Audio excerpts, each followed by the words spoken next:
That's it, my white boy. You looking good for me. Yeah, cry for me. You my bitch now. You hear that? Ah, please, nigga, I can't take it. You can and you will. You mine. Check.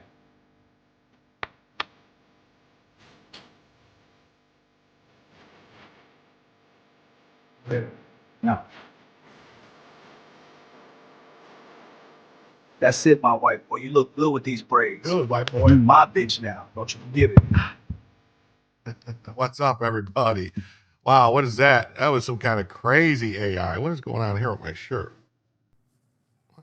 Man, I don't feel good today. My chair is all off. What is happening? Oh man, my grandson was playing in my chair again. What's up, Derek? Hey, how's everybody doing tonight on Tuesday night? It's a little early start, but it is what it is. We'll see what happens. Catherine K, what's up? Nice to see you. Jules, good to see you. Muffin Rando, I will post it today. Thank you, Muffin Rando. Jonathan Marcus is here. What the F's here. Marjorie Smith. Jay Schwartz, awesome to see you too. Jim's on Joe time. No, I was going to start, and then like right when I was getting ready to start, I had to go help my grandson with something, and so I had to postpone it. The West Coast people don't like the early stream. It's 4 in Pelosi land. Oh, I'm sorry. I'm sorry. I don't know how many days a week I could do this early stream. It's kind of it's just in an effort to try to get more people over here. If I can do an early stream, and if I can do an early stream and get and get people over from Rob's channel, it really helps with growing the channel. That's all. Who else is here? Derek, what's up, Derek? Great to see you. Pat Hacker's here. Awesome to see you too. Tom Bravo, another early show. Good evening. Anne Marie, good to see you. Awesome, awesome, awesome. So we got some news to talk about tonight. A little bit of news, little bits of news to talk about tonight. We'll get right into the first story of the evening. Oh wait, I've been screwing up and not talking about the goal. Well, so let's just talk about the goal real quick. There is a goal, as there is on every show. How it works as when we hit $100 in total donations across all platforms, which could be like YouTube Super Chats, Rumble Rants, becoming a member on YouTube or Rumble, or gifting memberships on YouTube or Rumble. Also, pinned in the chat, there are links to Ko-Fi, whatever it's called, PayPal, and Cash App, which are the preferred methods, and a thing called Super Tips, along with Locals coins and Kick and Twitch memberships. We add it all up, and when we hit $100, we add an additional hour to the show. It could be the first additional hour. It could also be, of many, because it doesn't matter. The show could be as long as you guys want it to be. And as an added bonus, what I like to do is when we hit 50, we activate Bella Vision for the evening. There's Bella right there, just chilling out. That's how she likes to roll, just chilling out up there. And that could, once we hit 50, we activate Bella Vision. But also, if anyone is so generous that they donate, one individual donates $25 or greater, then we activate Bella Vision automatically. And that could be like a Super Chat or a Rumble Rant, or, Cash App, a PayPal of $25, or it could be, Locals coins. It could be anything. And it could also even be like 5 gifted memberships on YouTube or Rumble or Kick or Twitch or anything like that would automatically activate Bella Vision for the evening. So here we go. First story of the evening. Appeals court orders Boasberg to end his intrusive criminal contempt investigation of the Trump administration. What is happening? Why does my chair feel lower or something? So the D.C. Court of Appeals on Tuesday voted 2-1 to end Judge James Boasberg's criminal contempt inquiry into the Trump administration's invocation of the Alien Enemies Act. 3-judge panel ordered Boasberg to end his intrusive contempt probe of the Trump administration. Hey, what's up, Doc? Great to see you. Who's this? Oh, NASCAR Mo. Here's some awesome news, in my opinion. Oh, I think I saw that. That's from Enrique Tarrio, Noble One. Yeah, about Janine Pirro, which, you know what, we will pull that up after the story just to talk about it. Because considering the shirt I'm wearing this evening, I think that's a fitting topic to talk about. What do you guys think? Why do I look so big in here? What is going on here? Is that better? Something's wrong. My camera, I don't feel right. Like I'm in the screen wrong or something. So we will talk about that. So the 3-judge panel ordered Boasberg to end his intrusive contempt probe. Judge Rao and Walker ordered Boasberg to end his inquiry. Judge Charles, a Biden appointee, dissented. Last March, Boasberg granted a TRO to stop the Trump administration from deporting thousands of Venezuelan nationals believed to be members of Tren de Aragua under the Alien Enemies Act. Yes, under the Alien Enemies Act.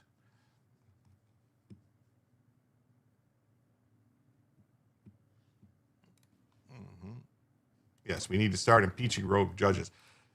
They should start impeaching them. If they're not going to impeach them, then the least that they could do would be to just hold some hearings and maybe talk about trying to say they're not actively in good behavior.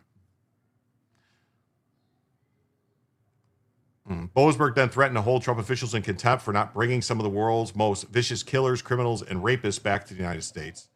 Judge Boasberg said he found probable cause to hold the Trump administration in criminal contempt for defying his order to turn around the planes carrying dangerous Venezuelan terrorists. In a 46-page opinion, Judge Boasberg said the Trump administration showed willful defiance that amounts to criminal contempt. You know what Lincoln would have done?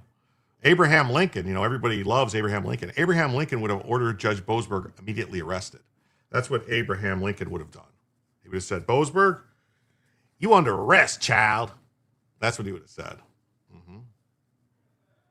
In December, Boasberg made it clear that he was not backing off from his planned contempt hearings and threatened to pierce through attorney-client privilege in his order denying the government's motion to reconsider. Last year, a 3-judge panel on the Court of Appeals temporarily halted Boasberg's contempt hearings. Rao Walker granted administration stay pending further order of the court. Judge Childs would have denied the motion for an administrative stay. Well, of course she would have, because she's a Biden appointee. Boasberg recently took the next step towards contempt prosecution after he received his criminal contempt inquiry against President Trump over the Alien Enemies Act. Because, he's a jerk. Boasberg is a jerk. The Justice Department recently disclosed that the DHS Secretary Kristi Noem greenlit the deportation flights in March, despite Boasberg's emergency order. And then Epoch Times has it as appeals court terminates criminal contempt proceeding against Trump administration. A federal judge was eyeing contempt charges after the government deported individuals to El Salvador, despite his order to bring them back to the United States. Wow, this fucking guy. This guy should be in prison. Who does he think he is? Appeals court put a stop to the criminal contempt proceedings. In a brief unsigned order on April 14th, the Court of Appeals for the D.C. Circuit vacated a previous order by James Boasberg of the U.S. District Court for the District of Columbia and ordered him to terminate the contempt investigation. Today's decision by the D.C. Court should finally end Judge Boasberg's years-long campaign against hardworking Department attorneys doing their jobs fighting illegal immigration. Yes, it makes me so angry, too. It really does. The contempt proceedings stem from the deportation of illegal immigrants.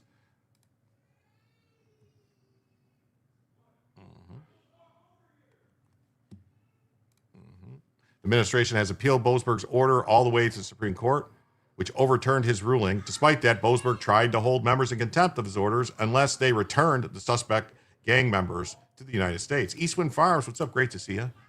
Boasberg reasoned that although the Supreme Court ruled that his previous order was an error, that didn't excuse the federal government from violating it ahead of time. Well, here's the thing, though. It's long been understood that an order that is unlawful is not an order at all. The appeals court blocked the move by vacating his contempt order, but he decided to move ahead with contempt anyway. Wow. I hope you guys can't hear my grandkids screaming because they are. Last time I checked, I didn't vote for Boasberg. I voted for Donald J. Trump. Yeah, me too. Oh, waited for the raid from Robert, but it never happened. Uh-oh. I guess maybe it didn't happen. Uh-huh. Wow.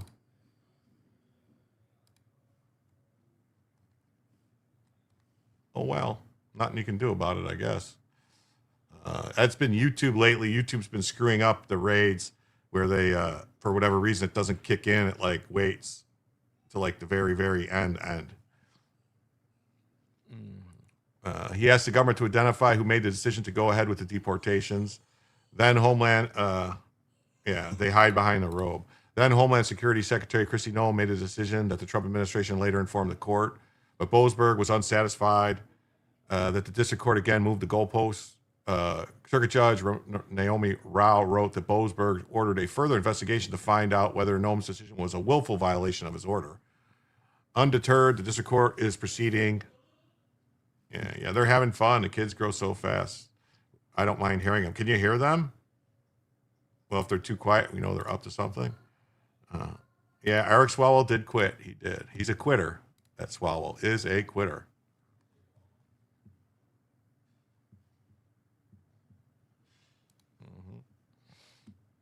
Oh, well. She says the appeals court needs to intervene again to prevent the district court from assuming an antagonistic jurisdictional that encroaches on the autonomy of the executive branch. In a 2-1 decision, the appeals court ruled that Boasberg, by ordering an inquiry into why his order was defied, was trying to probe high-level executive branch deliberations.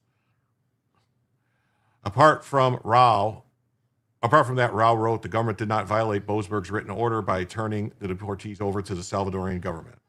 Those proceedings are a clear abuse of discretion, as the court order said nothing about the transferring custody of the plaintiffs and therefore lacks the clarity to support criminal contempt based on the transfer of custody.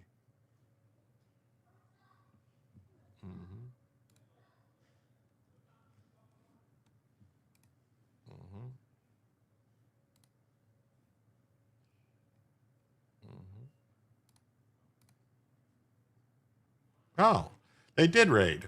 It did raid over. It just takes time is all. It's something that YouTube's been doing. YouTube's changed the way they do the raids, where it's not like popping up like and telling you like to go. It's like they wait until it's like at the end, and then I don't know. That's a YouTube thing, and I don't know why YouTube changed it. In a dissenting opinion, Judge Michelle Childs said that the question wasn't so simple that Boasberg was right to order further investigation. She cited a transcript of Boasberg's oral order given a little while before his written order was issued, in which he plainly told the government to bring the detainees back to the U.S. Yeah, but he told them not to write it down, that he was going to issue a written order, and the written order would supersede it. So I want to thank everybody who came over from Rob. It's almost 520 people here right now on YouTube. Thank you so much for being here. Please stick around for a little while. Check it out. See if you like it. However, that's accomplished whether turning planes around or not, embarking anyone on the plane or those people covered on this plane. I leave it to you. Childs also wrote that the April 14th ruling sets a dangerous precedent. Now, any litigant can argue based on a preferred interpretation of a court's order that he did not commit contempt before contempt findings are even made. Maybe I should have stayed until the end of Rob's credits for Rob. Well, you could stay. You could go. Yeah, people should raid when they want to. Come on, YouTube, get it together. Yeah, that's crazy. Welcome to the members from Rob's over there. Thank you so much. So that's that. Same thing on Breitbart. Appeals court orders judge to end contempt inquiry. Okay, and then we got this next story, which says Trump tells the Post that U.S.-Iran talks could be happening over the next 2 days. Rob who? Oh, Rob Govea. He's the greatest over there at Watching the Watchers. Awesome dude. Yeah, the best Rob. He is. Rob has the longest outro song. Probably don't kick until the end. Yeah, sometimes. Sometimes it don't kick in.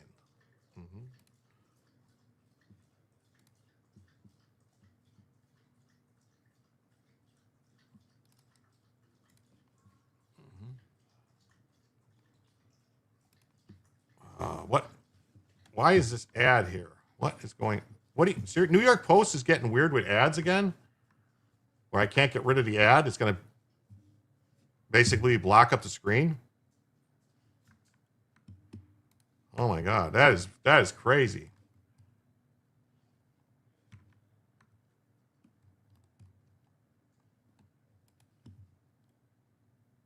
Okay, this is nuts.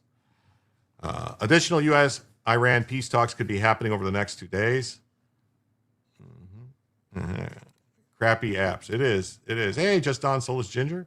How you doing? Thanks for coming over from Rob. And Muffin Rando. Awesome. Check out Rob's channel if you haven't already. Although I'd say probably the vast majority of people here are members of Rob's. Yes. In a phone interview, Trump had claimed that discussions were happening, but, a little bit slow. Before indicating that the second round of direct negotiations to end the 7-week war would happen somewhere in Europe. About a half hour later, Trump called back with an update. You should stay there, really, because something could be happening over the next 2 days, and we're more inclined to go there, he said of Islamabad. It's more likely, why? Because the field marshal is doing a great job. Who is that a portrait of? That almost looks like Trump. Trump was referring to Pakistan Field Marshal General Asim Munir, whom he forged a connection last year while the country was in the throes of its war with India, which ended just after 4 days thanks to a peace deal that the U.S. helped broker. Hey, K-Bean. Thanks for being here. Awesome to see you. He's fantastic, and therefore it's more likely that we can go back there. Why should we want to go to some other country that has nothing to do with it? Exactly. Keep going to Pakistan. Computers are the worst right now. There are all types of issues because of updates and stuff going on with computers. It's kind of nuts. I just think he's a great guy, that guy, the field marshal. You know, he ended the war with India, saved over 30 million people. Trump did not say who would represent the U.S. in a potential second round of talks, but confirmed that he would not take part. The president also indicated he was not pleased with reports that the U.S. had asked Iran to suspend its uranium enrichment program for at least 2 decades during this past week's unsuccessful talks. What does he mean by that? I've been saying that they can't have nuclear weapons, so I don't like the 20 years. So what he's saying is 20 years ain't long enough. It's got to be forever. It's got to be forever. Asked about the suggestion that a moratorium may encourage Iran to make an agreement by giving them a win to sell to their people, Trump answered, I don't want them to feel like they have a win. Andrea Stricker, Deputy Director and Research Fellow for the Foundation of Defense Democracies Non-Proliferation Program, backed the president's stance. Even a 2-decade suspension of enrichment would raise significant verification challenges and heighten the risk of Iranian cheating.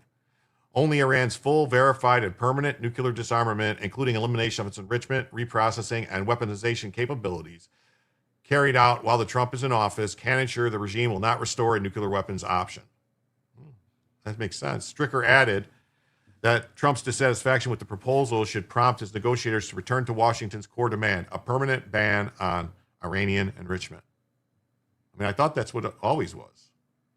Retired Pakistani Lieutenant General Mohammad Saeed, who has experience in diplomacy with Iran, claimed Tehran has shown flexibility on the explosive issue of uranium enrichment, but that comes with a catch. Iran has been able to take something back to its people that doesn't look like a surrender, describing Islamic Republic's need to frame any compromise as being in the golden trust of the people.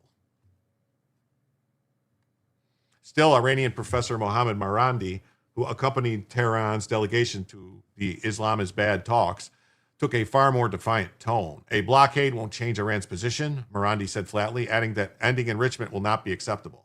I guess then the war can't end. If they can't end enrichment, we can't end the war. I mean, that's the bottom line.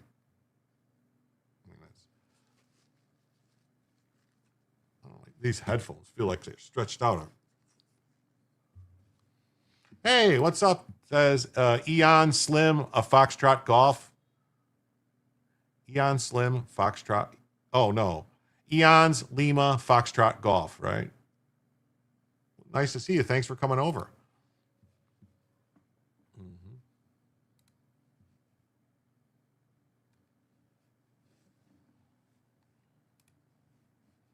We got, this is from Arab News, whatever Arab News is. K Bean, it's fine, K Bean. I really appreciate you were trying to help. You were trying to defend a channel, and I value that. I love you, girl. It's fine. You're good. Fast boat challenges U.S. warship. Really? That'll be interesting to see. Yes, Eons. Let's fucking go. Trump hints at a new Iran talks in Pakistan. So diplomats worked through back channels Tuesday to arrange a new round of talks between the United States and Iran after Washington enacted its blockade on Iranian ports, with Iran threatened to retaliate by striking targets across the war-weary region. U.S. President Donald Trump said with a second round of talks could happen over the next 2 days, telling the New York Post that negotiation could be held again in the capital of Pakistan. United Nations Secretary General Antonio Guterres concurred, saying it's highly profitable that talks will restart. He cited a meeting with Pakistan's Deputy Prime Minister. Phonetic alphabet, LFG for eons. Okay. Oh, yeah, it is. LFG. Oh, Lima Fox. Okay. Wow. So initial round of talks aimed at permanently ending the conflict failed to produce an agreement. The war now in its 7th week has jolted markets and rattled the global economy. The fighting has killed at least 3,000 people in Iran. The blockade has tended to pressure Iran, which has exported millions of barrels of oil, mostly to Asia since the war began. Yep. Oh, wow. America's Untold Stories has rated the stream. Wow. Thank you, America's Untold Stories. Eric Hunley. That's awesome. Thank you.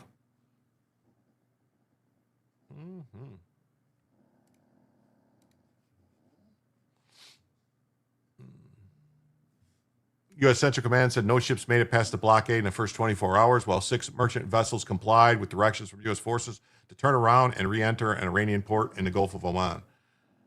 Treasury Secretary Scott Bessent said Chinese tankers will not be allowed passage through the strait. They're not going to be able to get their oil, he said. Yes, definitely. And also, get some meat from the King of Biltong at www.biltongusa. Use code Robert to save 10%. Those 8-ounce bags make excellent gifts. So since the start of the war, Iran has curtailed maritime traffic, with most commercial vessels avoiding the waterway. Iran's effective a closure of the strait, through which a fifth of global oil transits in peacetime, has sent oil prices skyrocketing. So Emmanuel Macron and Prime Minister Keir Starmer of England will co-chair a conference Friday for nations willing to deploy warships to escort oil tankers and container ships through the strait. So that's going on there.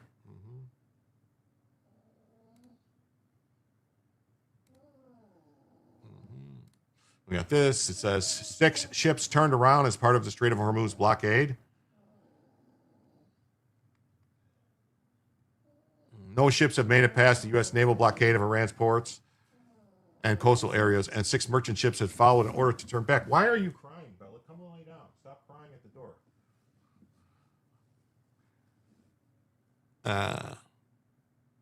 Providing the details on a day-old effort ordered by President Trump after peace talks between the U.S. and Iran broke down. Just spitballing, what if Chinese vessels don't stop for the blockades? We surely won't fire upon them. I don't know if we would fire upon them, but these are not armed vessels. These are civilian tankers. And if they tried to run the blockade or something like that, we would just board them and take control of them, I think. Stop shocking her, Jim.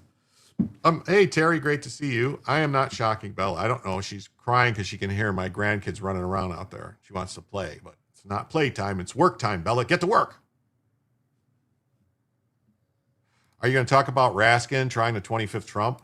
Raskin can't 25th Trump. The only way to 25th Trump is it has to go through the cabinet has to propose it, and it has to be like a majority of the cabinet, and then it has to go to Congress, and then 2/3 of both the House and the Senate have to vote. Yeah, Raskin, yeah.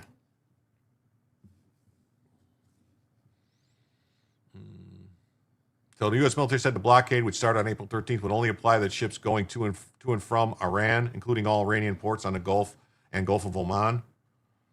During the past 24 hours, no ships made it past the U.S. blockade, and 6 merchant vessels complied with directions from U.S. forces to turn around. More than 10,000 U.S. military personnel and more than a dozen warships and dozens of aircrafts were enforcing the blockade. The blockade is being enforced impartially against vessels of all nations. Hey, Jay Liebgott, what's up, buddy? Great to see you.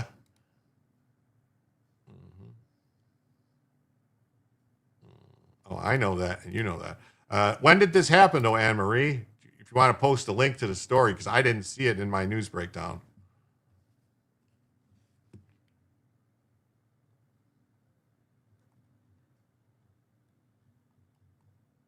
In a note to seafarers about the blockade, U.S. military said any vessel entering or departing a blockaded area without authorization is subject to interception, diversion, and capture. April 13th note said the blockade would include all Iran's coastline, but humanitarian shipments, including food, medical supplies, and other essential goods, would be permitted, subject to inspection. So they will. It's on X, okay. So they will go and look, and if it's got food and stuff on it, then they'll let it pass. But if it's got oil or something on it, they're going to turn it around. Trump announced a blockade following the breakdown of weekend talks to end a 6-week-long U.S.-Israeli war on Iran. Oil prices jumped back above 100 before easing on April 14th amidst further talks. Let's see what it is today. Oil prices today. Let's just look. Hey, we're under $90 a barrel. Look at that. Look at that, folks. 88.38. Look at that. So 88.35 and dropping. So we should start seeing some relief at the gas pump soon, folks. We should start seeing some relief at the gas pump soon.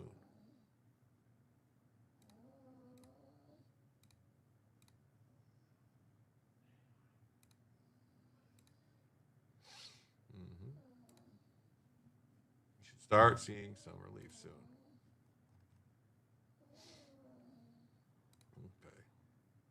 And then we got the same story basically from the Washington Post.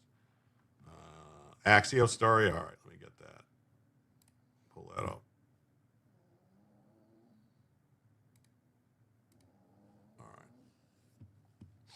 All right. We'll get to that in 1 second. Let me finish this. More than a dozen warships positioned on the Gulf are acting as a net. So I don't see anything different here. But that's good, though. We should see our net is in the Gulf of Oman after observing vessels leave Iranian facilities or straits before intercepting the merchant ships and forcing them to turn around. There's only one way in and one way out. None of the 6 encounters required escalation by U.S. forces to compel the ships to turn around. So, all right. So then we got this story here.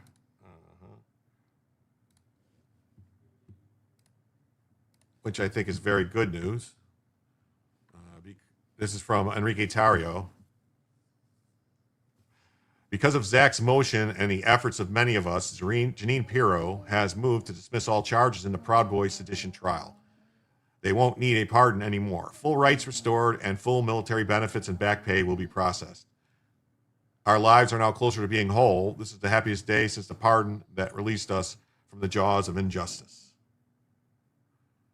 I want to thank U.S. Attorney Pirro and Deputy AG Todd Blanche, and I also want to apologize for some of my harsh words previously. My passion is my brothers and my community, and I take them seriously when they have suffered so much, and you have proven to share that passion, and a huge thank you to President Donald J. Trump. Thank you so much for the DOJ for doing what's right and showing that justice is still alive in our country. MAGA. Yeah, so unopposed motion to vacate the convictions and remand for dismissal with prejudice. Consolidating appeal involving 4 defendants convicted of a crime that relates to the events that occurred at or near the U.S. Capitol on January 6th. Ethan Nordine, Joseph Biggs, Zachary Rail, and Dominic Pizzola. The briefing schedule in this case is currently suspended. The government respectfully requests that before the defendants are required to file their opening brief, the court vacate their convictions and remand so the government may move to dismiss the indictment with prejudice. This is great news. Bella, stop whining. Great news. It might be that the harsh words as sincere construction criticism was a contributing factor to the outcome, according to Viva. Nice, man. Congrats.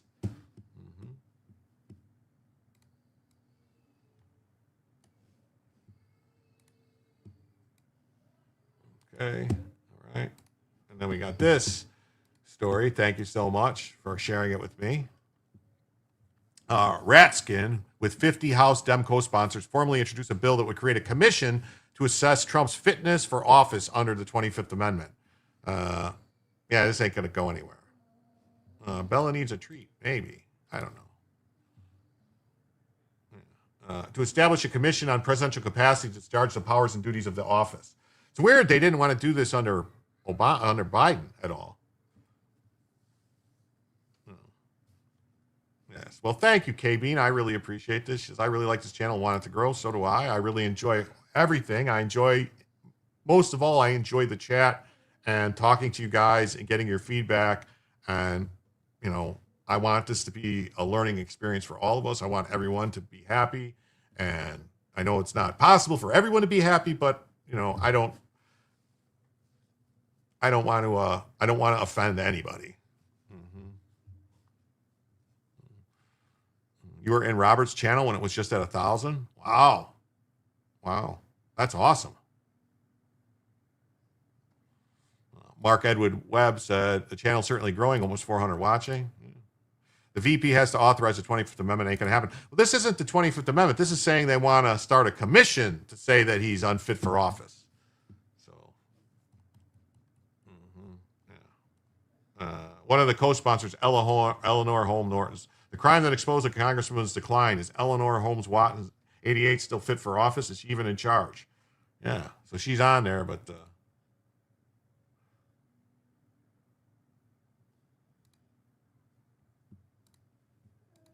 let's read this story.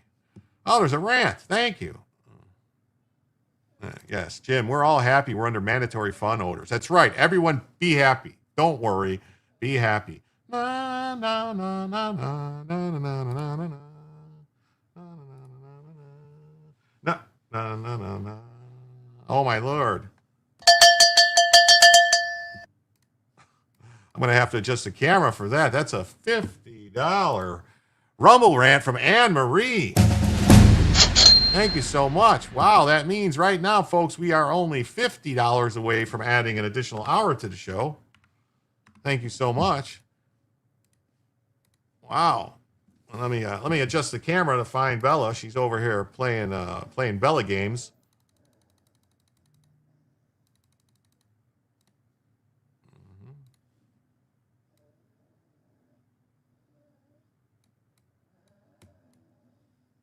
She's going right now. Thank you so much, Anne Marie, for the 50. Wow, that ain't cheap. What else we got here? Thank you so much, Anne Marie. Yes, nice. Thank you. Now we also got 5 from America First. We all need to do our part to help Jim be able to go to the gym. So come on, guys, show him some love. Why are you saying I need to work out? You saying I need to work out? Listen, I know. That means we're down to $45. Just $45 away from adding a first additional hour to the show. It could be the first of many. Could be. Love the shirt. I love the shirt too. I wore the special because of the news. Is there Bella? Yeah, there's Bella. She's chilling. Bella's in a second secret location. She's there. You were with Robert at 1K? Nice. Very nice. Thank you. Let me find out what NASCAR Mo just posted.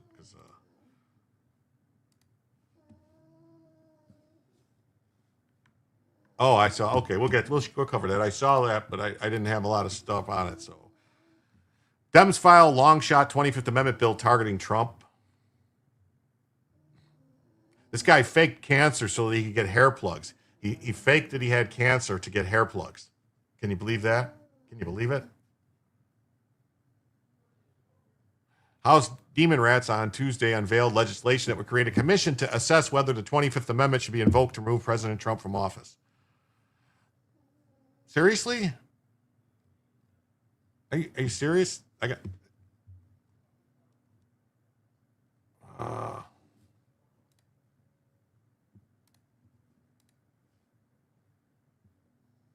got to check my email to verify. Are you serious?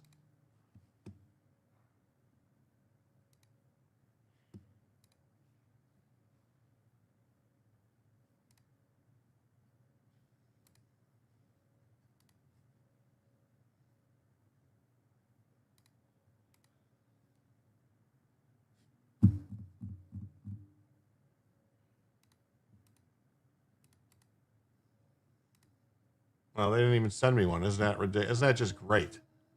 Isn't that just great? They didn't even send me the thing. Oh, wait, never mind. House Democrats on Tuesday unveiled the legislation. Why it matters. The bill's a long shot. Republicans control Congress, and Trump could simply veto it, but it has dozens of Demon Rat co-sponsors as lawmakers warm up to the idea of using drastic measures to oust Trump. Yeah.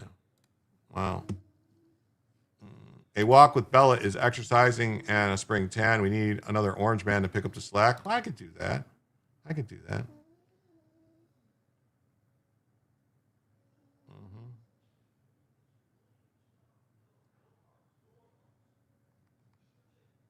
Hey, great to see you.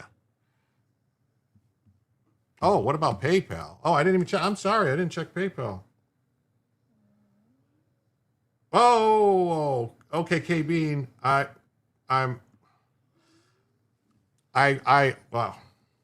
Tactical assessment. Red Chinese victory. Impossible. America will never fall to communist invasion. Communism is the very definition of failure.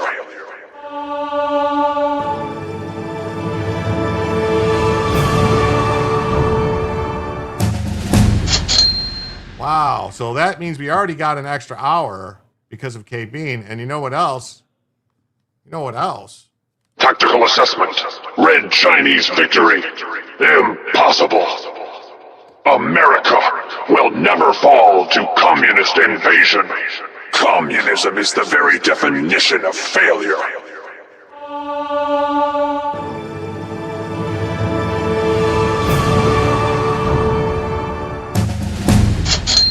Yes, that's right, folks.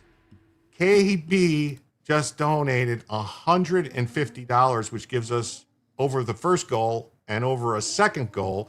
So right now, thanks to KB and Anne Marie and America First, we now already have 2 extra hours. And we're only $95 away from a third extra hour to the show. Oh, my Lord. Let me fix this. Hide this, do this. 95 away from a third extra hour to the show. Wow. Wow. Wow, wow, wow. That's right. K Bean. Wow. Wow. What, 2 hours? That's right. 2 hours it is. Wow. You guys and gals are amazing. Nice, K Bean. Thank you so much. I don't even know. Wow. Wow, I'm a flabbergasted. Am I behind? You're not behind. No, I don't think so. What? Jim, open up all the tabs tonight. No early bedtime. You ain't kidding. Wow. Wow. Wowzers. Wowzers. Wowzers. That's amazing. Wowzers. Okay. So driving the news, the House Judiciary Committee ranking member Jamie Raskin introduced the 10-page bill, which would establish a 17-member commission authorized by Section 4 of the 25th Amendment. The section says either the vice president and the cabinet or such other body as Congress may by law provide. So what they're trying to do is they're trying to create something to say that they're trying to create something like to say like, oh no, this is something that we could do. So, but it's not going to get passed. So this is a long shot. This would be the other body. The commission would carry out a medical examination of the president to determine whether the president is mentally or physically unable to discharge the powers and duties of the office. I don't see this happening. The bill has 50 Democrat co-sponsors. The Senate majority and minority leaders and the House Speaker and the House Minority Leader would each appoint 2 members to the commission. The commission would also include 4 former high-ranking executive branch officials, specifically vice presidents, secretaries of state, defense and treasury, attorneys generals and surgeon generals appointed by Democrats, and another 4 appointed by Republicans. Yes, it's insane. It is insane. Those 16 commissioners would then vote to appoint another person, this is like some straight up communist shit right here, like some kind of communism stuff. It really is. To serve as chair. The panel's finding would have the power to temporarily remove the president from office only if the vice president signed off on them. What they're saying, the Constitution explicitly vests Congress with the authority to create a body that will guarantee the successful continuity of government by responding to presidential incapacity and to discharge the powers and duties of office. Can you guys hear her whining right now? Like, Bella doesn't just. Yeah. Too bad MTG left. Raskin would have his 2 Republicans. Yeah, you ain't kidding, right? We have a solemn duty to play our defined role under the 25th Amendment by setting up this body to act alongside the vice president and a cabinet. You hear her? You hear it? Yeah, it's loud. Like I hear it over my headphones. Yeah, so 12-4 sounds like the J6 committee. You ain't kidding. Just sleep. She chases the cat. Yeah. Is that her whining? Yes, that's her whining. Bella, what are you doing? Public trust in Donald Trump's ability to meet the duties of his office have dropped to unprecedented lows. No, she's not in pain. She's not in pain. No, she's just sitting here trying to. Hey, come here. Come here. Come here. She wants to go out the door. She wants to go out the door. Lightweight James Raskin is a stupid person's idea of a smart person, said White House spokesperson Davis Engel. Yeah, Bella wants to play with the kiddos. Yeah.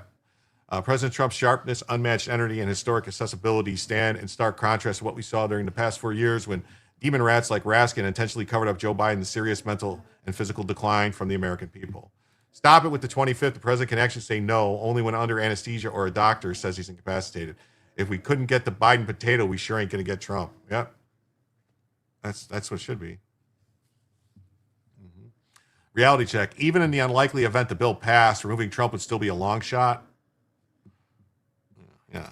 They hate him so much they will probably run on Get Orange Man in 2028 so they don't have to talk about policy and ideas. It's a shame. It is a shame.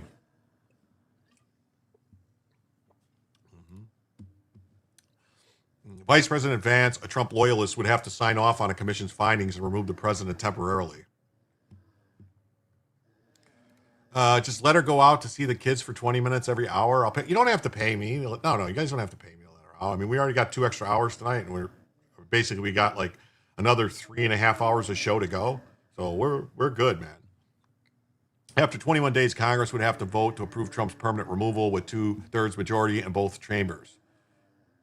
So that's that story. Wow. All right. Exercise the dog. My new feral cat is a crybaby. When he wants to go out, he will whine. So yeah, I think I'm gonna let her out for an hour or something like that, a little bit. I'll let her go out there for a little bit, and then we'll see. So give me 1 second here. Let me just open the door here.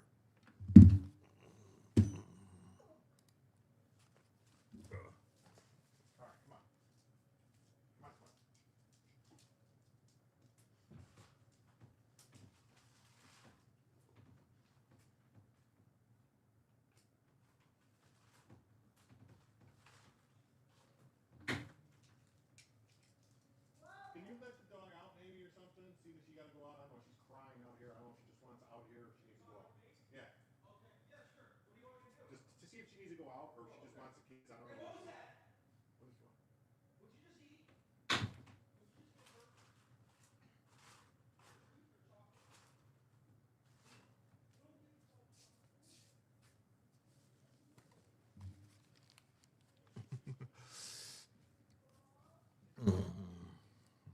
Give her 10 to 15 minutes every now and then. Well, they're going to be going to sleep soon. They should be going to sleep in the next 15, 20, a little bit. They should be going to sleep. So it shouldn't be a problem. They should be going to sleep. So Rubio, Trump 2028. You getting those thunderstorms? This is nuts. I have not. I hope not. I don't hear anything. I hope not. I don't hear anything. So we'll see. We'll see what's up.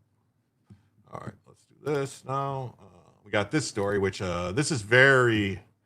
If you guys have a weak constitution or weak stomach, this story is pretty disgusting. So, 5th accuser comes forward against Rep. Eric Swalwell ahead of expected resignation, which he's already resigned. So,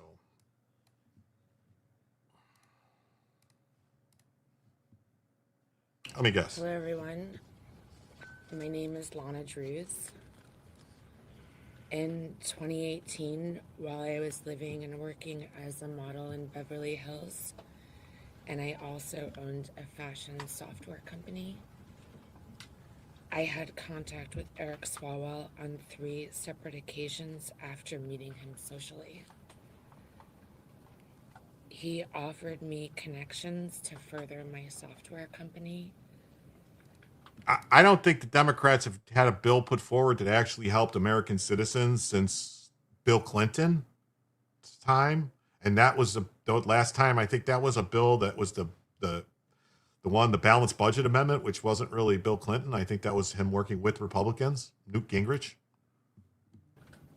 And I also had an interest in local politics. He invited me to 2 public events. Okay, I knew he was married at the time and that his wife was pregnant. He was my friend. She's talking very low, so I got it cranked up 600%. I believe he drugged my drink. So she says he drugged her drink. The wine.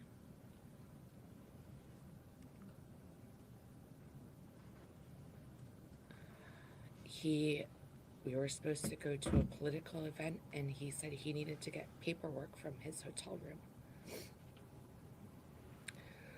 When I arrived at his hotel room, I was already incapacitated, and I couldn't move my arms or my body. He raped me and he choked me. And while he was choking me, I lost consciousness. And I thought I died. I did not consent to any sexual activity. Although I did not undergo a rape kit at the time, I disclosed the assault to the people closest to me. I also recorded these events in my handwritten calendar. All right, I'm just going to say right now, I believe this woman. Maybe it's just my bias. I don't know, but this to me feels real. Doesn't feel like an act. This feels like somebody who's actually experienced trauma that's reliving it. This just feels real to me. I don't know. Maybe I want it to be real. I don't know. This doesn't feel like, I made fun of,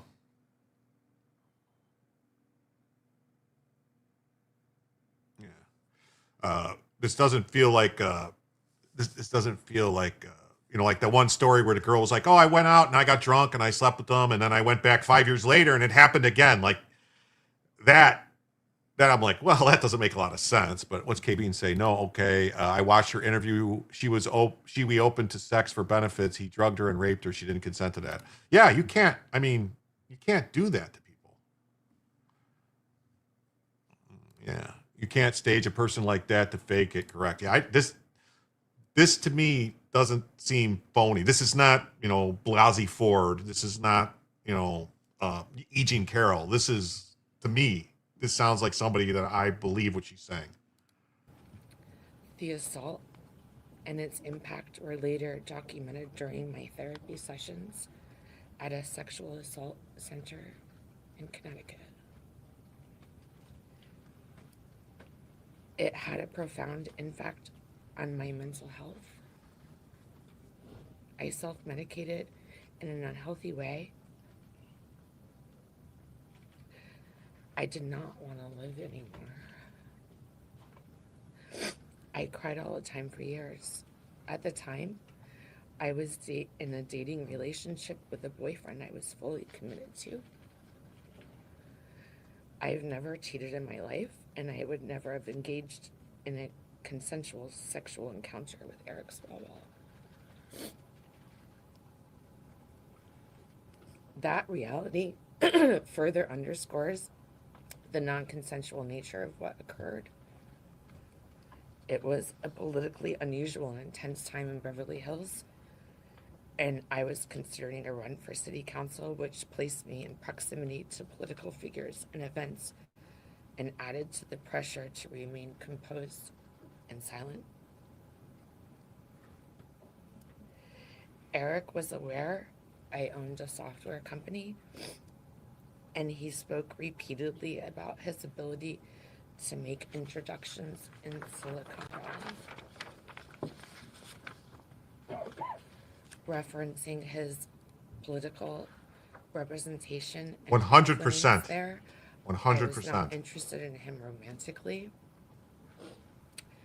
but I was interested in the business relationship and professional connections he offered to provide.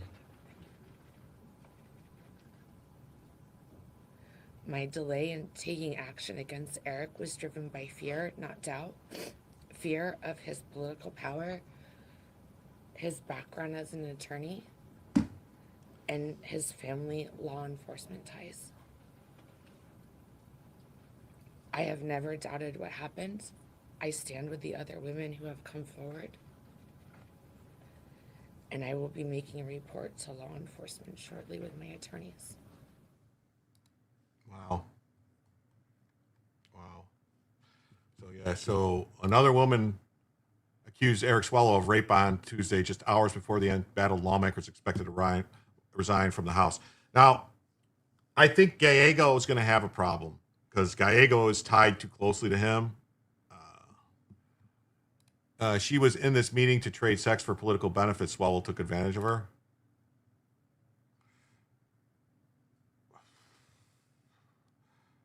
I mean, they did lock up. I mean, this is not. They did lock up Harvey Weinstein for what he did, which I don't know. Was a lot of? I mean, I don't know. I know there was. I don't know all the facts around the Harvey Weinstein stuff, so I'm not trying. I don't want to offend anybody, but like a lot of the people he was accused, Harvey Weinstein, it was kind of like, hey, if you have sex with me, I'll give you a part in a movie or something like that, right? And I don't know.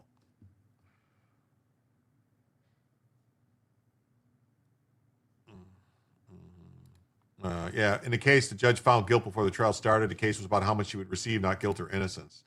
Yeah, yeah. No, Lode says, I love that this comes out when it's convenient for the Dems and not when he was banging a Chinese spy on the intel committees. I think Bella isn't on the clock. Let her play. Yeah, she's out there playing. Yeah, all Congress and Americans knew this already since the Fang Fang news broke. You know, I think the Dems knew. I think the Dems knew that because of how much attention would be on the California governor's race, that there was no way that this stuff was going to stay under wraps, and so they had to get rid of him before it was him and a Republican in the race. I think that's what happened here. Is they were like, oh no, we can't have this happen. Like, you know.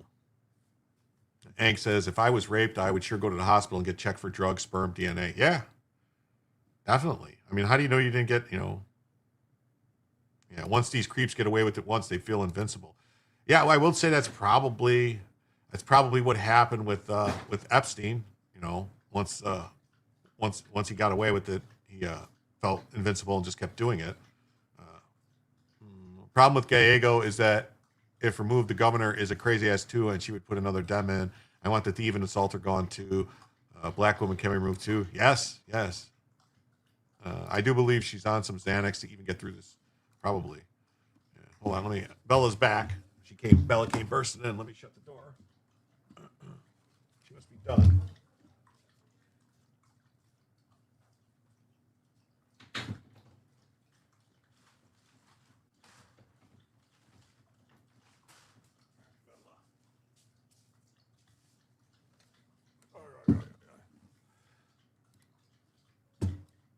Getting some water. She's getting a little water.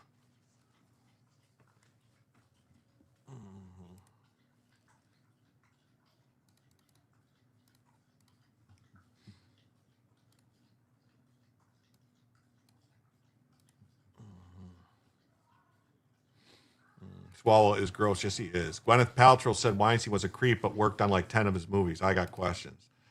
Yeah. It is very, that thing is very, very confusing. The Weinstein thing, like, I don't know. I have a story. We're definitely going to get to it where there's going to be another trial for Weinstein in New York. So we'll talk about it. We'll talk about it today. We'll cover it. Yeah, the gift that keeps on giving swallows well. Yeah.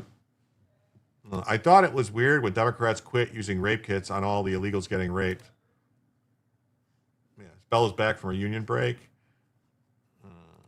Hello, family. Miss Bella and the cat. Still haven't seen her. Well, if the cat pops her head out, I will make sure that you guys get to see her tonight. She's under the bed right now. I saw her there earlier. Bean says she wasn't raped because she was there to trade sex. I know it's nefarious. It is like, oh wow, that's a lot of haircut. Yeah, I got them all cut. I didn't cut just one. I cut them all. Here's the thing. They used to say that like years ago, if an actual prostitute got raped, they would say, oh no, you can't rape a prostitute. But I think that's changed. Sweet Daydream says, my issue is why would they go to his room? I don't know. I don't like the victim blame, stuff like that. But so she says, he raped me, and while he was choking me, I lost consciousness, and I thought I died. Lana Drews said on Tuesday, while describing an incident she said took place in Sawwell's hotel room in 2018. She just didn't realize she'd been drugged initially. And you say, Hello, Clarice. Drew said she was working as a model and a software engineer in Beverly Hills when she met Swalwell, who offered business and political connections. When meeting her for the third time under the guise of going to a political event, Drew's alleged that Swalwell drugged her drink and proceeded to rape her in his hotel room. There ain't no cat. There's a cat. I promise there's a cat. Yes, we do. We need to put a stop to this. We do.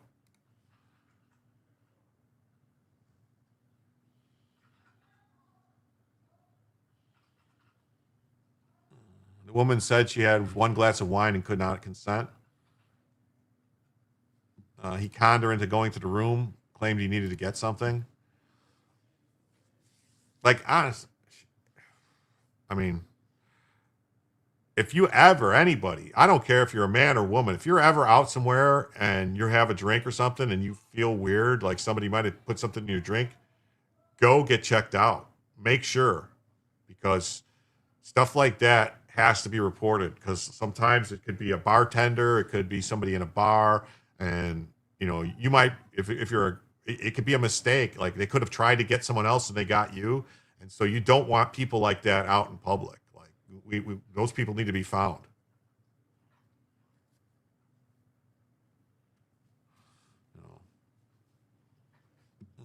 My delay in taking action against Eric was driven by fear, not doubt. Fear of his political power, his background as an attorney, and his family. Who's his family?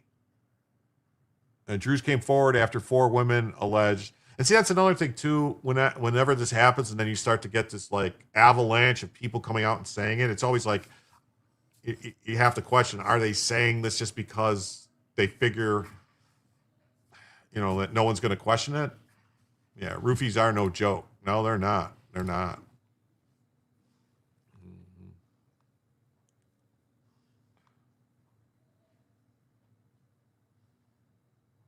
Holy moly says, I'm pretty sure I drunk one when a girl I knew said she didn't want to drink anymore. Glad it was me and not her.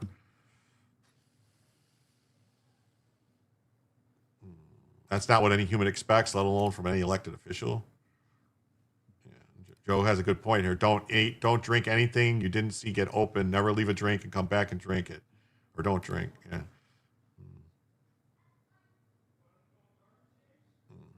Jump on the money bus. It could be. But I don't know, man. That felt to me like it was real. The announcement came during a news conference in Beverly Hills. Drew's attorney said they would be submitting a report to law enforcement. Who would be attracted to him? He looks gross, like an unkept male, sweaty, unclean, nasty looking.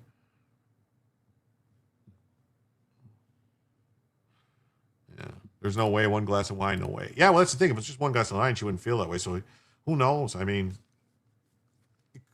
it could have been it might have been a roofie. It could have been, there's other things people can put in there, you know. It's Hey, Anonymous says, even if he's not charged, prosecuted criminally, let's see where the New York investigation goes. Could he be held liable in a civil suit? Yes, he could be held liable in a civil suit, but he can be held criminally responsible in both California and New York. California and New York both extended their statute of limitations to, I think, 20 years or 25 years on stuff like this. I mean, look at the guy from that 70s show. I can't think of his name. He went to jail for it, and Harvey Weinstein is another example. Your recent statement that you're not perfect, that you're not a saint, it's just blather and spin. Stop it, Bloom said to Swalwell. Your statement that it was just a matter between you and your wife is laughable, if not for the fact that it's a slap in the face to the victims. Or your own behavior. Bloom said that she had 3 other women with allegations that Swalwell privately reached out to her since the news conference was announced. Danny Masterson. Yeah, Danny Masterson. That's his name. Yeah. And the Danny Masterson case, honestly, I was kind of skeptical about, honestly. Because it was a girl that he dated before and after, if I'm not mistaken. Like, he was dating her before and after she made, like, when these claims occurred. And it was like, wait, to me, that doesn't make sense. I don't know.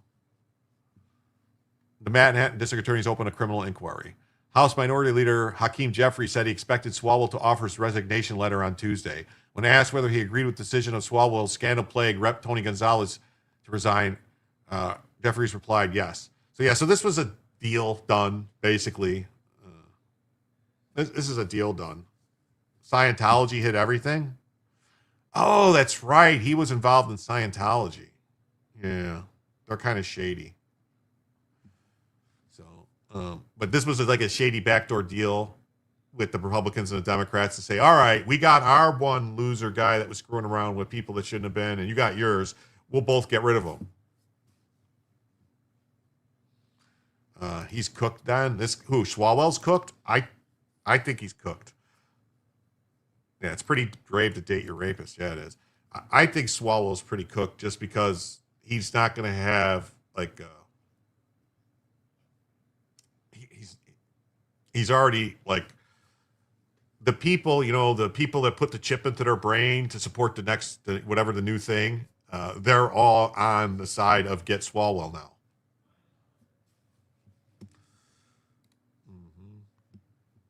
And the same thing came from CBS. Latest Swalwell accuser alleges he drugged and raped her. Well, this is a 10-minute?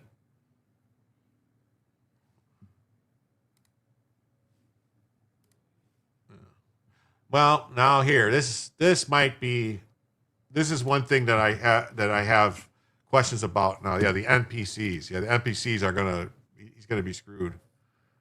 I would want to know if there's CCTV video of him drugging her drink. There's actually, like, I don't know how long they keep it for, but almost every bar, especially a bar in a hotel or anything like that, they have cameras on the bar to watch, to make sure for stuff like that. Yeah. Two Brick Wall says, Kay Bean, thank you and the other generous supporters for Jim and Bella's channel. Yes, thank you so much. I took a girl home who was trashed and I think given a roofie, held her hair while she barfed. Then in the morning, she didn't remember anything. Luckily, I'm a total gentleman and didn't touch her. Friends now. You were too. Danny Masterson didn't seem like the type.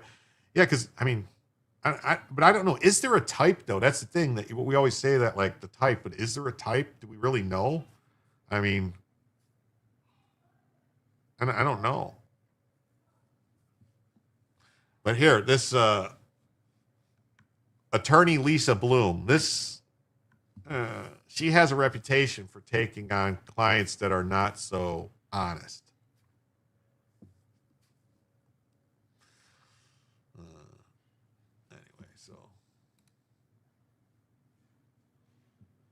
We got this next story here because you guys saw.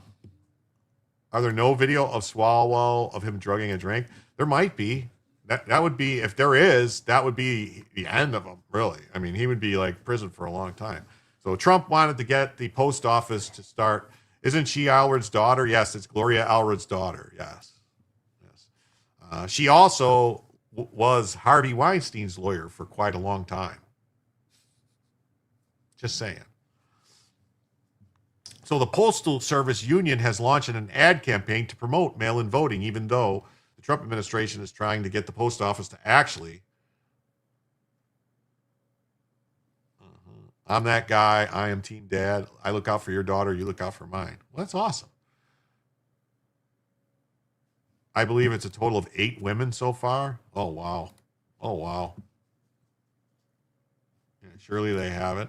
Yeah, I'm sure. I'm sure there's. I mean, it's sad to say, but some of these establishments, especially in California, I would think someone probably already got the video footage and they're holding on to it. I mean, they have actual, like, I don't know. I mean, like I the series, if you ever saw the TV series called Ray Donovan, where they would go, like, this guy basically, that was his job, to go and cover shit like this up. Like, those people do exist in Hollywood, and California, Hollywood. It's like, well, it's all the same. They say politics is Hollywood for the ugly people. Probably lots that don't remember. Yeah. So a major postal service unit is launching a national TV ad campaign promoting mail-in voting, stepping into a politically charged debate as skepticism about mail-in ballots has been raised by President Trump and others. So The American Postal Union Workers Union is launching a national TV campaign to promote mail-in voting. This comes as President Trump's raised skepticism. He recently signed an executive order to put the Postal Service in the middle of election administration. A 30-second ad features voters explaining why voting by mail, why they vote by mail, and will start airing in Ohio this week. Representative Luna said that there's 3 more allegations on the table. Wow. Bruno also said she was a minor. Wait, what? Who was a minor? One of the. Wow. The 30-second message features a variety of voters, among them a busy farmer, a flight attendant, explaining why they cast their ballots by mail. Sponsored by the 200,000 member American Postal Workers Union, the advertising campaign announced Tuesday will begin airing this week, where Union Army soldiers during the Civil War cast their first mail ballots in 1864.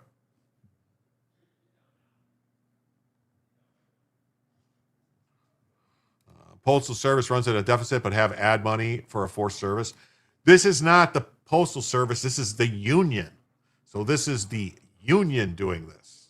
The union. And who does union, especially government unions, support? Democrats. They're basically just Democrats. That's all they are.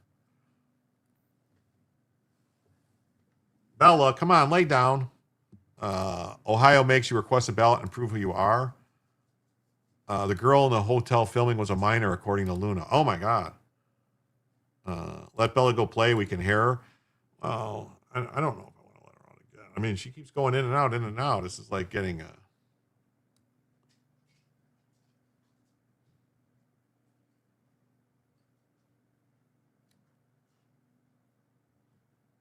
What is she doing?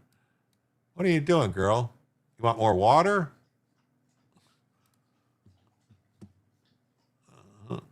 The ad ends with the message, vote by mail, keep it, protect it, expand it. Oh, yeah, expand it. See, that's where they are. They're letting the cat out of the bag. It comes just 2 weeks after Trump signed an executive order that seeks to create a nationwide list of verified eligible voters. Yes, Bella, free Bella. Bella has a lot of zest today. Yeah, she seems to be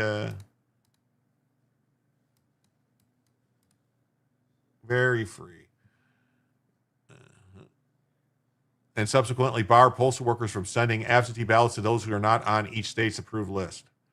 The order was met swiftly with lawsuits and opposition from postal workers. The National Rural Letter Carriers Association said the United States Postal Service is not equipped or authorized to decide who is or not entitled to vote. Pushing it into such a role risks politicization of one of the nation's most trusted public institutions. Who trusts the post office?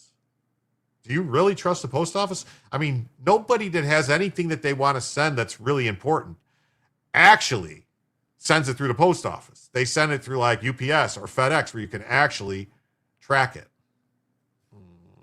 Come on, let her go play. All right, I'll let her go play again. All right, we'll let her go play again.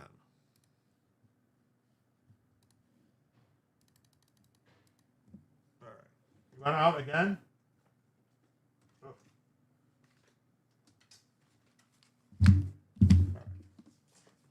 right, you want out again? All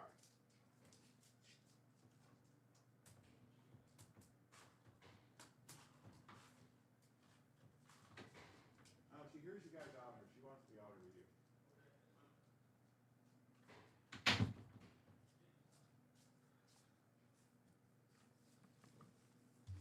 Mm-hmm.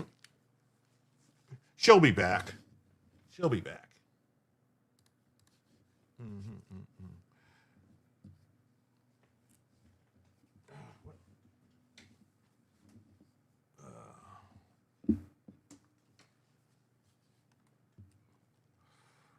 We trust, what's it say? We trust dogs when they don't like people, and we don't trust people who don't like dogs.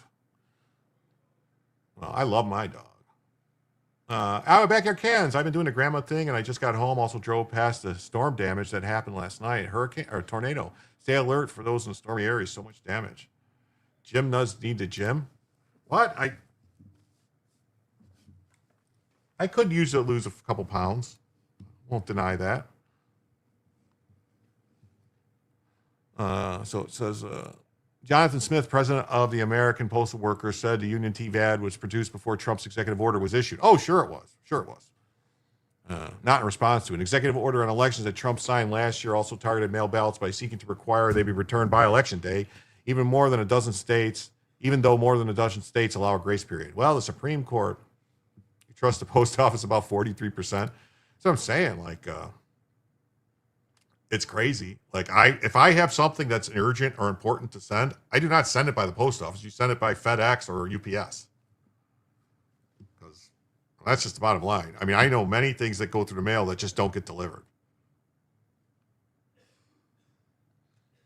Smith said the union wants to encourage people to continue voting by mail. Wow, lots of funnels spotted and 2 confirmed tornadoes, although I think more than that based on various locations of damage. Wow.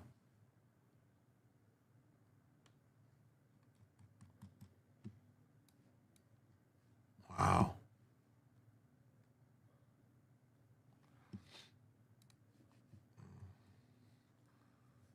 It's our position that it's not the job of the post workers to verify voter eligibility. We do not want to be politicized. Well, you're kind of politicizing it now by weighing in on the mail-in ballots. You're kind of politicizing it yourself.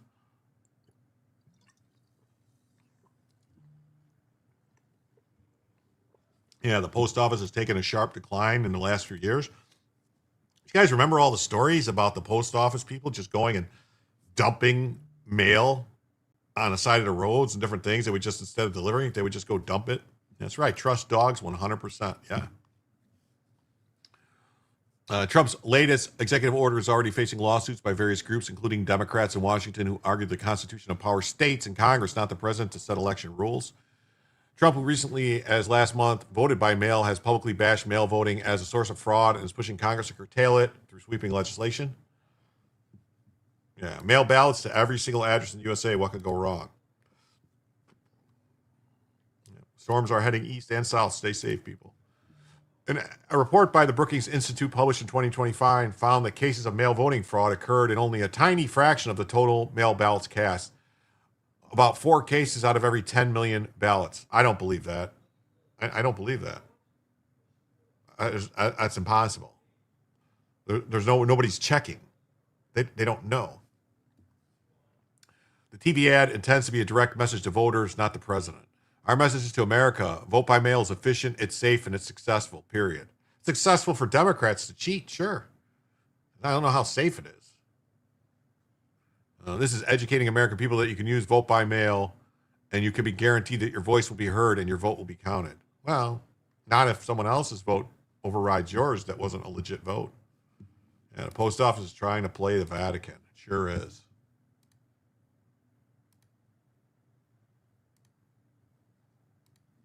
Ah, wow. I just screwed up. There goes my first boomer of the day. My first boomer of the day. You guys remember the other day, you were here, we were talking about the Hooker Sailing Club. They were the Hooker family.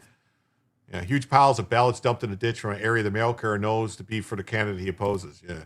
Well, it successfully hijacks elections. Yes, it does.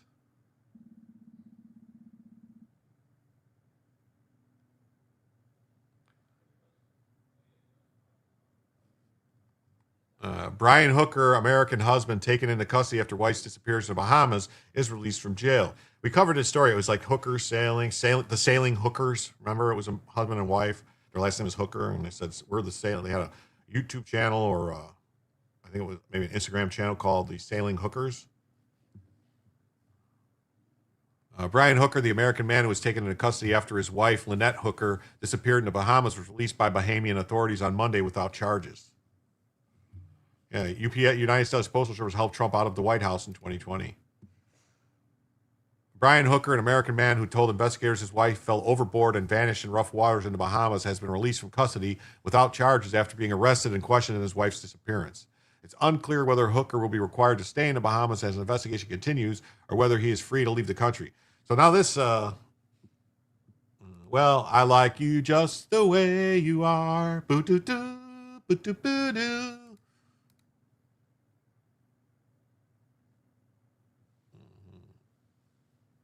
I keep getting paperwork to mail in my ballot. Now this story, like she fell overboard. He was on the boat, and I don't know. I mean, it's basically his word. So unless they were able to find some like blood or something on the boat that seems like she got hit or something, some evidence that it wasn't. I'm sailing away. Come sail away, come sail away, come sail away with me. Yeah.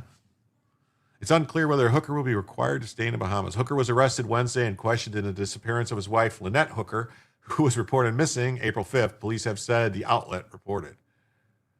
Fox also reported that Brian Hooker was released without charges. Brian Hooker was spotted as he was being released from custody.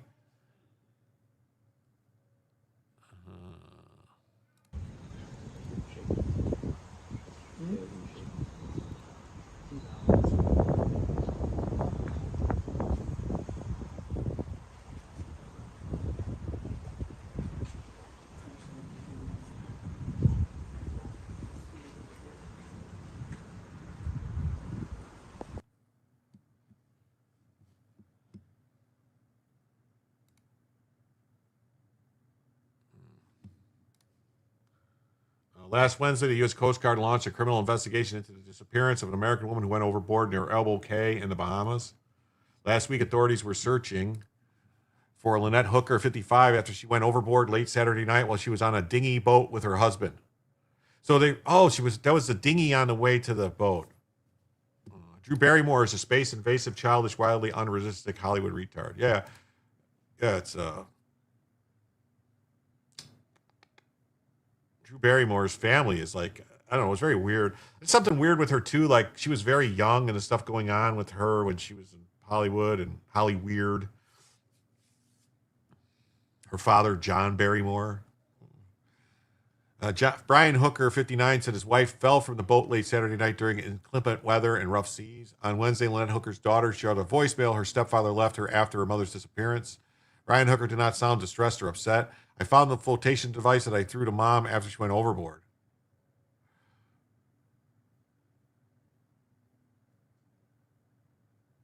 Lynette Hooker's daughter is sharing a voicemail. She says her stepfather left after her mother vanished during a boat trip in the Bahamas. She questions the account of what happened. Her mom took her to bars and parties. Yeah, child actors have it rough.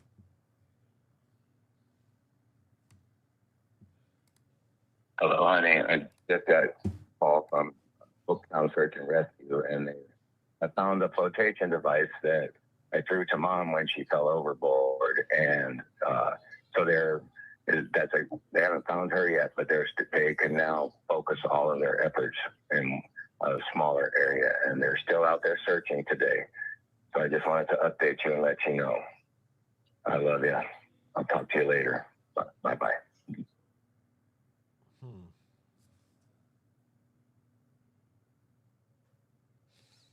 What do you guys think? Does he sound like maybe he wasn't too upset about it? Barrymore was allowed to drink alcohol at a very young age, probably part of the problem. Yeah. Boater myself, I would never leave a stranger in the water. Try all night. Yeah. Yeah, you get a spotlight, you search, you don't leave. You know. You guys are, you remember, you guys ever remember the movie Billy Madison? Wait, what just happened? Wow.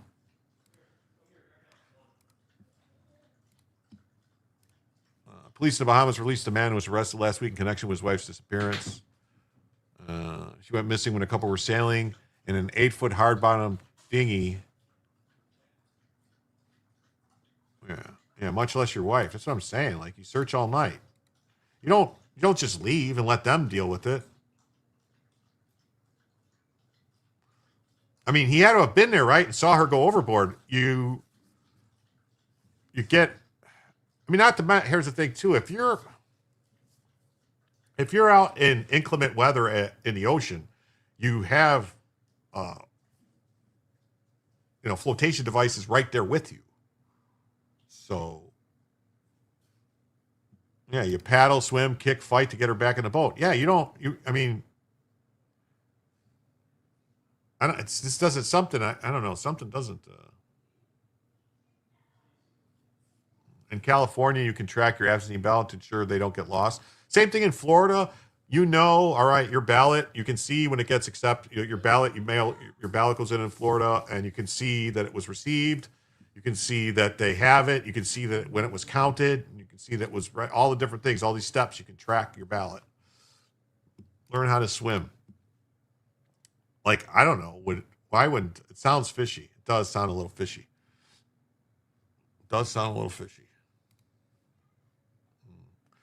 All right, on to this next story. Here we got Butler man pleads guilty to threatening Trump and ICE agents in online posts. Butler, Pennsylvania, huh? Butler, Pennsylvania.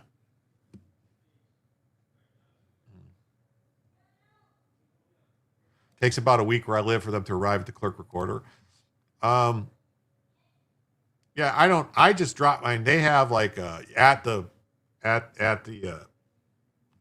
clerk there's a couple spots where the clerk's offices they have where you put your ballots right in there. I usually just go right there and they take the ballots right there, and then you don't have to worry about the mail having them at all.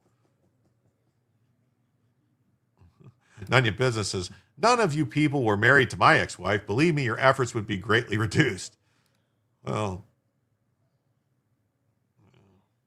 so you're like kind of like, remember that? What was that movie called? Overboard? Was it just called Overboard? With Kurt Russell and Goldie Hawn, where she goes overboard and then he convinces her she's got amnesia and he's his wife and all this stuff. The guy who did like a bunch of work on the boat, like, right? That was a good movie, wasn't it? Usually vote in person. A Pennsylvania man admitted in federal court to threatening to kill President Trump. A Butler, Pennsylvania man pleaded guilty on April 13th in federal court to threatening to assault and murder President Trump and other U.S. officials and Immigration and Customs Enforcement agents, the U.S. Attorney's Office for the Western District of Pennsylvania said. Sean Monpere, 33, admitted before U.S. District Judge W. Scott Hardy to 2 counts of threatening federal officials with intent to impede, interfere, intimidate with, and retaliate against them in their personal performance of their official duties. Nunya says, my ex would never be confused for Goldie Hawn's. He doesn't sound empathetic at all. Overboard, yeah. Good movie. Yeah. Classic. Yeah.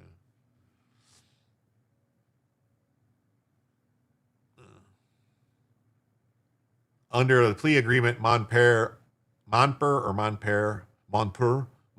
know, is it French? Monpere? Also accepted responsibility for the additional counts for which he was charged. Each count carries a maximum sentence of 10 years in prison and a fine of up to $250,000 or both. Kelly is vote by mail. I get a confirmation text it was received, but I don't know how it was tallied. K Bean says, hey, just wondering, are there a lot of Californians in the chat? Yeah, I wonder how many. The remake of Overboard was cute too. There was a remake of Overboard? A very handsome tuxedo kitty.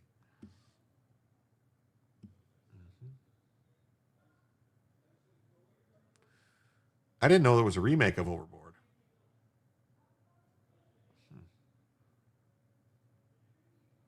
An investigation began April 8th when the FBI's National Threat Operations Section received an emergency disclosure about a series of threatening posts on YouTube from an account using the name Mr. Satan.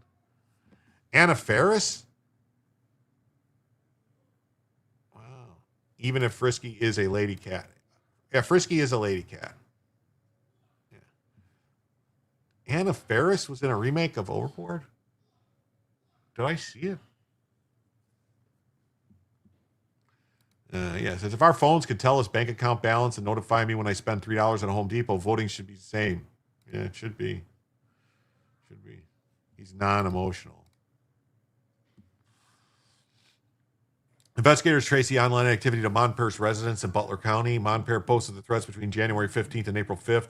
In February, he wrote, we're just going to start killing people, Trump, Elam, and all the heads of agencies Trump appointed, and anyone who stands in the way. The following month, he posted, ICE are terrorist people. We need to start killing them.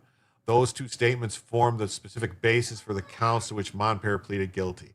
All right, just so everyone knows, those were not my statements. Those reading a story. So if that gets clipped, and look at he is. Somebody could actually do that. That would be crazy. Investigators also documented an escalating pattern of weapons acquisition. In February, Momper commented, "I bought several guns and I've been stocking up on ammo since Trump got in office." Wow, that's a crazy thing to say online. That's a crazy thing to say online. Weeks later, he posted, "Eventually, I'm going to do I'm not saying that. Doing an M-essing, and I've been buying." He says this guy says he's been buying guns a month since the election, body armor and ammo. That's crazy. I can never leave Home Depot for under $3. How many are liberal conservative?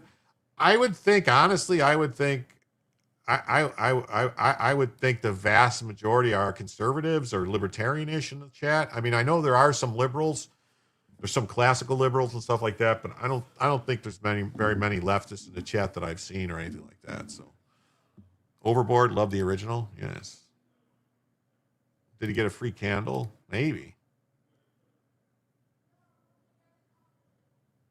Yeah, no doubt. One can of WD-40, $100 later. It's nuts.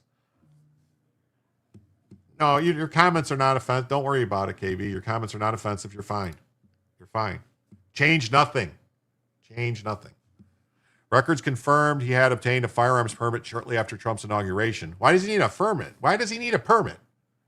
Is this America? I thought this was America. Why does he need a permit to buy a gun? The only permit you need is the Second Amendment. He was arrested on April 9th and remains in custody since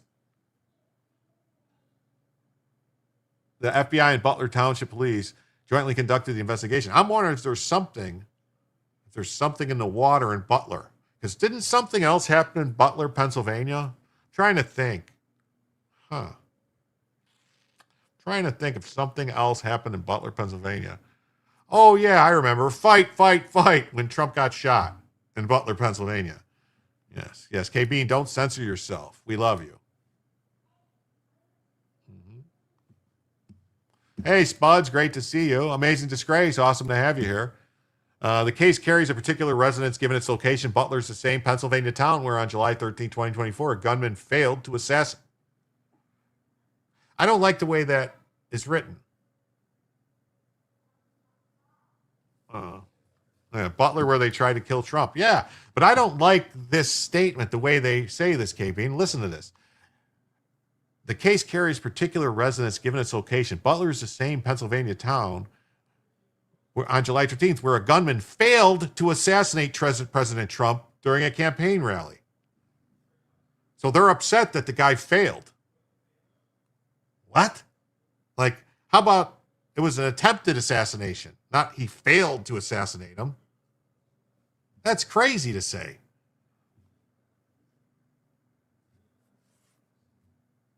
Wounding then candidate and killing Kerry contemporary, a firefighter who died shielding his family. Like, why would you word it like that? It's sleazy, right? That's super sleazy to word it like that. Like, oh, the guy failed to assassinate him. What? Federal prosecutors have emphasized the threats against public officials are treated as serious criminal matters, regardless of whether the defendant has a demonstrated means to act on them. That is nuts, man. It's nuts to word it like that. It really is.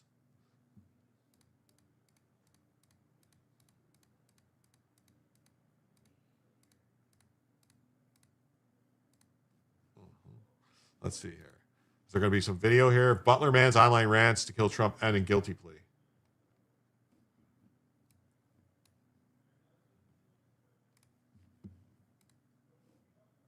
This is someone else. The man convicted of trying to assassinate then former President Trump in 2024 will spend the rest of his life in prison. Ryan Ruth was sentenced today for trying to kill President Trump while he was playing golf at his club in West Palm Beach, Florida. Correspondent Dana Marie McNichol is in Fort Pierce, Florida, tonight with that. Good evening, Dana Marie. Hi, good evening, Brett. At 59 years old, Ryan Ruth asked the federal judge for a reduced sentence of only 27 years. But today, we saw him shackled at the wrist and ankles as he learned his fate inside a Florida federal courtroom. Judge Eileen Cannon handing down a life sentence plus 7 years for gun charges. She called Ruth's actions premeditated, saying, quote, "You intended to kill and you would have achieved your goal without the brave Secret Service agent Furcano," referencing the agent who first spotted the barrel of the gun Ruth was holding as the would-be assassin waited in a sniper's nest near the president's West Palm Beach golf club. The sentencing wraps up more than a year of legal proceedings and courtroom drama, including the shocking moment Ruth tried to stab himself in the neck with a pen after being found guilty on all 5 counts. During the 2-week trial, Ruth acted as his own attorney, often being reprimanded for his courtroom inexperience and antics. Ruth hired a lawyer hoping for a reduced sentence and mental health treatment while behind bars. He plans to file an appeal. I don't think he was qualified or should have been allowed to act as his own counsel at the trial. Attorney General Pam Bondi reacting to the sentencing today, saying, quote, "Ryan Ruth's heinous attempted assassination of President Trump was not only an attack on our president, it was a direct assault against our entire democratic system." And Brett, this is not the end of the legal road for Ryan Ruth. He still faces state charges for attempted murder and terrorism. Wow. So this other guy, so this happened both the same day, so that's why they're both together.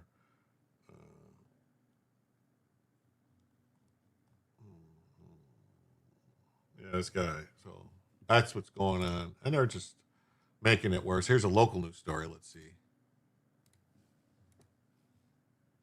Little local news story. Let's see how the locals news says it. All right.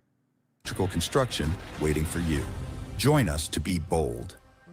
IBEW. We want to thank you for joining us on this Monday afternoon for Pittsburgh's Action News 4 at 4. I'm Mike Clark, in for Andrew Stockey. And I'm Shannon Perrine, in for Kelly Sasso on your Monday afternoon here. Here are your top 4 stories at Somebody 4 hired o'clock. We Ruth. start with some breaking news.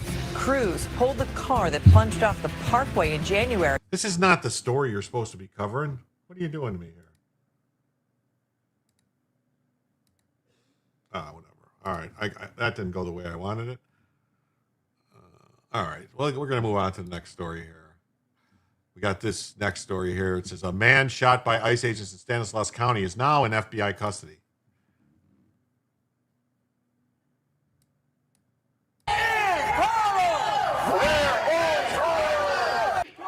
That's the scene of people gathering outside the Sacramento County Jail earlier tonight after the attorney representing the man shot by federal agents in Stanislaus County said that he was now being held there in the Sacramento County Jail tonight. The sheriff's office says that Carlos Mendoza Hernandez is not in their jail. His attorney says FBI agents arrested him after he was just discharged from the hospital. Federal agents shot Hernandez several times last week after pulling him over near I-5 in Patterson. The Department of Homeland Security says ICE agents fired defensive shots at him when he tried to drive into them. His attorney disputes that. Federal officials accuse Hernandez of being a Los Angeles gang member wanted for questioning in a murder in El Salvador.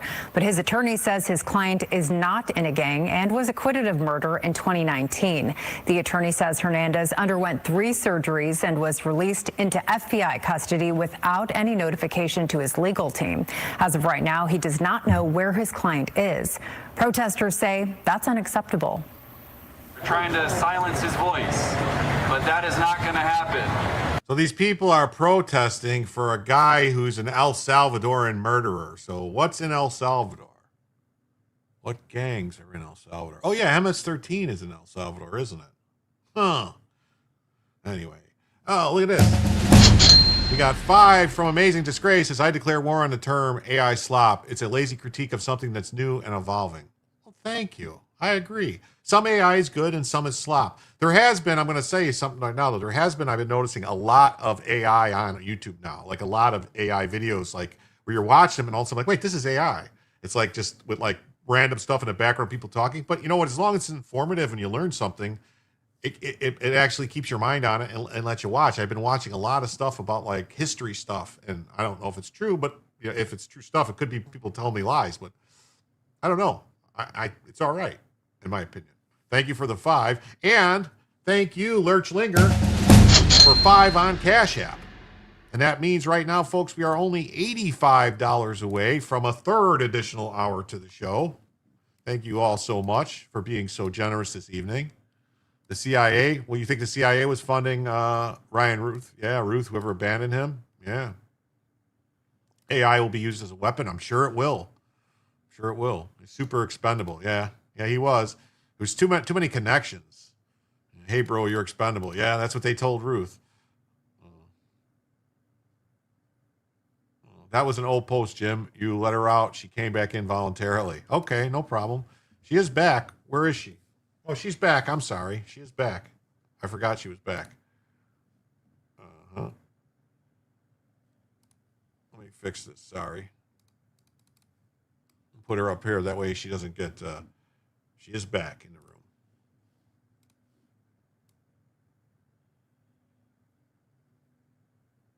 There she is. There's Miss Bella. Although it looks like she just gave birth to her doll.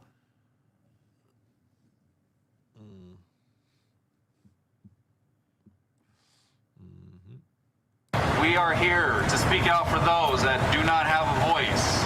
We will find you. We will do what we can. We have reached out to the FBI, and they referred us to the U.S. Attorney's Office. They told us information will be released tomorrow. That will be released tomorrow, the information. So let's see. A Northern California man who was hospitalized after being shot by federal immigration officers is in FBI custody. The lawyer representing the family said Carlos Ivan Mendoza Hernandez was shot multiple times on April 7th. Bella got tired of getting ridden by like a horse by the kids. Yes. Do I get a discount because time is moving faster? What do you mean?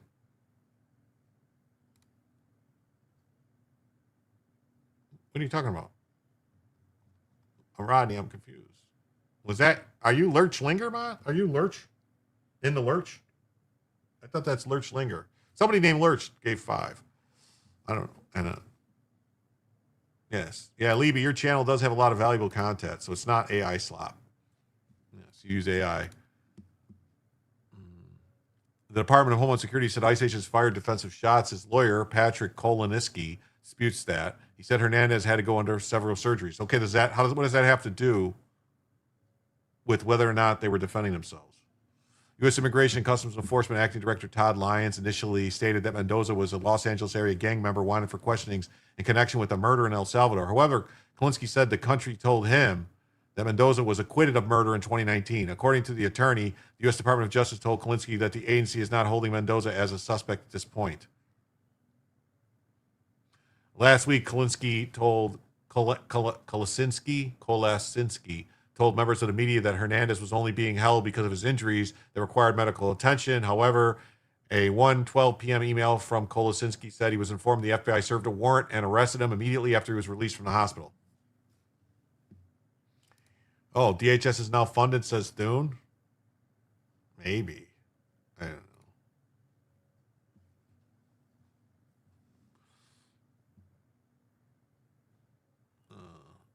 Details on why he was arrested were not available. The lawyer does not know where he is. A group of people gathered outside the Sacramento County Jail on Monday demanding to know where Mendoza is being held. They're trying to silence his voice.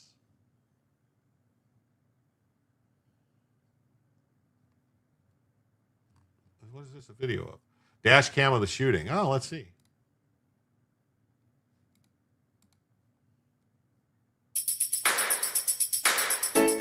Easy history. How Stelios created the Easy family. Wait.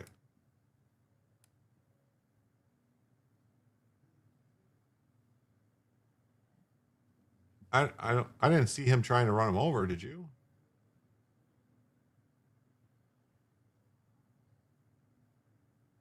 I don't see I don't think I'm seeing.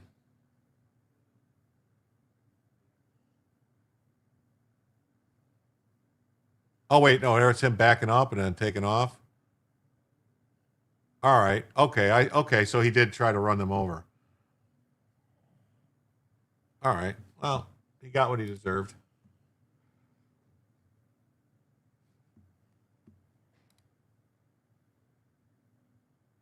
Okay, we got this. It says witnesses speak out about the California shooting. A huge fire at a pallet yard. Saving a hiker stuck on a cliff. Stream Bay Area news videos on demand. Mosque has been vandalized several times. The top news from KTVU on demand. Free and easy with a Fox Local streaming app. Who says her dash camera video shows the moments ICE agents shot a man on a freeway in California, is now speaking out, fearing for her safety. She says she wants to be identified only by her first name of Christina. The shooting happened on Interstate 5 and Sperry Avenue in the Central Valley community of Patterson last week. The woman says her video shows federal agents with guns drawn toward busy traffic, raising concerns about bystander safety. And moments later, the ICE agents shot a man named Carlos Mendoza Hernandez 6 times. He survived, but his attorney says he now faces a very long recovery. ICE claims Hernandez was using his car as a weapon. Christina says her video shows that was not the case. What are you talking about? Her video shows that's not the case. You guys see the video. He's backing up. He crashes into the car behind him and then goes, and the cops had to jump out of the way or they're going to get run over. These people, they're delusional. What are they seeing? This is nuts. Obligation as a witness to come forward. I was scared, definitely scared of what was going on. I really did think it was strange that, somebody would be getting stopped right in that area because it's a very heavy traffic area with a lot of people going through there in the morning to get to work. I feel this is all very overwhelming. It's scary. It's traumatizing. She thought it was strange that a car would be stopped where there's a lot of car traffic. Really? So if there's a lot of car traffic, they just let people do whatever. They don't ever stop the cars. Where do they find these people? You realize these people are allowed to vote, right? This is very disheartening for the future of this country that we have people like that voting. Christina says the FBI plans to interview her this week. She mentioned that if something like this had happened to her, she would want someone to come forward and help with the investigation. The FBI Sacramento field office says they cannot release any additional information on this case. Police in the Bahamas continue. Wow. Crazy. This just says, man shot by ICE in Stanislaus County, arrested by FBI for being discharged from hospital. Well, yeah, he tried to run over the FBI agents, so he's going to get arrested.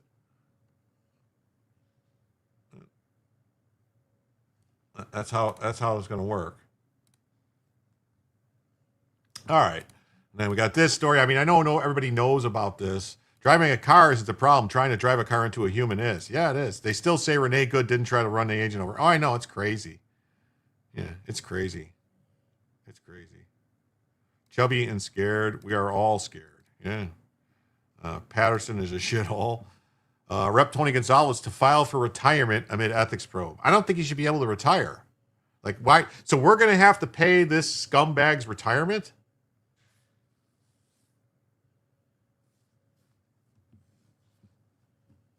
Of you. You're all scared of me or of them, of that lady, of her voting patterns.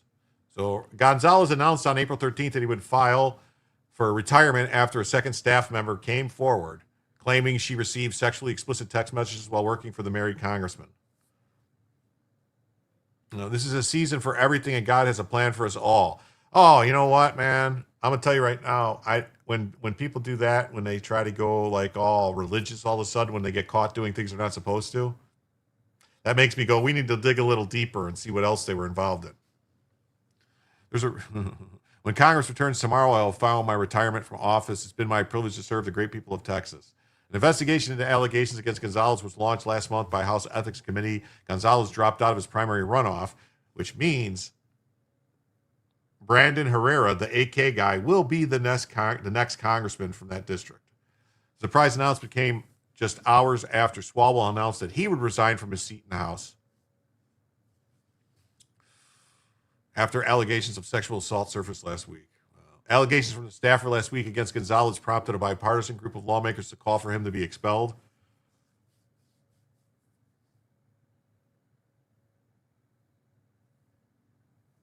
Humans are soft. Cars are hard and heavy. Yeah. Your hackles go up when you hear the stuff. That's what I'm saying. Like, my hackles go up when we're paying this guy's retirement. Text messages first reported by the San Antonio Express News show that Gonzalez repeatedly asked for sex and nude photos. The former campaign staffer told NBC News that she was coming forward now because she believed Gonzalez should be held accountable for his past actions. Gonzalez had already announced March 5th that he would not seek re-election after admitting to an affair. After 4 to 6 years, we're paying for retirement. I know, isn't it? We're paying for retirement for MTG too, right? That's why she waited. She waited until she got past her. I think it's 5 years. It's 5 or 6 years in office. You get retirement. You get a retirement package. It's crazy. Regina Ann Santos Aviles, a 35-year-old aide, died by suicide in 2025 after setting herself on fire. See, I don't. Will donut operator be Herrera's chief of staff? I don't know. I don't know. But I just hope that Brandon Herrera doesn't get co-opted by the swamp.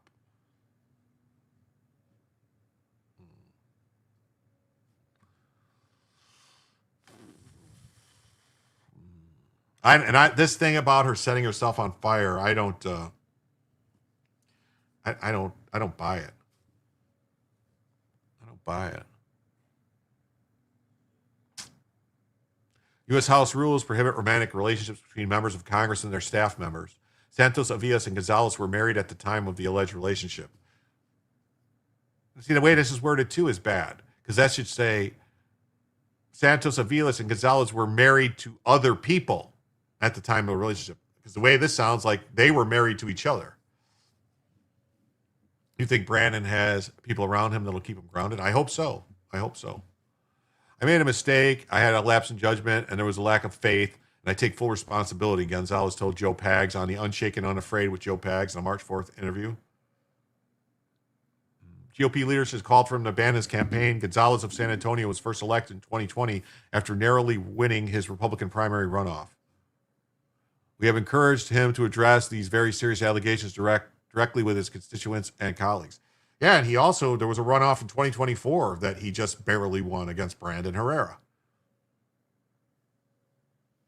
So Mike Johnson, Steve Scalise, Tom Emmer, and conference chairwoman Lisa McClain said in a joint statement last month that they're going to look into these allegations. The congressman had previously said he decided to serve out his term. Gonzalez was raised by his grandparents and served in the U.S. Navy, achieving the rank of Master Chief Petty Officer. He was a Master Chief? There's supposedly a video of the fire girl? Of her starting her... Really? I just can't believe he was a Master Chief.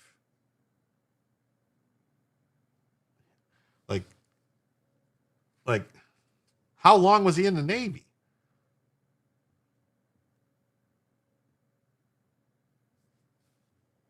Should be wearing a jacket.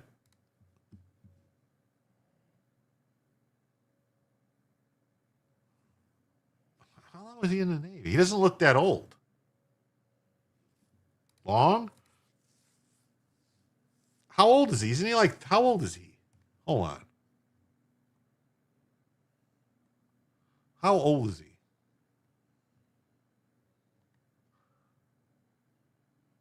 I never met a Master Chief that was under 40. Barry was thrown to his grandparents. Look how that turned out. Has anyone ever met Chief Long? Was he? But I knew some chiefs that were like 35, 36 years old. But any senior chief I knew was at least 40, 41 that had been in, 20 years at least. I never knew a Master Chief that was in less than 25 years.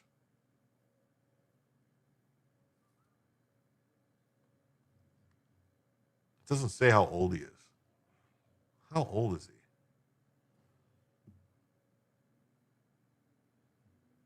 It's like 12 years.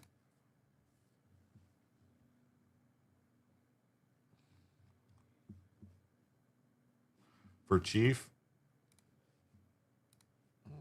No, I mean,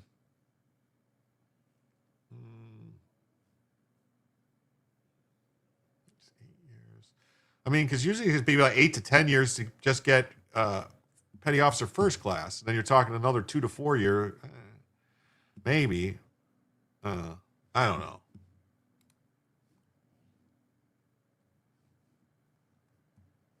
It's the same thing here. Tony Gonzalez quits Congress after affair, lewd text scandal.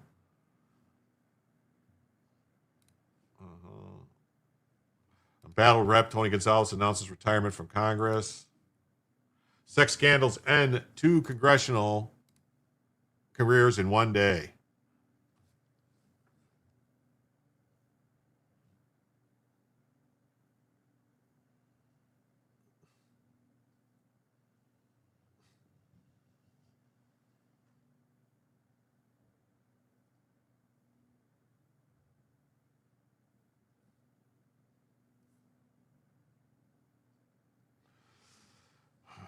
"12-year Master Chief? No, that's impossible. That's what I'm saying. It can't be no 12-year Master Chief. That's nuts. That is nuts. That's crazy. Nepotism. Well, maybe. The only thing I could think, honestly, and I hate to say this, is maybe it was a DEI thing because he's Hispanic.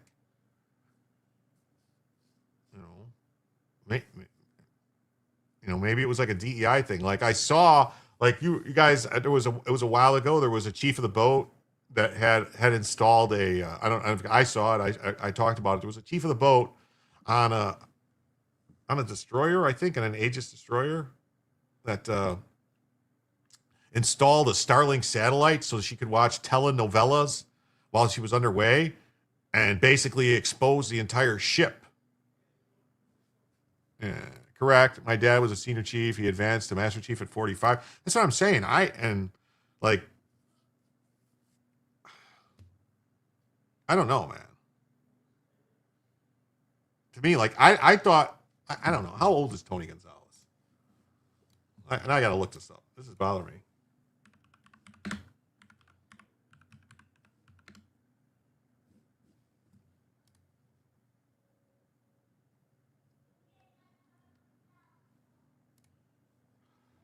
Tony Gonzalez was born in 1980. From 99 to 2019, he served in the Navy, retiring with the rank of Master Chief. Well, he might have. He was a crypto guy. He was a CTI. He was a crypto guy. So maybe because of that specialty, maybe he was able to advance further.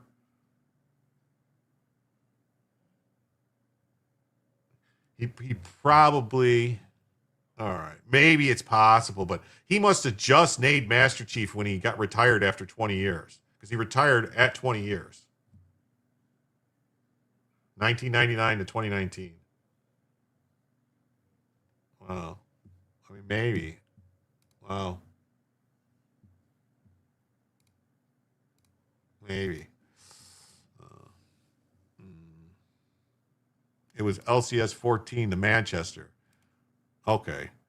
I don't remember the ship and everything, but it was they lowered the standards. Minimum time in service is 19 years. Well, yeah, it said he retired. He went in 2019. He got out, or 1999. He came out in 2019. So that's 20 years exactly. But I mean, being a cryptologist, maybe because he possibly could have got like automatically promoted to second class petty officer out of C school, which is, A school is the first thing and then C school. So it's possible type of thing because of that specialty. So maybe you are not. Garfield's Bizarre Adventures, you're not banned. I don't ban any. There's nobody who's banned in this chat.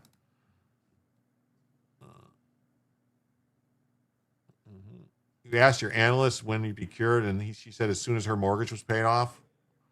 Yeah. Wow. So yeah, sex scandal ends 2 congressional. Oh, I forgot too. Like there was another PayPal came in from. Another PayPal came in, and this is. It's greatly appreciated, K-Bean. but it's your Tactical assessment. Red Chinese victory. Impossible. America will never fall to communist invasion. Communism is the very definition of failure.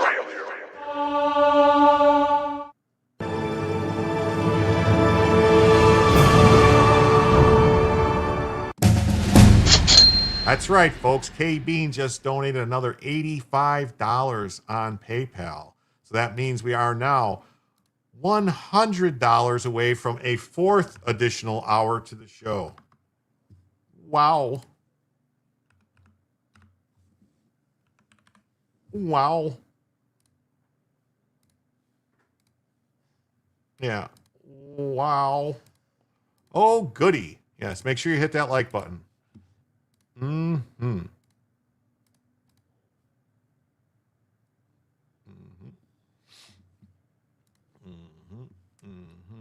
Tony Gonzalez and Eric Swalwell are both scum. Get them out of here. Yeah, they are. They're both scum. What do you think, Garfield? Don't you think it's a little sleazy that they waited until they had basically, all right, you get rid of your scumbag, we'll get rid of our scumbag? Because there's some other scumbags that need to go too. Yes, amazing. Woo, woo, woo. Congratulations. Yes, that's awesome. Yes, damn, KB dropping the big bucks. She is. She is. I mean, K Bean on her own has dropped on her own has bought over 2 hours. More than 2 hours. 2.5 hours actually, just about by herself. Wow. Jim has offended me. I need 500 immediately. Delay is obvious. Just go. Don't go away, mad. Just go away. Mm-hmm. Wow. So 2 sex scandals. 2 casual careers ended by sex scandals in one day. Gonzalez, who was facing allegations of sexual misconduct with subordinates, announced his intent to resign on Monday. There's a reason for everything and God has a plan, blah, blah, blah. Gonzalez announced that came an hour after Swalwell, who had been accused of sexual misconduct, announced he would resign from Congress. It's like crazy.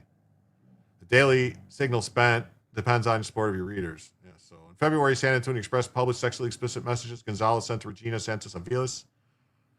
Her widower accused Gonzalez of having had an affair with his wife. In March, Gonzalez admitted to the affair. In April, a former campaign aide accused Gonzalez of having sent her sexual messages. Yes, it's crazy. Rep. Anna Paulina had announced her intention to force votes of expulsion for both Swalwell and Gonzalez.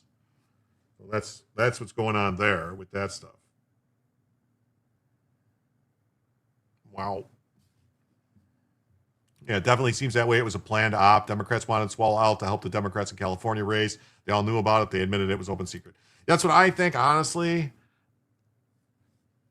I think that the Democrats knew that this was coming. They knew that the information was out there. They knew that if they didn't pull the trigger on him before the primary, that it would come out after the primary. And if it was him up against, say, Steve Hilton or Chad Bianco, and this information came out, that it probably would have pushed, it would have been an issue. It would have been a major problem. So they had to do this now. They had to do it now. Yep, they had to do it now.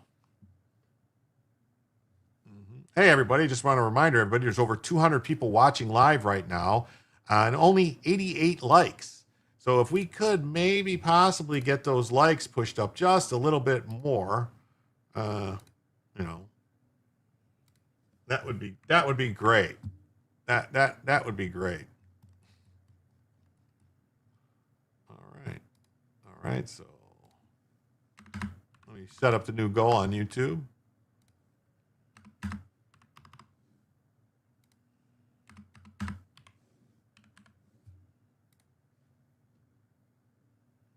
All right.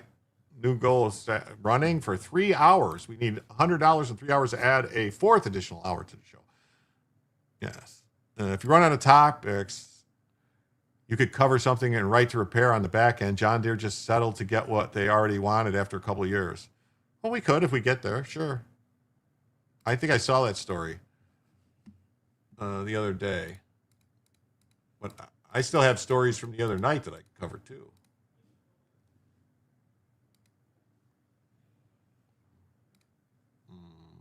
All right. And then we saw this. Eric Swalwell resigned. Democratic Congressman Eric Swalwell announced a major political shakeup across California and the country. Democratic Congressman Eric Swalwell announced late this afternoon he's stepping down from his seat in the House. Swalwell suspended his campaign for governor yesterday. However, because he dropped out after a deadline to formally withdraw, his name will still appear on the June 2nd primary election ballot. This all comes amid growing pressure from his fellow Congress members after multiple claims of sexual misconduct against him. Action News reporter Vincent Camarillo joins us from the live desk with the fallout. Vincent?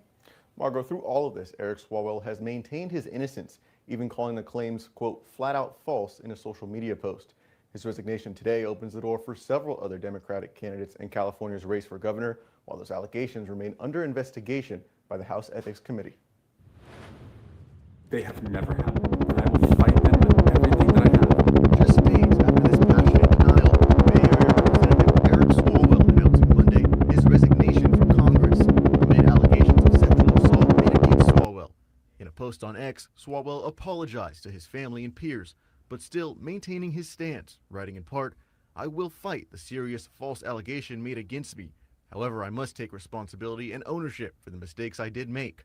The decision was pushed heavily by his fellow Congress members, many of them prepared to expel Swalwell if he didn't resign. Valley Congressman and Democrat Adam Gray immediately pulled his support of Swalwell after learning of the claims, calling them deeply disturbing. Swalwell was the leading Democratic candidate in what remains a crowded race for governor. The concern has been that in this jungle primary that it could end up being two Republicans. What happened? Come out on. The concern has been that in this jungle primary that it could end up being two Republicans who come out on top because there's so many Democrats running. The scandal sure to bring even more eyes to the election, but Monday some top candidates saying it won't make much of an impact. I don't view myself as aiming myself towards Eric Swalwell's supporters. I view myself as aiming myself at working Californians who need relief. It'll probably lead to some consolidation on the Democrat side, but in the end, I don't think it makes much difference. It will now be up to Governor Gavin Newsom to decide if and when Swalwell's seat in Congress is filled. Newsom's office says they are reviewing the matter and will make an announcement once the seat is officially vacant. Now, there are reports that another woman who claims to have serious sexual misconduct allegations will hold a press conference tomorrow in Los Angeles describing her claims. Meanwhile, Swalwell's attorneys have said they're prepared to fight any allegations made against him. At the live desk, Vincent Camarillo, ABC 30, Action News. I don't think it's not too late to take him off the ballot. Is that what they said on the maybe on the primary ballot? It's too late to take him off the primary ballot, maybe, because I think the primary is coming up in a couple weeks, or maybe it's June. I don't know, but I know it was too late. It was already too late for him, for Eric Swalwell, to rerun for his seat on for Congress, because that had already passed the deadline to file. So someone else, so he was already not going to serve, but now he's gone. He's just resigned. He's gone from Congress completely. It says because Swalwell missed the deadline to formally withdraw, his name will remain on the June 2nd primary ballot. So his name will still be on the primary ballots. Oh, that could be a problem for Democrats, actually, because his name will still be on the ballot. So it says he missed the deadline to have his name removed. I wonder if we'll see some Democrats sue over this. There's a deadline, I guess, that they're saying. There's a deadline that he missed. It says right here. So he missed the deadline. So I'm sure the Democrats will sue to have him taken off the ballot, though. You know, there's a deadline because they have to print them so far in advance. You know, they have to mail them out to, all the people in California. Yeah, Swalwell's another Anthony Weiner, a male feminist exposed as a predator. Not surprising. Yeah, you should call him another Bill Clinton. Valley Congressman Democrat Adam Gray immediately pulled his support of Swalwell after learning of the claims.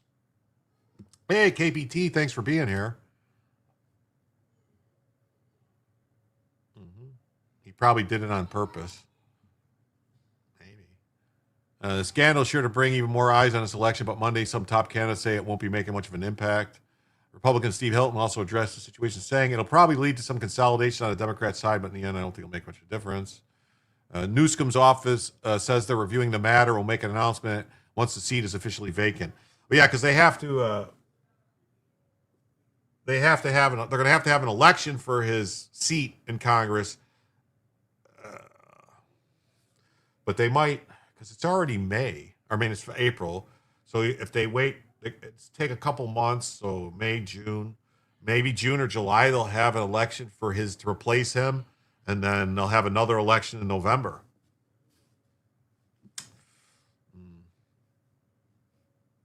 Is Newsom still considered the front runner? No, Newsom's not running again for governor. I think he's term limited. I think he's term limited. Gloria Allred is not on her way to LAX. Okay.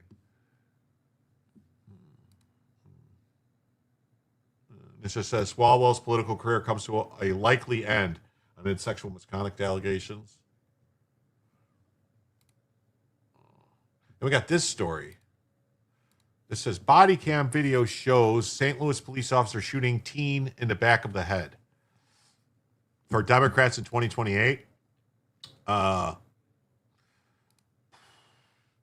think he's polling at around 18 or 19%, something like that with Democrats.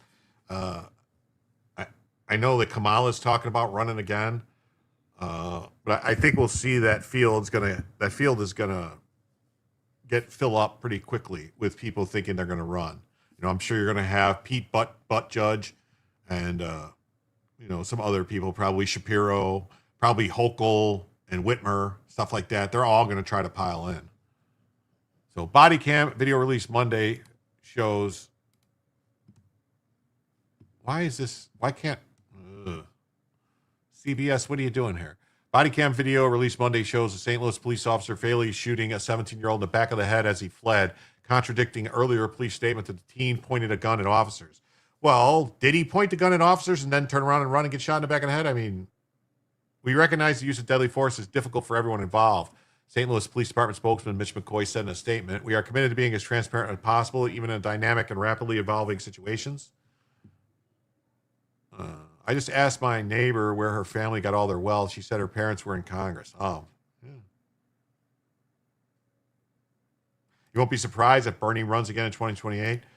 Well, I mean, yeah, RFK will probably run, sure. If RFK wasn't doing Maha good chance he might win whatever side he'd run for, RFK. Yeah, I mean, here's the thing. I don't think his father or his uncle would be in the Democrat Party today. If they would look at these Democrats. Every Democrat candidate is a commie. Yeah. Yeah. Bernie is old hack disruption. Yeah, I don't know. I mean, Bernie is up there, man. I don't see. Oh, for governor in California. Oh, if RFK would have ran for governor. Oh, well, yeah. I mean, there was a lot of talk about that. I don't know, but I think wasn't his. Yeah, I think RFK's happy where his wasn't his chief of staff. I can't remember her name. Wasn't she going to run for governor in California? I haven't heard anything about her. Was she running as independent though? Can't remember. Al Watkins, an attorney for the family of Amishan Wilkins, obtained the video as part of the discovery process in a federal lawsuit against the police department. Watkins said his office tried and failed to get the video through a records request. They fought that the video issue for a year. We had to file a federal lawsuit to get it. That's not transparent. That's not integrity. In a statement, Watkins said residents of St. Louis and abroad in Missouri, as well as Wilkins' family members, deserve better than this. The nation is watching. Indeed, the world is looking at St. Louis.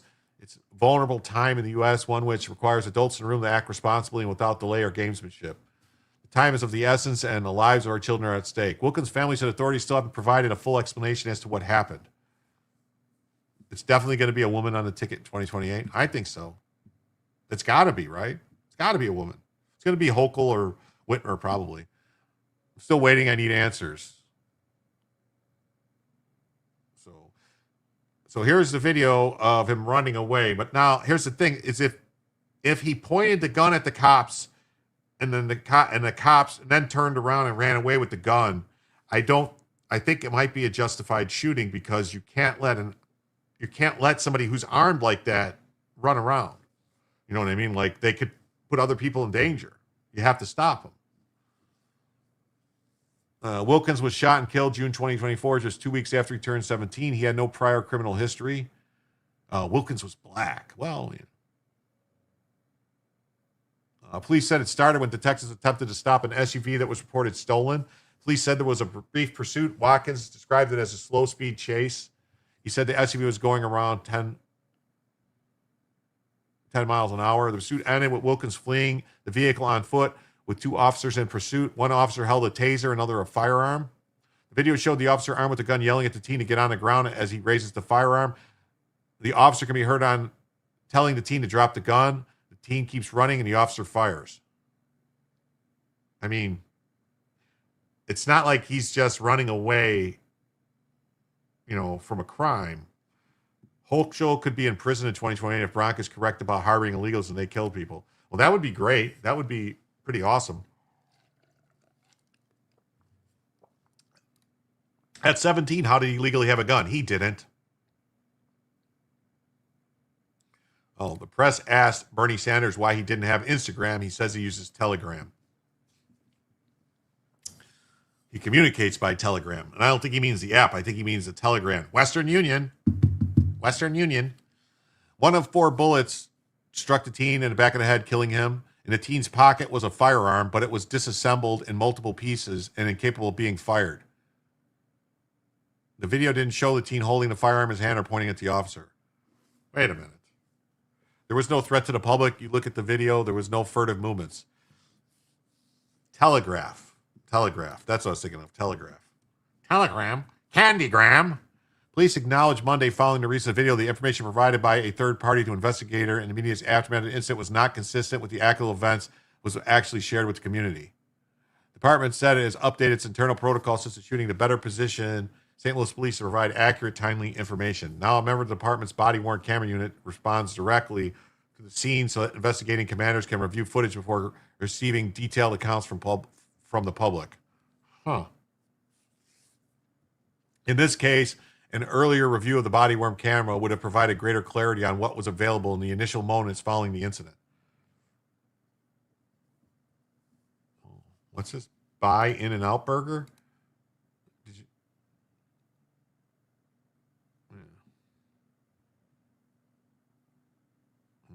Bernie Sanders told me that he was learning code. I asked which one. He said Morse code. Okay,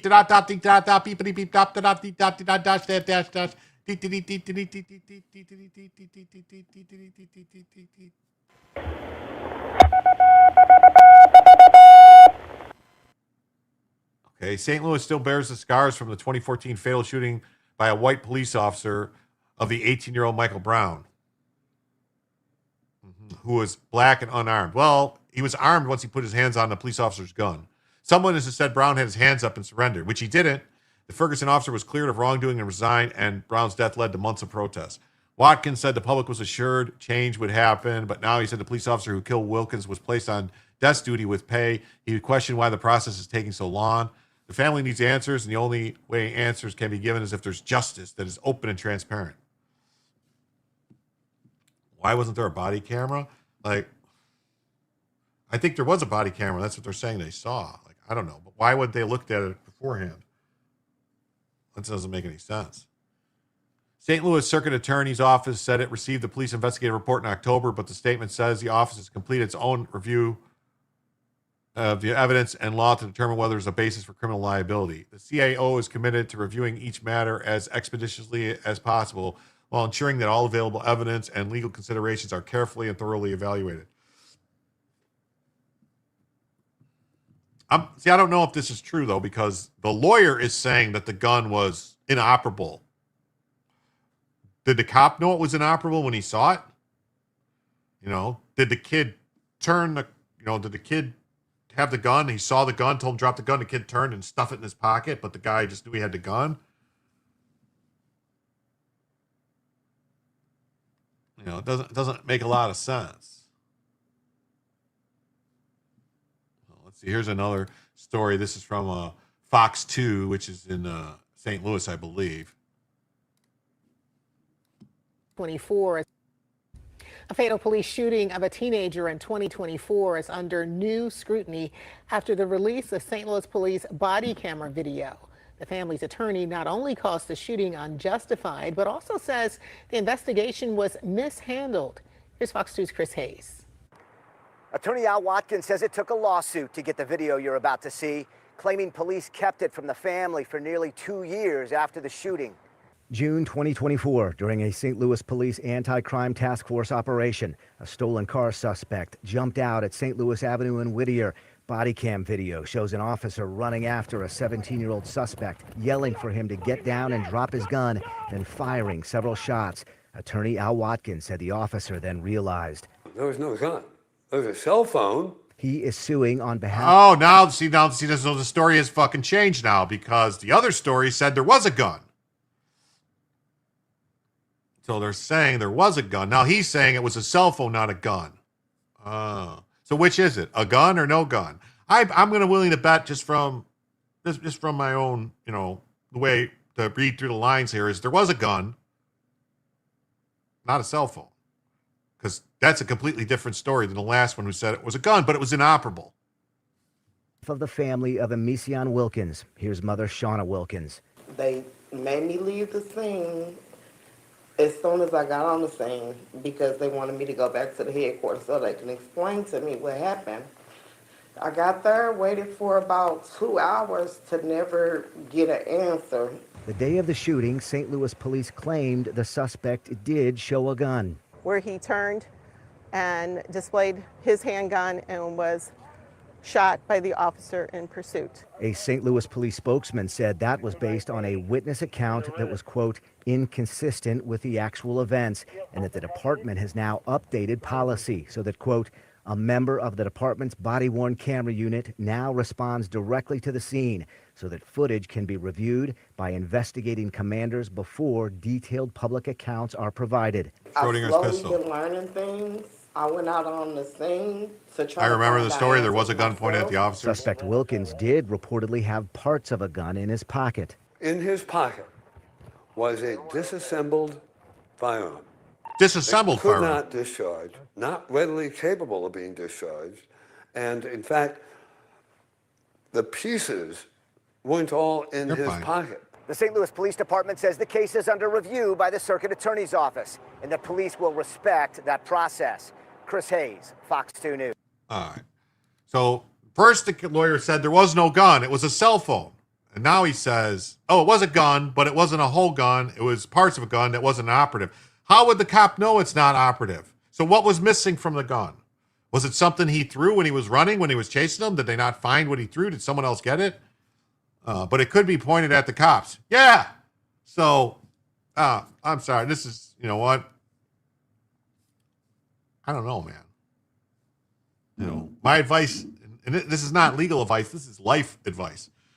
If you ever have anything that could be deemed to be a gun, legal, whatever, it doesn't matter, and you're stopped by the police, don't run from them. Don't point it at them. Don't do anything stupid. Be smart. Stay alive. That's not defending cops who shoot people for no reason either. That's just me saying, don't be dumb. Use your head. Stay alive. I asked Bernie Sanders why he supported taxes. He said, because you'll get arrested if you steal. A responsible owner was missing from that gun. Yes. They're trying to rewrite the story. Yeah, that's what they're trying to do. So here, body cam footage contradicts St. Louis Police's earlier account. We got this story. It says, Los Angeles School District strike called off at the final moment as staff score staggering pay hike. He stole a vehicle too. Yeah, and don't steal cars. Don't use stolen cars. Yes. 90 Portland, still here. A staggering pay hike. Huh. I wonder, are those kids going to get staggeringly better scores on their math and other things? What do you think? You think they're going to be able to read? They're going to be able to read, write, arithmetic? What do you think? I don't think so. Students with the LA Schools Unified School District will slink back to school Tuesday as the district averted disaster. Pending an agreement with Local 99 of the Service Employees International Unit. Oh, the SEIU. What do you know? The SEIU. I can't breathe. Hands up, don't scoot. Union leaders have been prepared for students to have the day off, had thousands of school employees took to picket lines. It also means 390,000 students will go to school after going to bed thinking they could be off.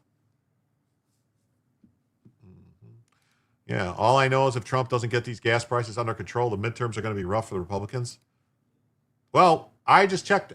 I'll check again. Let me look.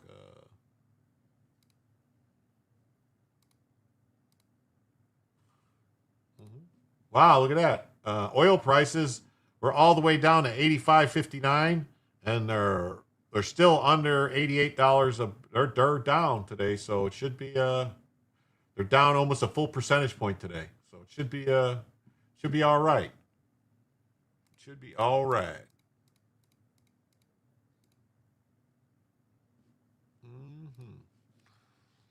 Workers scored a monstrous 24% pay hike under the new contract. So they got 24% raise. Wow. Jason, what's up? Good to see you tonight. Hey, Jim, I hope you're doing well. How long did you give the blockade? All the experts have moved the goalpost. Barnes is saying Trump is losing his marbles. Well, Barnes is Barnes, man. You have to consider Barnes is making some wagers on some of this stuff, so he's trying to get other people to do other things. And I don't know. Yes. He didn't do nothing. He didn't do muffins. Yes. Got gas last night. Was $1 down from the last time I got gas, which was a day or so before. It should be down even more because if it's down, it's under $90 a barrel.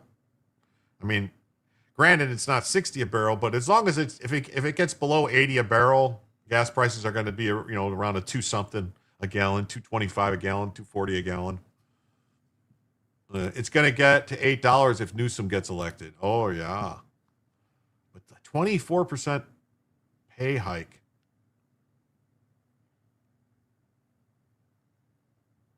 Wow. Whose schools are schools? Doesn't sound like. I mean, I guess they own them now. I'm also in Cali, so only so much I'll see a change. Yeah. Because of your unity and readiness to take action, we secured major wins for our members, including significant improvement to wages and hours, stronger protections against subcontracting, increased staffing, and successfully stopped layoffs for IT workers. You saw $3.47 a gallon today. This is what collective power works like. Gas is very volatile. As long as the Iran situation continues, speculators on oil market will cause price spikes. Yeah. I mean, that's the thing. It is speculative. It's all speculative. Oh, Karen Bass is just giving. This is probably more of Karen Bass paying off the people that put her in office. All members should report to work. The sweetheart deal for Local 99 was the third and final milestone to avert a walkout among the largest school district in the nation.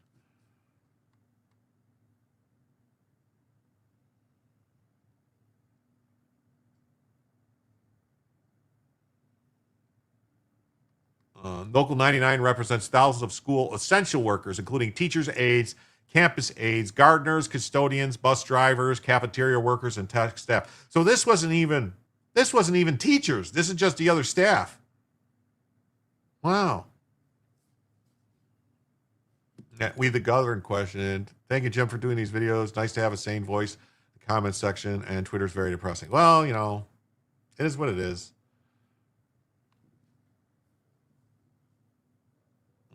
Barnes is a big DC lawyer. I like what I like about him. I just, some of his opinions I like. Some of the stuff I like. Some of the stuff I don't.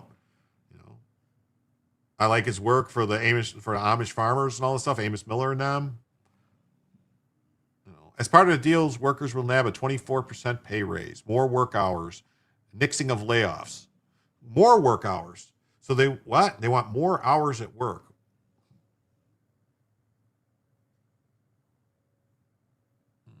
More healthcare benefits and limitations on subcontracting. Wow. The district celebrated the agreement early this morning. We're pleased to announce we've reached an agreement in principle with the SEIU. No, you're fine, Jason Fisher. It's fine. I knew who you were talking about. LA School Unified and SEIU 99 will continue to work together to finalize the details of the tentative agreement. Acting Superintendent Andre Ichet, who has taken over for Superintendent Alberto Cavallo as the FBI looks into him, also celebrated the cancellation of the strike. We are proud to have reached a resolution with all our labor partners. Two other unions, United Teachers Los Angeles and Associated Administrators, reached tentative deals with the district on Sunday. So this is three different unions that are all happy to see most of Bella. She's there. Cafeteria lady has swallows well injection. Mayor Bass said she stepped in to ensure the schools would be open. So Mayor Bass stepped in to guarantee that the unions got paid. Bass added that she was also involved herself to make sure the city would provide for children if schools have been closed. And I'm glad we don't need those contingency plans. Hey, well, thanks for stopping by, Garfield. Have a nice night. Hey, so is one illegal taking over for another illegal? Barnes is a butthurt moron because he didn't get administration. It could be that. Unlike the auto union where they can come back to trough since it's a bottomless pit, unlike the auto manufacturers that can't move to Mexico. Yeah, that's the thing. Hey, Mayor Bass, is that reservoir full yet? Bass has a money printing machine. Well, I think they just go into debt is what they do. Our schools, teachers, instruction aides, nurses, custodians, bus drivers, and other dedicated workers care for our children. They care for our children. They care for our children.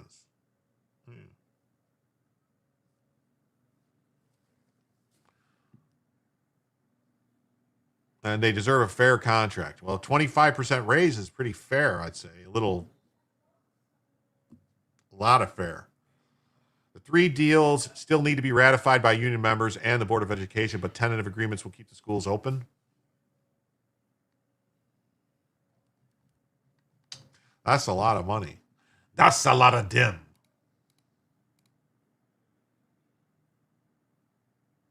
This is crazy. Texas teacher admits to sex with two teens after being spotted kissing a young student.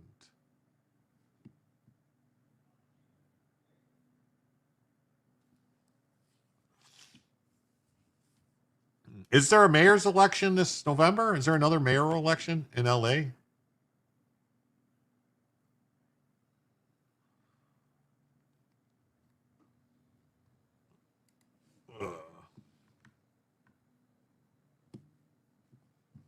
What is it with these ads that I can't get rid of?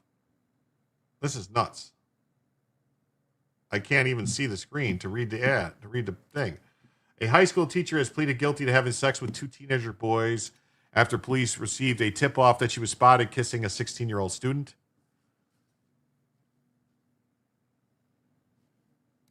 Teachers and sex is like silver and gold. Shelby Dawn Lasham, 25, knew that both the boys were under the age of consent, and had been family friends with one of them for years before she started the twisted affair.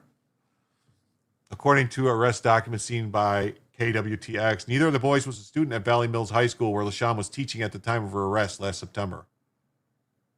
Oh, she's got that face. She's got that face like the girl. What was her name? Remember the cop that was in the cop lady? What was her name that they showed that she had sex with, like all the people in the police force? I'm trying to think. What was her name? Like, what the hell?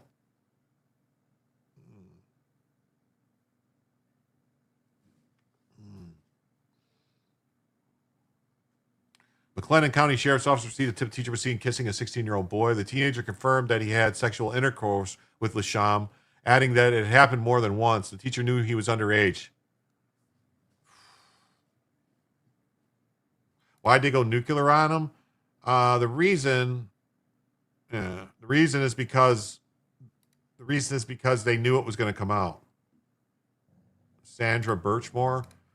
The one who was married, remember? And it was the woman, and it was like a whole thing. Officer Choo Choo. Yeah, the train Officer Choo Choo train. Yeah. What was her name, man?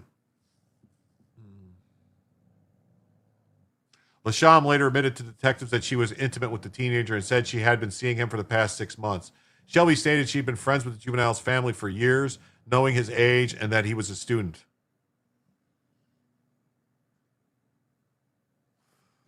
Who has the tannerite? I don't know. LaShawn also admitted to having sex with a second boy who was under the age of 17 and who attended a different school to the first victims. What the hell? Yeah, I agree. I agree, Pat. She can't get a grown-up man. I agree. The teacher knew they were underage? No way. Yeah, what do you know? The teacher knew that the student was underage. Wow. On Friday, prosecutors recommended the disgraced former teacher be placed on deferred probation and fined $1,000. Wait a minute. Hold on. The prosecutors recommended that the disgraced educator be placed on deferred probation and $1,000 fine for pleading guilty to 2 counts of an improper relationship between an educator and a student. Both charges are second-degree felonies, which carry up to 20 years in prison. So she's not going to jail. Yeah, that's what it sounds like. No jail time. That's what it sounds like. Yeah, damn, these hoes ain't loyal. You ain't kidding. You ain't kidding, Phil. In exchange for the guilty plea, 2 counts of sexual assault against a child were dropped. The 19th State District Judge Thomas West ordered a pre-sentence investigation by probation officers, which he will consider before deciding to accept the plea deal.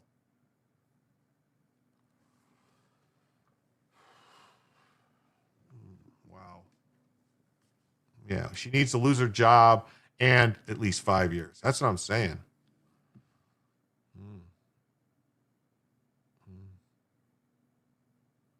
Sandra Birchmore is a victim. Keep her out of this. I don't know who Sandra Birchmore is. That's not the cop, right? The train cop or whatever. What the hell? Let me look it up.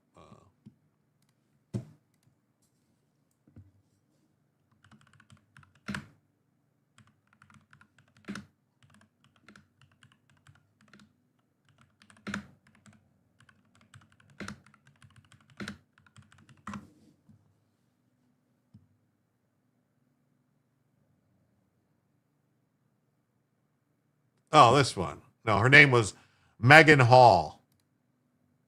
Let me just show this just for this is just for hold on. This is just for this is just for because I thought that the two looked very familiar, very similar.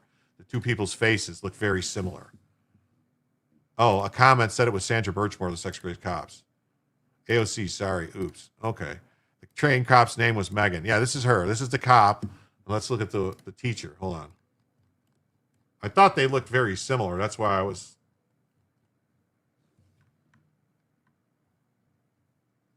And here's the teacher. Right? Don't they look pretty similar, face and everything?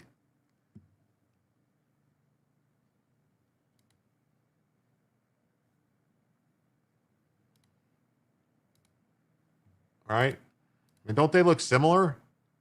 Like they could be sisters?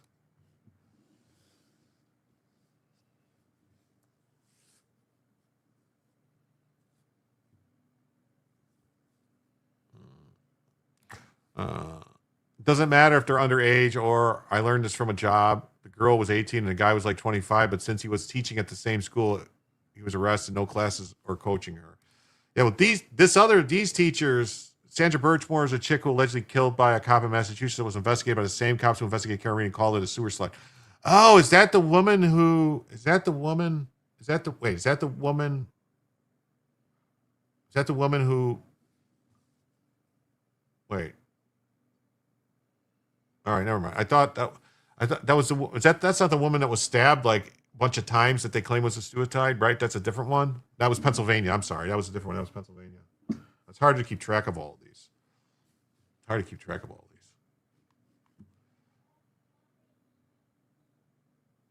I said it, and yes, she was abused by all those cops, but she did have sex with them. This woman was abused by all the cops? Maybe. I think they probably took advantage of her because she was young and impressionable. But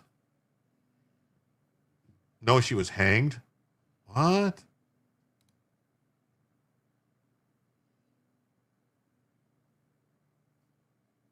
Wait a minute. She was not a chick. She was a pregnant woman who lost most of her family. We're fighting about Sandra. Okay, I don't know who Sandra is. I'm sorry.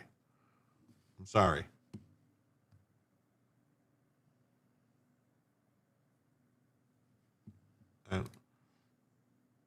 so let's see what this says. The school district strikes averted for a tentative deal. So let's see what this has to say. LAUSD strike was averted overnight.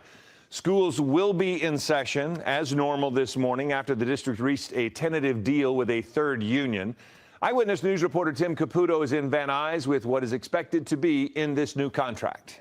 When you think about pulling an all-nighter, you typically think of students, but last night it was those union leaders in the district and even the mayor burning that midnight oil all to get a deal made. And at 2 a.m., they did exactly that, averting a strike and averting a school closure as well. The bus drivers, and they were part of the union that were poised to picket today, they have been showing up to work at this lot here this morning. Many of them already headed out onto our city streets to pick up hundreds of thousands of LAUSD students, all to head to class today. You want to talk about a buzzer beater? Boy, oh boy, this went to the final minutes last night, just hours before the first school bell will ring. The deal was reached and a strike has been averted. There were countless parents who went to bed last night not sure if their kid would be headed to school today or if tens of thousands of employees of LAUSD would be on the picket line this morning. And frankly, as that clock struck midnight, a strike was still planned. But at 2 a.m., the local 99 SEIU announcing a deal is done and the final of 3 unions to come to contract agreements with the district. Mayor Karen Bass even posting to social media shortly after the tentative agreement was reached that she played a role in negotiations. How grateful I am for the people who take care of our children day in and day out at great sacrifice. The leadership of this union and the other unions that came together on behalf of the children of this city, of a superintendent who was willing to come to the table. We've been here, I've been here for hours, they've been here for days, but we were all committed to saying that we were going to stay here until we got the job done. The union representing teachers as well as the one repping administrators reached tentative agreements with the district on Sunday, but in solidarity, they had all agreed to strike today if there is no agreement with the service workers union. So here's what those bus drivers, custodians, teachers' aides, counselors, among others got, according to the SEIU Local 99. It is a 24% wage increase. There are increased work hours that'll ensure health care benefits for thousands of workers as well, and they're even rescinding layoffs of hundreds of IT technicians. Now, this, of course, like the other 2 deals that were reached over the weekend, is a tentative agreement. They still have to vote on it. That being said, the deal has been reached, which means the strike has been averted. That is the big deal here this morning. And while they got to work out those details, the bigger portion is the fact that all 3 unions representing some 70,000 employees at LAUSD all have new contracts and new agreements, and school is still on for today and the rest of this week. In Van Nuys, I'm Tim Caputo, ABC 7 Eyewitness News. Okay, just so everyone's clear, I was not demeaning this woman either. I didn't, the police officer, like, I didn't think she should have been fired. Like, she was, and punished. Like, she was the junior, like, the lowest rung. All her bosses and her superiors in the police department, took advantage of her. I mean, I was just saying that the 2 women looked alike. Like, the face of that woman, the teacher, reminded me of her. That's all I was saying. That the 2 looked alike. That's all I was saying.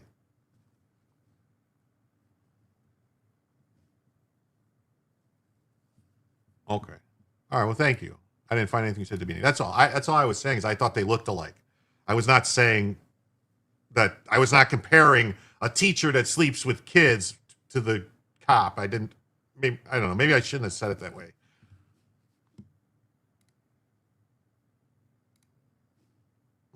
And we got this story. Former Brazilian spy chief who fled the country following a coup plot conviction, arrested by ICE agents in the U.S. So this is very interesting, this story. This was Bolsonaro, all right, in Brazil. Bolsonaro spy chief that fled after he was convicted by these people claiming it was a coup plot, and now he's been arrested by ICE. It's very, very interesting. Like, I would think that Trump would be protecting this guy, but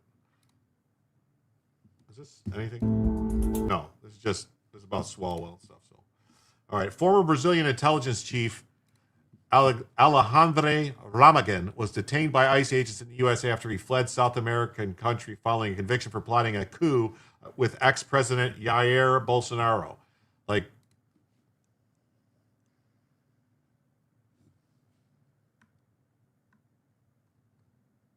he was sentenced to 16 years behind bars in September for his role in plotting to overturn leftist leader Luiz Inácio Lula's victory in 2022, but he fled the country before his sentence began.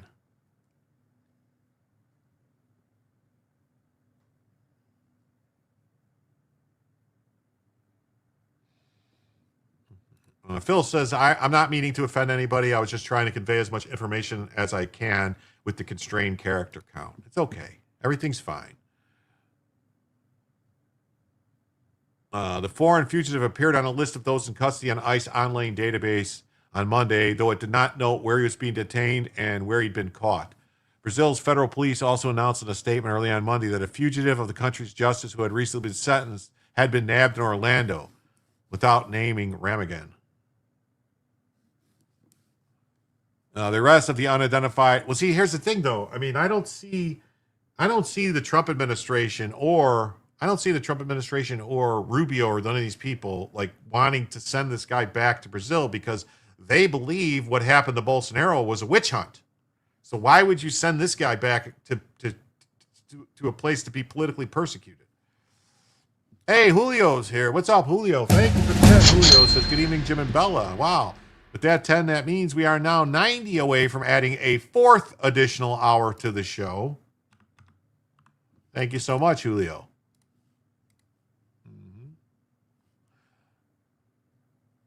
Yeah, nothing like rewarding failure. Student performances at all-time lows, but teachers are getting more money. It's crazy. Crazy.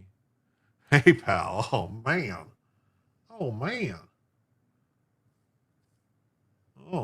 Oh, here's the KPT's late fee, $10. Thank you, KPT. Thank you so much on the PayPal. So that means we are now just $80 away from adding a fourth additional hour to the show. Thank you so much.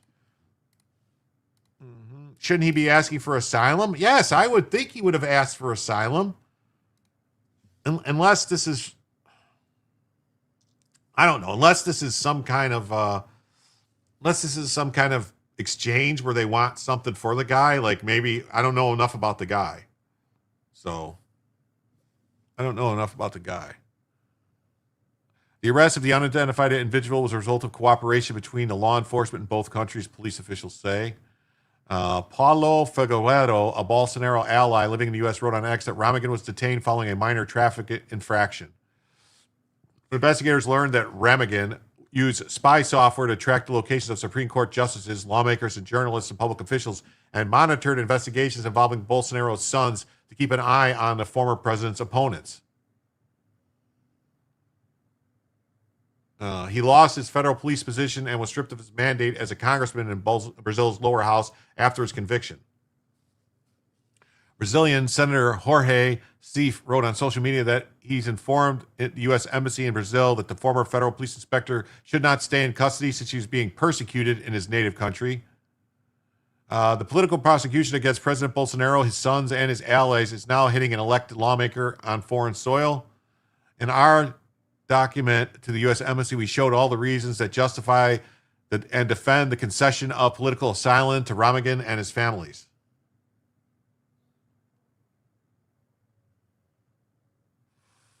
ICE did not immediately respond to the post request for comment. So the only thing I could think is maybe if he was arrested, it's possible, okay? It's possible that because it's Florida, because maybe because Florida doesn't screw around with illegals, maybe he's considered an illegal. Maybe the paperwork's not in order or something, so maybe they detained him. Who knows? But yeah, if he did not follow the proper protocols and actually asked for asylum when he got here, it'd be pretty dumb. Pretty dumb. Pretty dumb da da dum dum. Dum da da dum dum dum. Here, Brazil's former spy who fled the country arrested by ICE in the U.S. Brazil's Bolsonaro sentenced to 27 years in prison. So, yeah, they sentenced Bolsonaro to 27 years in prison. I mean, this is crazy. 27 years in prison after the country's Supreme Court convicted him of plotting a coup to remain in power after losing the 2022 election. Bolsonaro, a close ally of President Trump, has denied any wrongdoing. CBS News foreign correspondent Remy Inocencio joins us now from London with more on this. Remy, good morning. Bolsonaro now convicted of a coup. What were the specific details handed up by the judge panel? Yes, Errol. Brazil's Supreme Federal Court convicted Bolsonaro on all 5 of those criminal charges. This criminal charges that were bullshit, because if he was trying to stage a coup, why wasn't there a coup? He was the president. He was in control of the military at the time. If he wanted Lula to not be, why didn't they just go arrest Lula and take him into custody? None of this makes any sense. Johnny Somali is being sent to the Cabbage Patch. Yeah, same crap the communists tried to do here to Trump. Funny, yeah. This is nuts. Like, he did not prevent the guy from taking office. This is insanity. This is exactly the same exact thing they tried to do to Trump. The same exact thing they tried to do to Trump. That he was facing, and that included attempted coup d'etat. That also included violent damage to government property. And in particular, his supporters in early 2023 stormed Brazil's 3 main government buildings, all 3 of them, Congress, the Supreme Court, and the presidential palace. And he was also convicted on the attempted abolition of the country's democracy. Now, on this charge, investigators found abolition of the democracy. What they say was a draft coup decree, a draft presidential decree. Also a plan to arrest the Supreme Court justice leading the trial against him, along with a plan to use the military to basically impose de facto. So they found a draft letter that somebody wrote. Yeah, it's January 6th all over again. Yeah. Brazil is overrun with Ketanji Brown Jackson type judges. So they found a draft letter that was never executed that someone wrote down, hey, we could do this. But they didn't do it. So because somebody wrote it down? Wow. Martial law. He also was convicted of participating in an armed criminal organization, not something like a mafia or a cartel, but because his coup involved military officials and former military officials. Now, this was a 4-1 vote, Errol. This case is not quite over yet. Bolsonaro can appeal the court's ruling. In fact, currently he's under house arrest. And he is a close ally of President Trump. Trump supports Bolsonaro. In fact, Trump was so upset at the case itself, the U.S. hit Brazil with 50% tariffs. So what's the reaction been to this conviction? Yeah, and that calls into question what happens next with the U.S. and Brazilian relations. But in the country, Brazil is deeply politically fractured, and we're seeing reaction following that right there. You can see celebration, opposition figures, left-wing figures, supporters of the current president, Luiz Inácio Lula da Silva. They say that they are happy that this was a landmark decision for democracy. But as we would expect, Bolsonaro's allies are condemning this verdict. They've called this a witch hunt all along, and that is similar wording to what President Trump and his White House have been saying. Right now on your screen, take a look. U.S. Secretary of State Marco Rubio posted on X that Brazil's Supreme Court has unjustly ruled to imprison Bolsonaro. The U.S. will respond. There's that phrase, witch hunt. President Trump has called the whole trial political persecution. He called it a witch hunt, too. And we have his reaction after the verdict came down yesterday. I think it's a terrible thing very terrible. I think it's very bad for Brazil. So Brazil still facing those 50% tariffs on exports to the U.S. The White House also sanctioned several of those Supreme Court justices, but this appears actually, Errol, to be helping the current president, Lula. We've seen his approval numbers rise in reaction, and more people are seeing Washington's actions as basically attacks against Brazil's sovereignty. So there is this kind of backlash. Fascinating. Ramy, thank you. Yeah, fascinating. Fascinating. Fascinating. So, on Monday, Ramagan appeared in custody as ICE online detainee database. Well, I would think Ramagan was stripped of his seat in Brazil's Congress in December as a consequence of his conviction. So, he's a former police officer who commanded Brazil's main intelligence agency. Bolsonaro is serving a 27-year jail term over conspiracy. Local media reported Ramagan left Brazil via the border with Guyana, bypassing immigration controls, and entered the United States on a diplomatic passport. Brazil formally requested the extradition of Ramagan in December. The police statement said the arrest was a result of international police cooperation. Bolsonaro ally and influencer Paulo Renato Figueiredo, who lives in the United States, wrote on X that Ramagan has been detained for a minor traffic infraction. This guy is a grandson of the last general to preside over Brazil during the 64 to 85 dictatorship. Said Ramagan's immigration status was legal and that he has a pending asylum application. We expect him to be released as quickly as possible.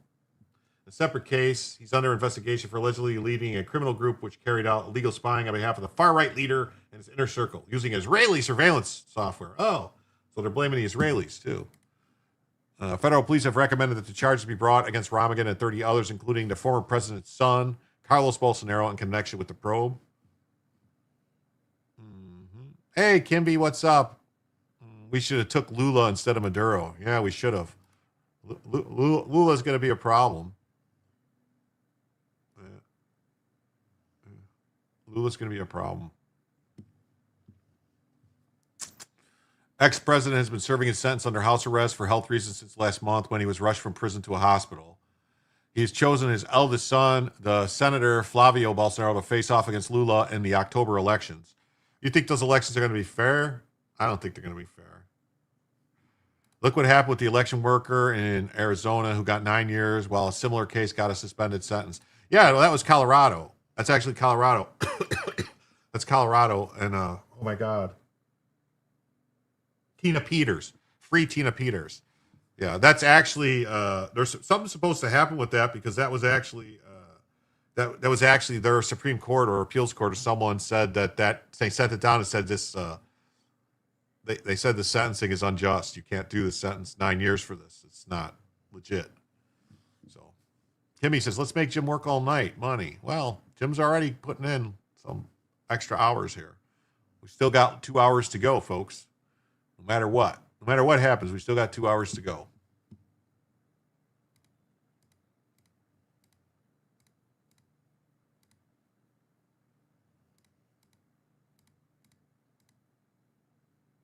Uh-oh. Oh, that's not good. I just did the boomer thing again. I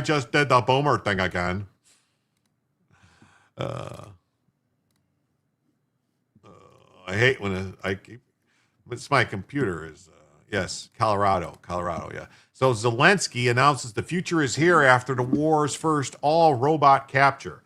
So according to Zelensky, they used robots, whatever you want to call them. Isn't the term robot actually come from the Soviets, right? That's what they used to call the factory workers, robots.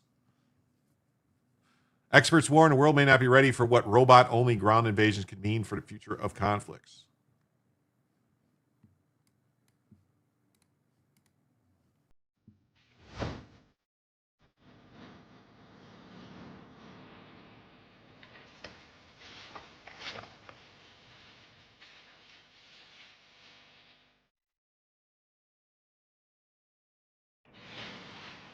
Technically, I'm not a boomer, but I tend to boomer it all the time. Загалом це собака розвідник. Вона може працювати в лісі, в міській забудові, Окрім цього, вона може бути керованою як оператором, так і працювати за маршрутом. До речі, дуже така цікава історія. У неї дуже маленька силуетність, її майже не видно. Якщо її камуфлювати, от зараз ми працюємо в лісі, ми закамуфлювали її камуфляжним тканиною. Якщо працювати в міській забудові, на неї можна навісти все, що завгодно. При всьому вона буде активована, вона буде знімати все, що навколо, і оператор буде це бачити. По-перше, вона може доставляти певні вантажі пацанам, які заблоковані. Це може бути якісь набої, наприклад, або гранати, які закінчилися на позиції. Її можна відправити, і вона дойде. Загалом цей виріб – це як база, в яку можна інтегрувати все, що зараз актуально. Війна змінюється, і той, хто буде використовувати нові можливості, буде мати певну фору перед противником. Хороша собака. Гарна собака. Oh, wow. That's a creepy looking dog.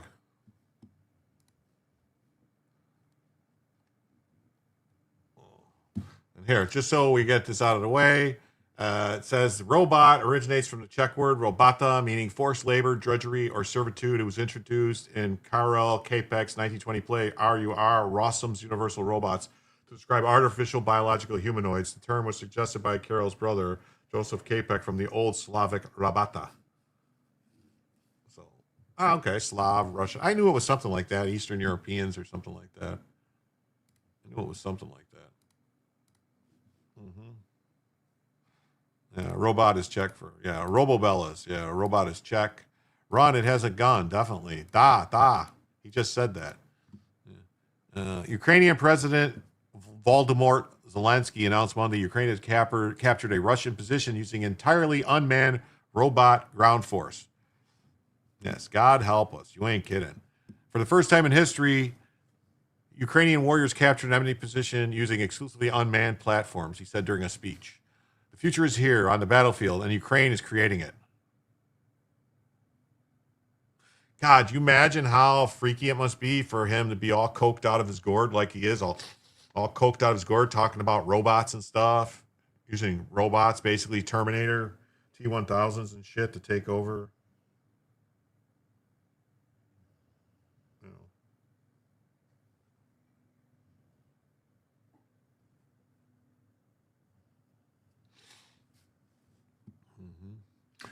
The offensive, which took place in an unspecified location, was operated through drones and grid-based robotic system platform, an unmanned defense system. He looks high. He always looks high, doesn't he? Zelensky claimed that such autonomous systems have participated in over 22,000 frontline missions in just 3 months. Machines used include the Terminator. They got Terminators. They got fucking Terminators. Look. A multifunctional ground robotic system designed to lay mines and provide fire support. The Zimmy, a next-generation armored robotic platform developed for cargo transport, and the Protector, a heavy unmanned ground system. Yes, the rise of the machines. Skynet is here. Lordy, Lord. Oh, man.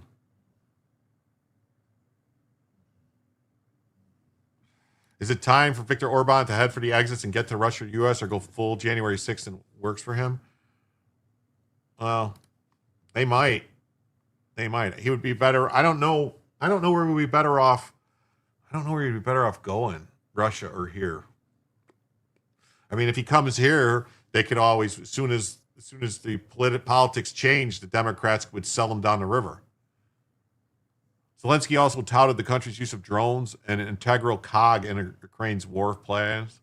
Our missiles, our unmanned systems, our interceptors, attack and naval drones, reconnaissance systems, artillery, our ammunition, armored vehicles, robotic platforms, and much more, all that today is truly proudly called the weapons of Ukraine. So then Ukraine doesn't need anything else from us, right? I'm taking that Ukraine doesn't need anything else from us then. Because they got all this handled, so they don't need any more of our money. They don't need any more of our weapons because they got all this robotic shit. Right? Sounds good to me. They defend our skies, our cities, and our villages. They prove that made in Ukraine is synonymous with effectiveness and strength. Okay, so make it in Ukraine. You don't need our shit. That's it. No more stuff for Ukraine. They make it all themselves. They're the future.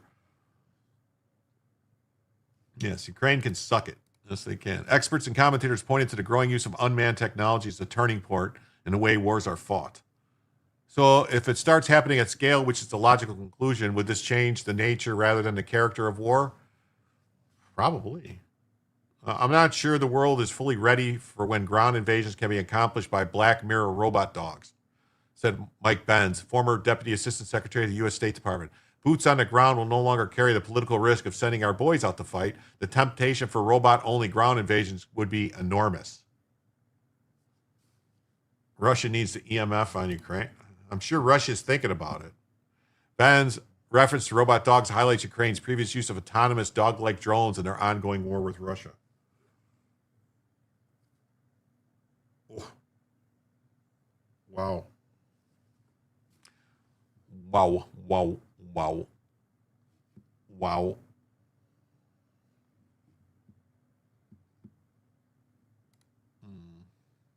This says Putin's troops surrender position to robots for first time.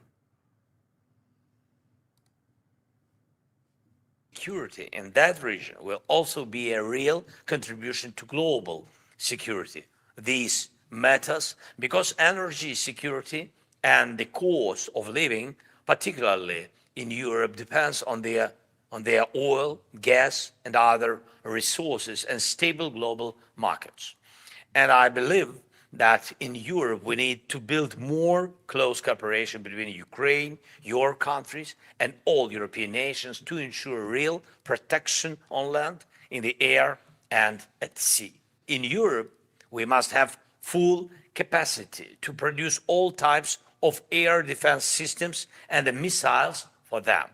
This includes protection against drones, cruise missiles, and ballistic threats. And we cannot rely on other partners' industries. We must be confident in our own industry here in Europe. Please, let's keep moving this work forward and... Wow. Wow.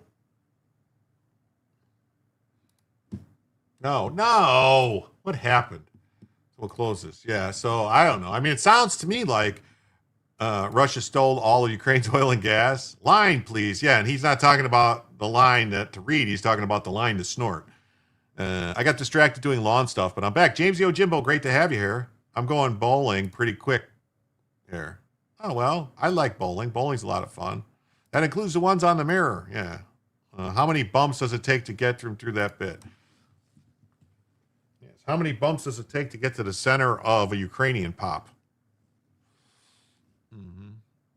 Yeah. Well, to me, it sounds like he doesn't want America's help anymore. He keeps talking about Europe. He's not talking about America. He keeps talking about Europe. So maybe the Europeans. Yes, says the piano playing Ute. Voldemort, I like to call him Voldemort. Zelensky has said that Kiev's troops have retaken territory from Russia using only unmanned robots for the first time. Zelensky said the Russian soldiers surrendered when they were met exclusively with ground systems and drones. Yes, only 96 likes. Come on, people. Have you hit the like button? It was free. I know we had over 500 people here at one point in time, and I can't believe we only got 96 likes. I mean, that makes me really question whether or not I'm any good at this. It really does. It really hurts my feelings. Makes me question my capabilities. Like, what am I doing? It hurts me. Hurts me deep. Cuts me deep. Cut me deep, Frau Shrek. Cut me deep. Ukrainian leader did not say where the advance took place. The more than 4 years of war with Ukraine has been a crucible for drone development. Other militaries across the world have closely watched Russia and Ukraine jostle in the race to deploy constantly upgraded airborne and underwater unmanned systems, as well as robots which travel by land. You liked 14. You're doing great. Well, thank you. Yes, I'm sorry, Zelensky, but our ATM is out of order. It is. You are horrible. That's why I left a like. That's terrible. When you get raided and for folks raid and forget to hit the like. Yeah, I know. Maybe Hunter can help them. Yeah, I think Hunter can help him get some more coke. That's probably why he left it at the White House, because he forgot where Zelensky was coming to get some. Hey, look at that. We're up to 115 likes now. That's great. I guess I gotta try to guilt people into it more often. I should have probably did this earlier.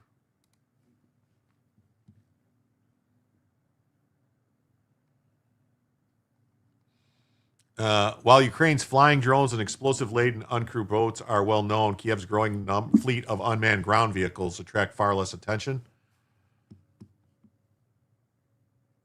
America is helping Ukraine with targeting info. Trump opened the floodgates when he took office the second time. Yeah, thank you to the 9 more that colored in the thumb. Came over here to help out with the algorithm. Well, thanks, Spuds. Thanks, Buzz. I was here with 7 others early today. Well, thank you. I appreciate it. The robots are designed to keep human beings away from danger and perform all kinds of tasks, from evacuating injured soldiers to mine laying or hurtling towards a target and detonating. No Ukrainian troops were killed in the advance, Zelensky said on Monday. Thanks, YouTube shithole. Okay.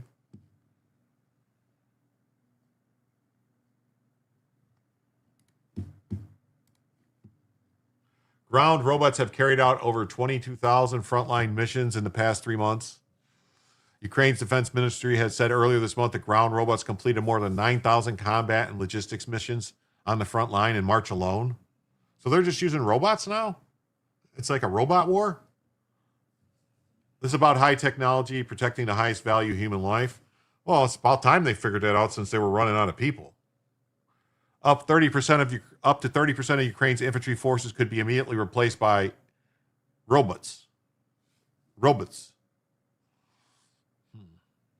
One of Zelensky's advisors, who previously headed up Kiev's strategic industries ministry, said last month that they could surge up to 80% further down the line. Well, you can argue the numbers or the timeline, but the shift is undeniable. UGVs are a game changer.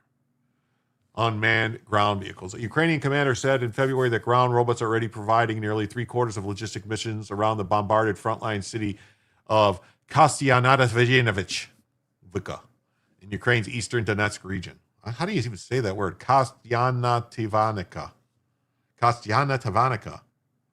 Because this isn't horrifying. It is horrifying. Hey, Spuds gifted a membership. Thank you, Spuds. Let's see who got that membership. It says that Ken Kraus received the gifted membership. Ken Kraus, 5045, received the gifted membership from Spuds. Thank you, Spuds. That means we are now just $74 away from adding a 4th additional hour to the show. Thank you so much, everybody. Hey, everybody. 33 likes out of 37 here. Yeah, well, I didn't, for whatever reason, no raid came across today from Robert on Rumble, so I think whoever was in his chat must have forgot. You're almost to Scott levels of mispronunciation.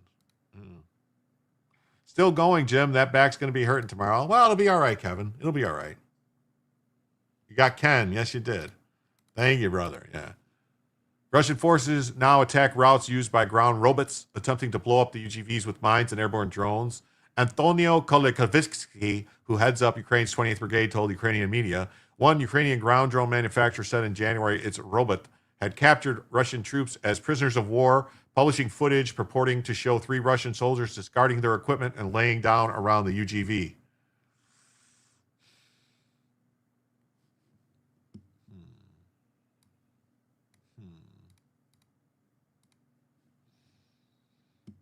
Same thing from Moscow Times. Zelensky says Kiev sees the Russian position with drones and robots.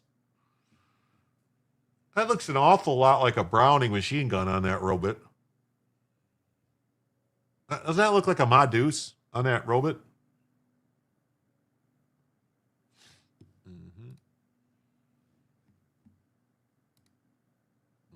We got this story. It says most Americans say they face higher taxes this year, called taxes. Scott, he's talking about Scott from Council of Future Conflicts. Scott McCullough. He's a writer and a current Army officer stationed in Korea. Johnny 5 mad. That's right. Johnny 5 is really mad.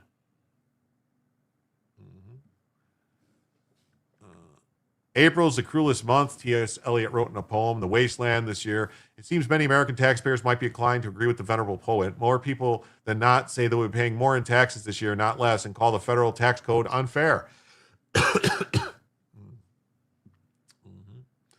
It's in its monthly national online poll, the poll taken from March 31st to April 2nd, The first question, compared to last year, how do you feel about your taxes are? Somewhat much higher, somewhat higher, about the same. 40% of those responding said their taxes were either much higher or somewhat higher. That compares to 10% who said their taxes were either somewhat lower or much lower.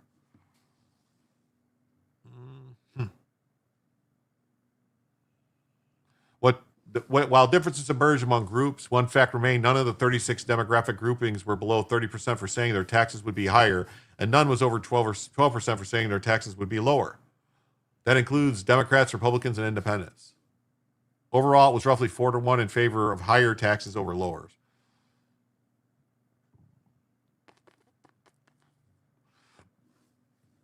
By age, the younger the person was responding, in general, the more likely they were to say their taxes were higher. Well, some of those people might have never paid taxes before. Once again, responses were divided into fair and unfair. This time, overall, 40% said federal taxes were either very fair or somewhat fair. On the other hand, 46% say they were somewhat unfair or very unfair. So only 10% said taxes are very fair. We seem to pay a little bit less percentage-wise. Yeah, I for sure paid for 1 full year of Somali daycare. I think it has, a lot of this stuff too has to do with how they ask the question. Like, do you think taxes are fair? No, I don't think taxes are fair. It's like, aha, see, they think then it's like, the political affiliations once again tell the tales. Democrats, 32% say taxes are fair, 53% unfair, and independents, 36% fair, 50% unfair. Republicans, 53% fair, 36% unfair. Oh. Like, well, fair is an opinion, though. It's not like something measurable, because some people could be saying, no, taxes are unfair because I'm paying too much. And communists could be saying taxes unfair because we haven't taken all the billionaires' money. So it's like, this is like a stupid thing.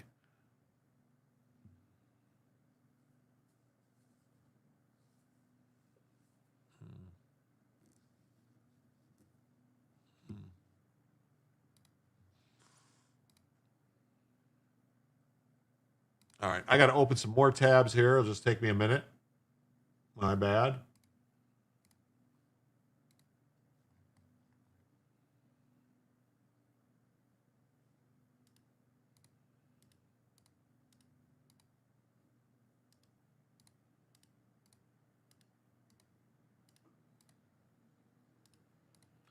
Just take me a minute here. Got more tabs to open. Got plenty of tabs to open. I should have did this while a video was playing. Now it's like I'm just like opening tabs and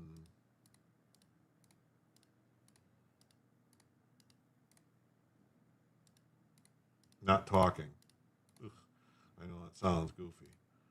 But so some of the stories we'll be covering here in a second. We'll be talking about Amazon bought a satellite company. They're going to try to compete against SpaceX and Starlink. All right. This ought to get us going for a little while.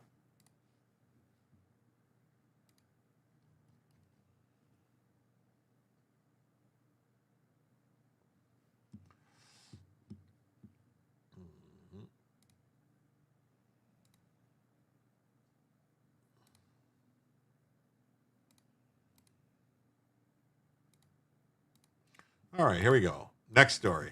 They should ask, is taxation theft? Yeah, taxation without reputation, we're gone. Our tax return will pay our Austin property taxes next year. Well, that's good. We pay these fuckers money to represent us Americans. That's right. Clavicle sufferer suspected overdose hospitalized. Oh my God, the clavicular. Okay, clavicular. Yeah, that's that streamer guy.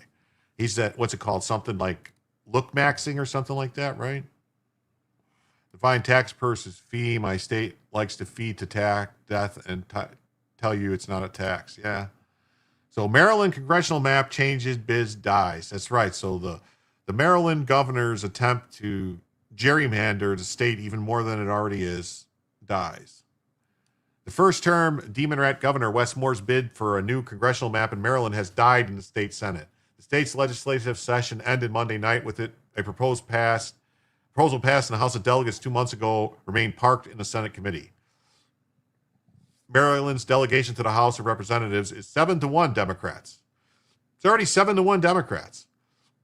Andy Harris is the lone Republican. In the last election, Republicans won a 220 to 250 majority. Today, it's 217 to 213. Yeah, with one independent and 4 vacancies.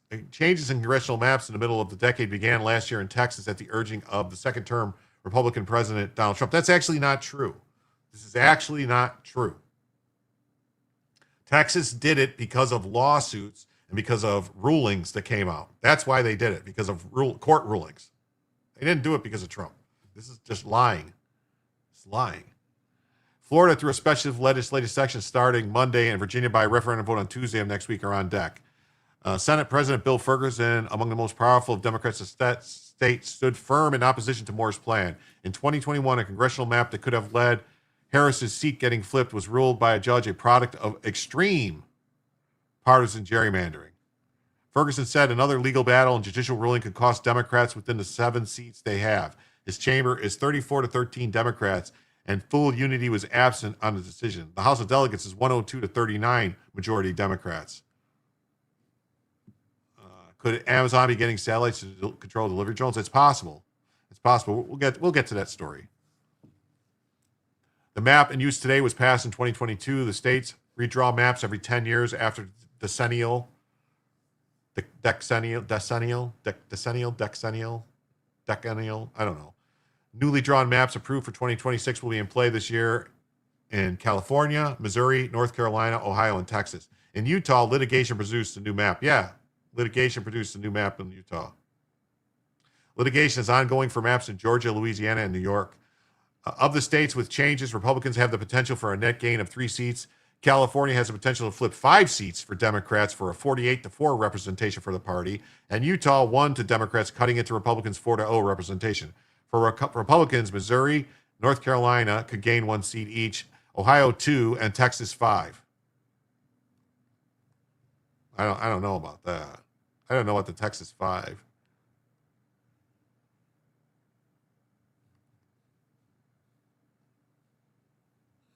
Oh, is this somebody talking? I don't see any sound, though. Where's the sound? Oh, here we go. Illinois taxpayers are funding a system that makes... Representative Hallbrecht, for which purpose do you seek recognition? Point of personal privilege, Please state point. Members, there's a peculiar habit in government, and once you see it, you cannot unsee it. When something isn't working, we don't fix it. We fund it, we expand it, and then we even congratulate ourselves for trying. That brings me to the Illinois Commission on Equity and Inclusion. Now, we were told that this commission would increase access. We were told it would expand opportunity. We were told it would bring more vendors into the process.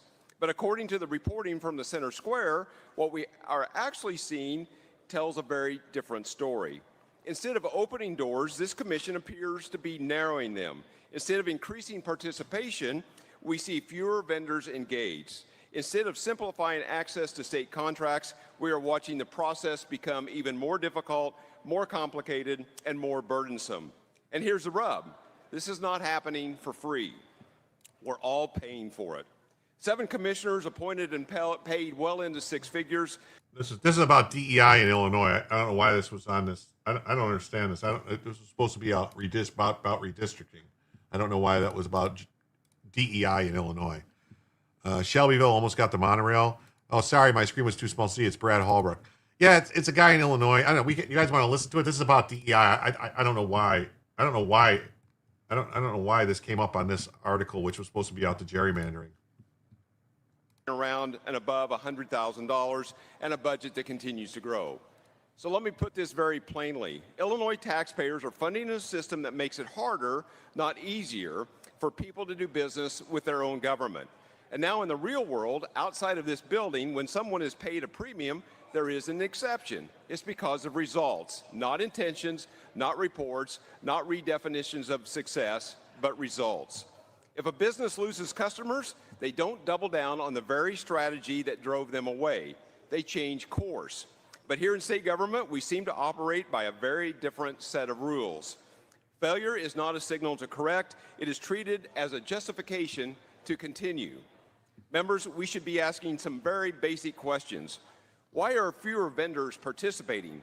Why is access becoming more difficult? What are the outcomes moving in the opposite direction of this goal? And most importantly, who is being held accountable? Because right now, what the people of Illinois are seeing is a commission that is well paid, well funded, and yet accomplishing the opposite of what it was created to do. Once again, the government has become the obstacle. This should concern every one of us in this chamber. This is about results. The taxpayers of Illinois deserve a system that works, and they deserve a government that removes barriers, not one that quietly builds those. So before we add another dollar, before we pat ourselves on the back, let's take an honest look at what is actually happening here. Because if the goal is opportunity, this commission is failing, and we're paying a huge price for it. Thank you. Wow, that's crazy. Wow.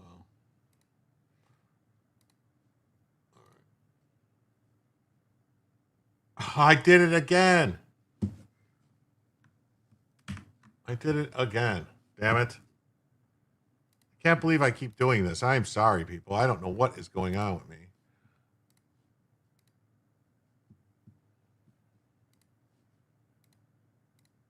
Oh. Yeah, Westmore falls short and pushed to redraw Maryland's districts. So, yeah, the clock ran out on the proposal Monday night. The unusual midday redistricting would start. No. Democrats will not be poised to pick up a seat in Maryland. Well, it's already 7-1. Like, how more? I mean, like 40-something% of the people in Maryland vote for Republicans. So how would you be able to get it? I mean, yes. Boomer vibes. Yes, I did. Closed everything. Yeah, I did. I don't know why that happened. I don't know why. You washed your underwear. Washed them. He says, this is not a political game to me. I don't look at this as some kind of political talking, but I look at the fact that I think Donald Trump is actually trying to manipulate and change the rules about the November election.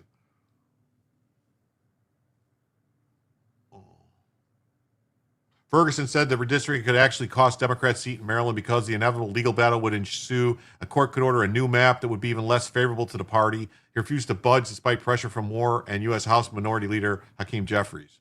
Don't play with me, Moore said. And if the rest of the country is going to have this conversation about midday redistricting, then we should have it too in Maryland, and so should every other state. Because until this is done nationally, we have to make sure that this election is not stolen right before our face.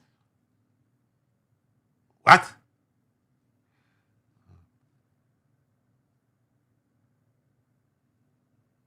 But while Moore named a panel in November that proposed a new map for Maryland, the governor could not prevail on the heavily Democratic Maryland Senate to approve it. When it was before the Democratic-controlled General Assembly, the governor told lawmakers in January the state needed to act to counter what he called political redefining. You remember the story of how Mike Pence's people in Indiana said they made a deal with Maryland not to redistrict? Yeah, redistricting should not be drawing dino figures. Yeah, that's what I'm saying. Like, I'm against gerrymandering. My belief is that the district should all be like complete like squares and stuff like that. Like, you start in the upper left corner of the state, and you come out, you get the people, then you just keep going, people, you make them all recognizable shapes that you can identify. Mayor Moore, who is the nation's only serving black governor, compared Trump's push for Republican-friendly redistricting to discriminatory housing practices. Democrats outnumber Republicans 2-1 in Maryland and already hold a 7-1 advantage in the state's House of Delegates.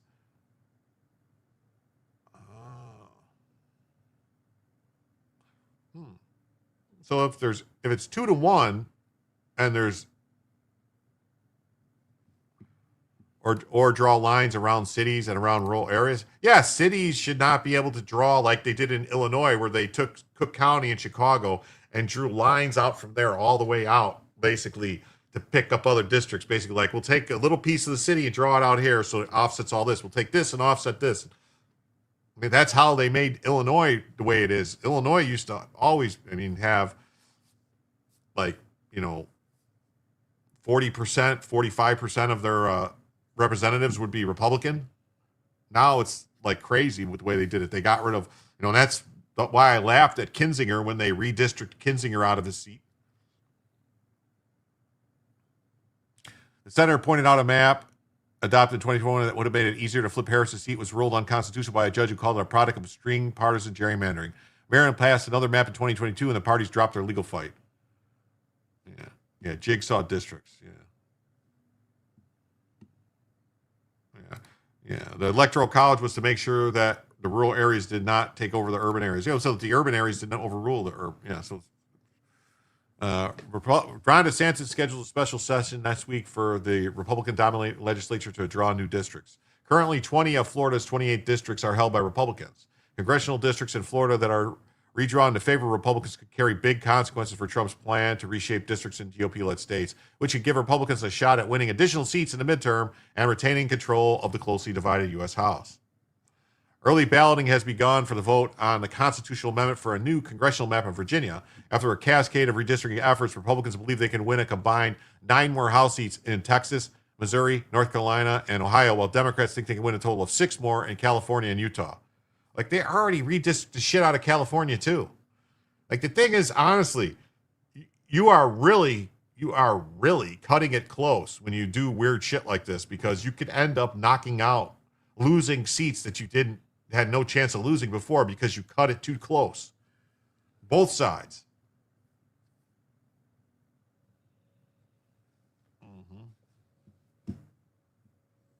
Yeah, they're dyslexics. Rural votes would be overruled by urban areas. Yeah, that's what they want.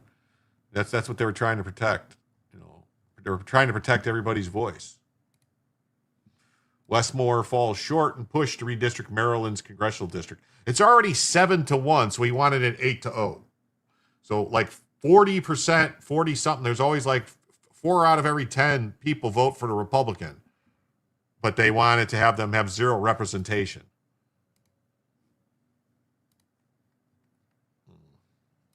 Check this out. The many trials of Harvey Weinstein, we talked about this a little bit earlier, disgraced Hollywood moguls again in the front of a jury for the alleged rape of Jessica Mann.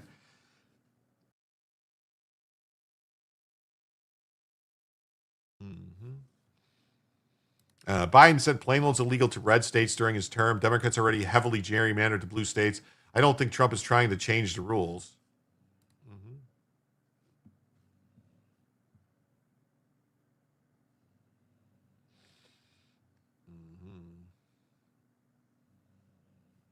Trump realizes that the mass deportation have changed the demographic in states, and he wants to do mid-decade census redistricting to more closely reflect the current demographic. It's possible. Former Hollywood power broker and alleged serial rapist Harvey Weinstein is back on trial in New York. And polling in Virginia is showing the plan will not go through. There is ballot stuffing. Well, that's what it seems like. It seems to me like that's why they're worried. And actually, that's why Abigail Spanberger sent those gun bills back, like 5 gun bills back. She's like, you got to make some changes to these. She wants to push it out past the election because people are very upset that they immediately went into office and started like trying to take people's guns away. Again, yes, the situation with Harvey Weinstein trials, retrials, mistrials, convictions, and acquittals can be quite confusing. So here's a quick rundown. Weinstein was convicted in California in 2022 for 3 sex crimes committed in 2013 against an unidentified Italian model and actress. How could she be? Wait a minute. How could he be convicted for somebody that's unidentified? You have a right to confront your accuser, and the public has a right to know who's accusing people. I mean, this is ridiculous. Forcible rape, forcible oral copulation, sexual penetration by a foreign object. He was sentenced to 16 years. So far, it's simple to understand, but then there are the New York trials. Today, Weinstein faces a 3rd New York trial on the same rape charge involving hairstylist and actress Jessica Mann. His original 2022 conviction was overturned by New York's highest court in 2024 due to improper admission of testimony from uncharged accusers, which would have prejudiced the jury. So Weinstein had a 2025 retrial in which prosecutors charged him with crimes against 3 women.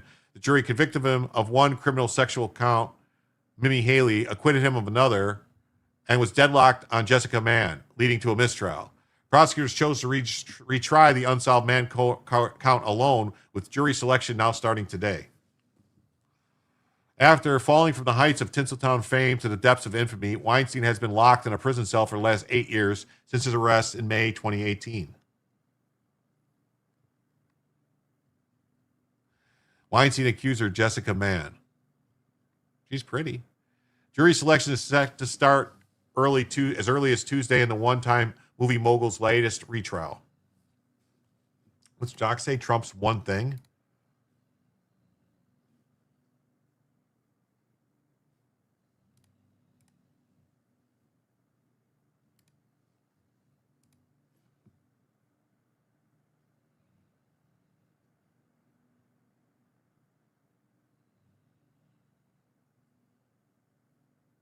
Oh, this guy. We'll look at that in a second. We'll look at that in a second, Doc. I'll pull that up in a second, Doc.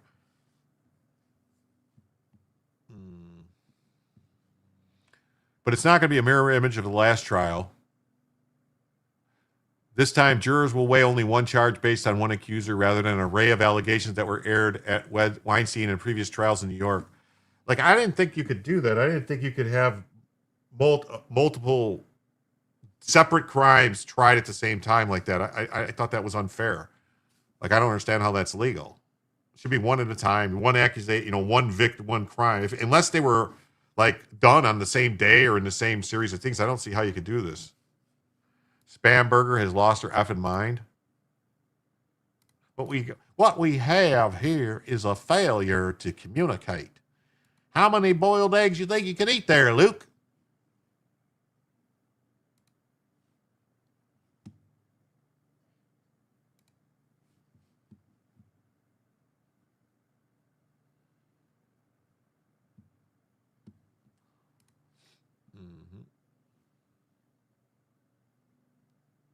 This time, jurors in New York, the Oscar-winning producer denies all accusations and declared in court this winter that he had acted wrongly but never assaulted anyone. Weinstein is now being defended by Mark Agnafilo, who recently spearheaded the defense of now incarcerated former rap mogul Sean Diddy Combs. Yeah, but I think Diddy's actually tried to get out. He appealed. His sexual assault conviction involving Mimi Haley carries the potential up to 25 years. No sentencing date's been set. In this case, and yet to be decided, rape charge is a lower level felony punishable by up to 4 years behind bars. Yeah, Harvey Weinstein says Me Too is just greedy women chasing payouts. March to money pile. Ooh, we might want to read that in a second here. Let me. Okay,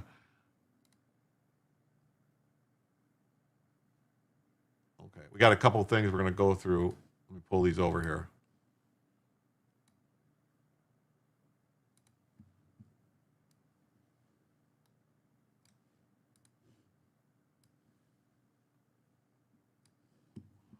All right, let's do this first.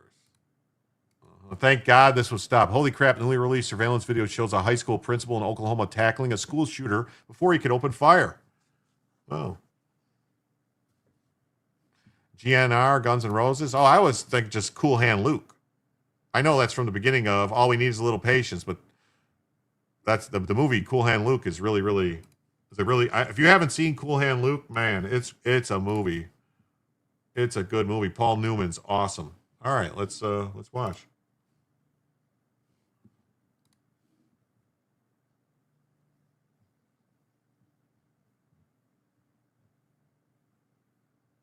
Principal deserves a raise. There are no innocents around Weinstein, evil people being evil to each other.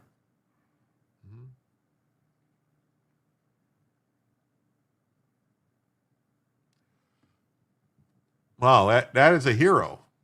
I thought it was Clint Eastwood. No, Clint Eastwood's not in it. It's Paul Newman, Cool Hand Luke. Wow. Yeah. Surveillance video. This guy's a hero. Definitely. And then we got this. This says, Trump has cut legal immigration more than illegal immigration. This guy says, and I don't know who this guy is. As I predicted, while legal entries have fallen, they continued a prior trend, falling more than before he came back. This is a lie. Trump has cut legal entries, reversing a prior upward trend. This is such a lie. Who is this fucking person lying about?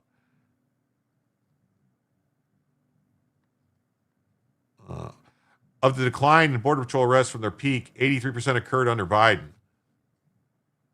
Oh, look. So what they're saying is they stopped like right as right as Trump was coming in and when they had to do something. But look, oh yeah, Biden, they cut it. And they said they couldn't, remember? So this is bullshit. This is just a lie. Legal entries by people requesting asylum and court entries fell 99% under President Trump. Good. Look at how high they were under Biden. Oh my God. So here, this is the fucking lie. Look at these two charts. Look at these two fucking charts, all right? Look at these two charts.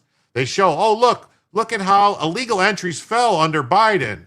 Biden cut illegal entries. No, he didn't. He just fucking legalized them and let them in. Look at it. Right when the illegal entries fell, they just made them legal and granted them all asylum. This is a fucking lie. The two charts are fucking glaring. Look at the exact time. Look at right here. December of 23, right when they dropped. And come back here. December of 23, right here. Boom, right where they come up. They changed it to January of 24 and 23 so that you couldn't fucking do it. We lowered it by half after increasing by 4. They didn't even. All they did was Biden immediately. Look at these numbers are people they let in legally for asylum. 50,000 a month, 50,000 a month, 50,000 a month. So all they did was, instead of saying they were illegal, they just mass granted people parole is what they did. Yeah, we know the truth. It's not just asylum. Trump has cut the refugee program. Well, why did Biden all of a sudden grant all these people asylum and refugees? It was 100,000 a month. It's crazy. We don't know the most up-to-date data for visas and everything. Who gives a fuck, man? I don't care. I don't care if we don't let no one in. Visas for international students were down 40% from last summer. Good. H-1B visas are down. Good. Immigration collapse looks like this: a decline of roughly 50,000 for illegal, including arrests never released, and a decline of 130,000 for legal. Good. Yeah. Who is this fucking clown? Well, it's a start, yeah. When illegal immigration was abused to hire cheap foreign counselors and babysitters instead of American kids, what did y'all expect? Yeah. Oh, babysitters. This guy's Cato Institute fag.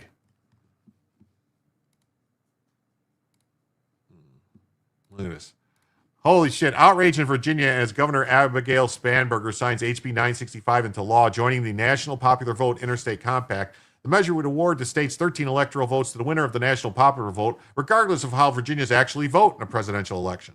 Translation: even if Virginians vote Republican by a landslide, the electoral vote of Virginia goes to the Democrats. That's literally why the Electoral College exists. The compact goes into effect when states cumulatively possess a majority of electoral votes having joined the compact. As of 4/14, the compact has 222 electoral votes, requiring 48 more to become effective. The only way Democrats can win is to cheat. Now everyone understands why the American-hating Marxist traitor Barack Obama campaigned so hard for this, like he's minded radical scammer to turn Virginia to another authoritarian hellhole. On another note, have you seen the more freakishly bizarre-looking person in your life? Oh my God. She does look like the Wicked Witch. Ding dong, the witch is dead. The Wicked Witch is dead. I can't believe it. She looks like... What is going on? That is insane.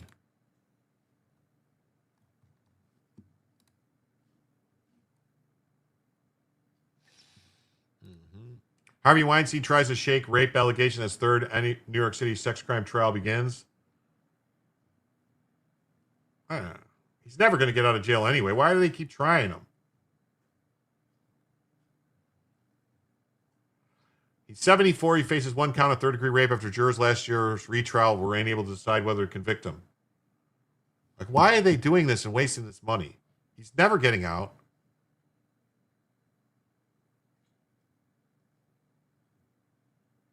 This New Jersey Transit plans to jack up train tickets from New York City to MetLife by 775% during the World Cup. The former Miramax boss was convicted of raping man following his first sex crime trial in 2020. Yeah, but they had to redo it.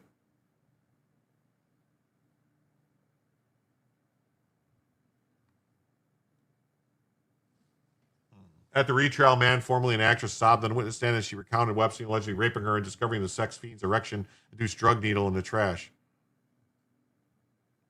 What? They did not convict Weinstein of first-degree criminal sex assault for assaulting Mimi Haley. Weinstein was found not guilty of the same charge pertaining to Sokoloff's claims. Weinstein will be represented by Luigi Mangione and son Diddy Combs attorneys Mark Aglifino and Jacob Kaplan, after he split from his longtime lawyer Arthur Adila earlier this year.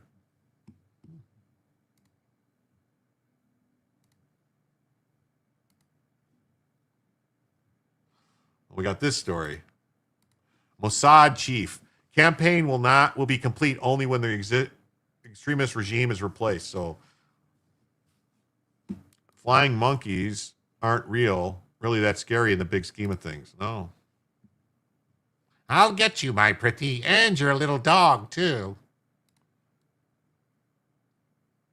Can you read past the BS? I'm trying to.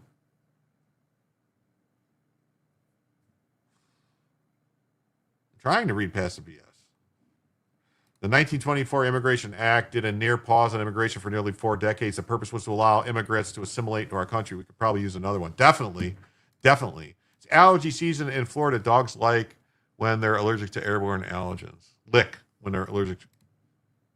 Bella's licking the skin off her paws. I know. I have a special soap for her, and but I don't want to. I can't give her too many baths because it dries out her skin really bad. So I got to wait. I'm going to have to give her another one tomorrow, I guess, with this special medicated soap that the vet gave me. I don't know. It's supposed to help with this. I don't know. We'll see.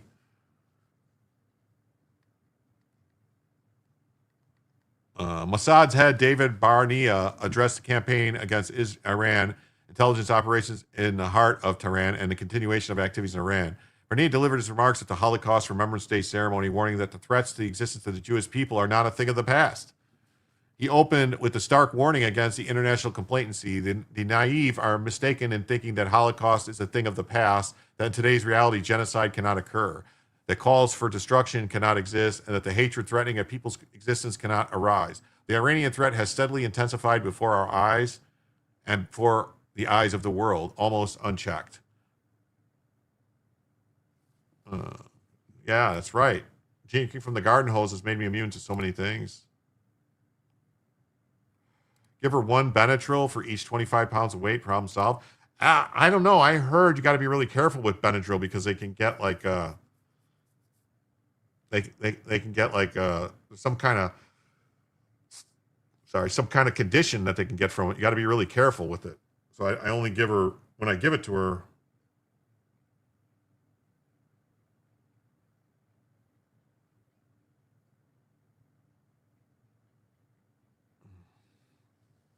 but I was only giving her 1 because it says I was giving her like a child's dose. So Barnea detailed operational achievements in the most recent conflict. In Rising Lion, the Mossad once again operated in the heart of Tehran and provided precise intelligence to the Air Force and struck missiles threatening Israel citizens. He also referred to strategic alliance with the United States, which he called the strongest power in the world, noting that historic cooperation during the 40 days of fighting helped thwart the enemy's central objective of the destruction of Israel. No, Benadryl will not hurt them. My vet recommends it often. Someone else told me it's yeast is the problem. Someone else told me that it was some kind of condition. They told me about it, and I looked it up. And they said it was a real thing. During his speech, Barnea responded to critics who argued that the operation did not achieve all its objectives after the strikes ended. We did not think this mission would be completed the moment the fighting subsided, but we certainly plan for our campaign to continue and to be expressed in the period following the strikes in Tehran. Oh, dogs don't process Benadryl like humans. 1 pill for 25 pounds, short term. Okay. Giardia. He concluded with a firm message linking his professional duty to a moral imperative of Holocaust Remembrance Day. Wow.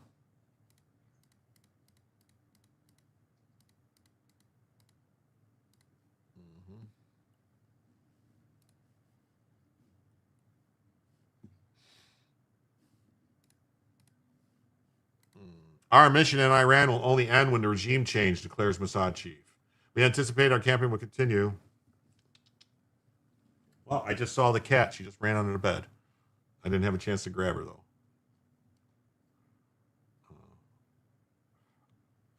Mossad director declared Tuesday that Israel's clandestine and military operation against Iran will not conclude until the extremist regime in Tehran is toppled. Well, there's that, I guess. Please hit the like button. Gotta go, Mod. See you next time. Okay.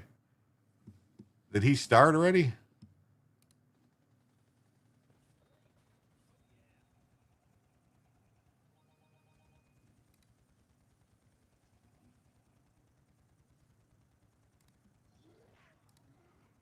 Okay. Scary cat. Yeah, the cat just ran and hid under the bed. My dog is 130 pounds. I give him 5 pills and it stops the licking for days. Okay. 3 pills for Bella. All right, well, I'll try it. I was only giving her 1. 175 watch and only 120 likes. So, okay, so there's that. Hold on one second. Yeah. Mossad chief says mission incomplete until regime change.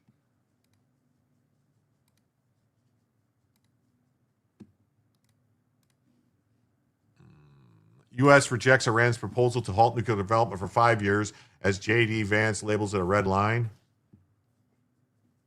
I'm here till you're done. Well, thank you. Oh, look at it. Oh, look at the dolphins. Wow, look at that pretty water. Wow. They will never have a nuclear weapon. Iran, you marking it down? Iran will not have a nuclear weapon. And we agreed to a lot of things, but they didn't agree to that. And I think they will agree to it. I'm almost sure of it. In fact, I am sure of it. If they don't agree, there's no deal. There'll never be a deal. Iran will not have a nuclear weapon, and we're going to get the dust back. We'll get it back either. We'll get it back from them or we'll take it. Mr. President, as far as the naval blockade is concerned, what's the end game? Is it to force Iran back to the negotiating table? Is it to open up the strait so that gas prices ultimately come down? Maybe everything. I mean, you know, both of those things, certainly, and more. We can't let a country blackmail or extort the world, because that's what they're doing. They're really blackmailing the world. We're not going to let that happen. And, you know, the amazing thing is we don't, can you believe this? We don't use the strait. We don't need the strait. We have our own oil and gas, much more than we need. We have more oil and gas than Saudi Arabia. Think of this. We produce more. Saudi Arabia and add Russia to it. Substantially more. And by next year, we'll have double that amount. So we don't need it, but the world needs it. And many ships are heading to our country right now as we speak to load up with the best. Really, I guess you could say, somebody said the best and sweetest. I don't know exactly what sweet is, but when it relates to oil, it's a good thing. But they're coming to our country right now. There are many boats coming to our country. Now, it could very well be this is going to be settled before that. We've been called this morning by the right people, the appropriate people, and they want to work a deal. They would like to work a deal. Is it your anticipation, Mr. President, that other countries will assist in this effort to blockade? Thanks, Rod. Thanks for being a member for 9 months. Other countries are going to also. Which countries, sir? We don't need other countries, frankly, but they've offered the services. We'll let it be known probably tomorrow. Has the blockade started, sir? Yeah, started 10 o'clock. Bishop Robert Barron supports you and your policies and praises you for defending religious freedom. Yeah. He now says you owe Pope Leo an apology. Will you apologize? No, I don't, because Pope Leo said things that are wrong. He was very much against what I'm doing with regard to Iran, and you cannot have a nuclear Iran. Pope Leo would not be happy with the end result. You have hundreds of millions of people dead, and it's not going to happen. So I can't. I think he's very weak on crime and other things. So I'm not. I mean, he went public. I'm just responding to Pope Leo. And you know, his brother is a big MAGA person, and he's a great guy, Louis. And I said, I like Louis better than I like the Pope. No, you have to have law and order in our country, and that's what we have now. We have the lowest crime numbers we've had in a long time, despite the fact that many criminals were allowed into our country, but we've gotten a lot of them out. We've done a great job on crime. So we have the lowest murder rate in 125 years. Since 1900, the lowest murder rate. So we believe strongly in law and order, and he seemed to have a problem with that. So, wow.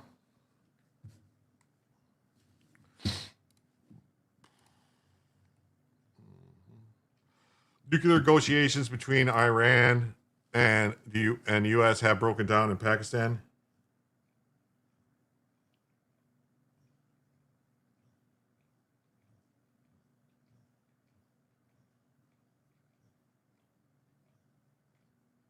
Hold on one second.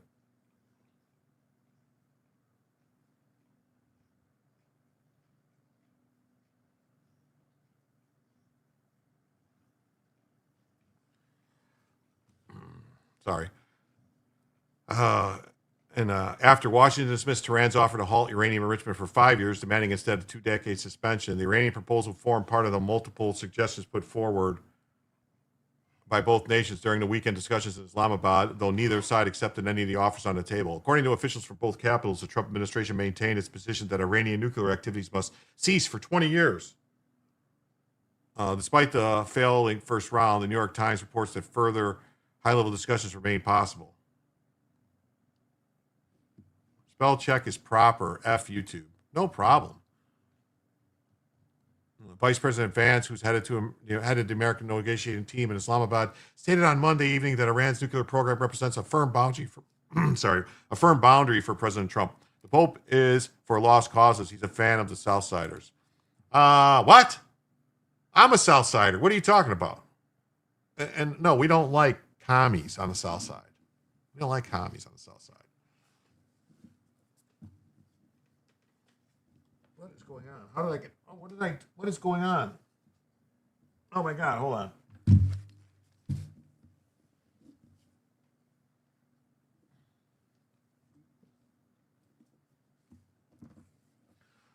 I got tangled up in my cord. Can't believe it.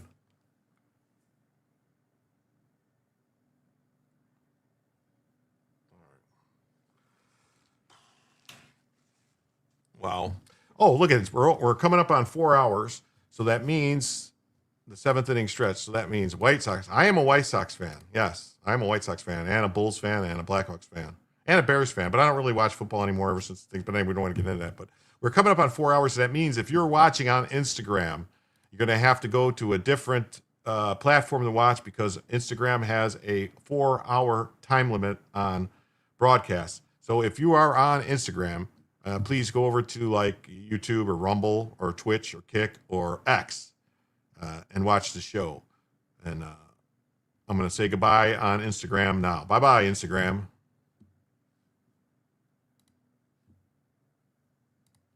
Mm-hmm. Mm-hmm.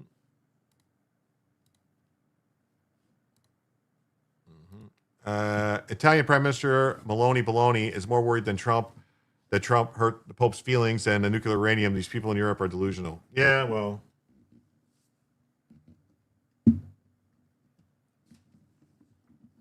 What are you going to do? It's 8:09 there. Well, no, the time is 11:10, but there's a 4-hour cap on Instagram, so you have to end it at 4 hours. So I like to say goodbye to them, before, not just let it cut off at 4 hours. So.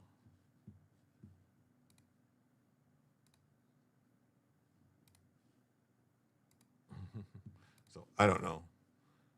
We actually made very clear our red lines were, and there's two things in particular where President and the U.S.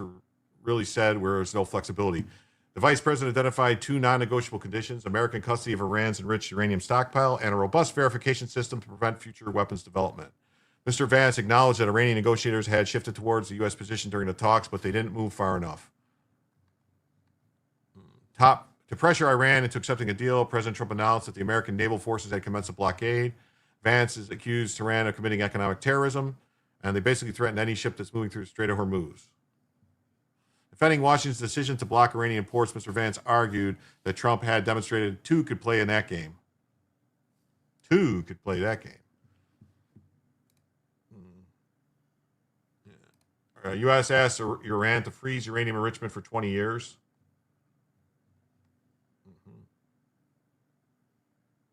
And Iran countered with a single-digit period.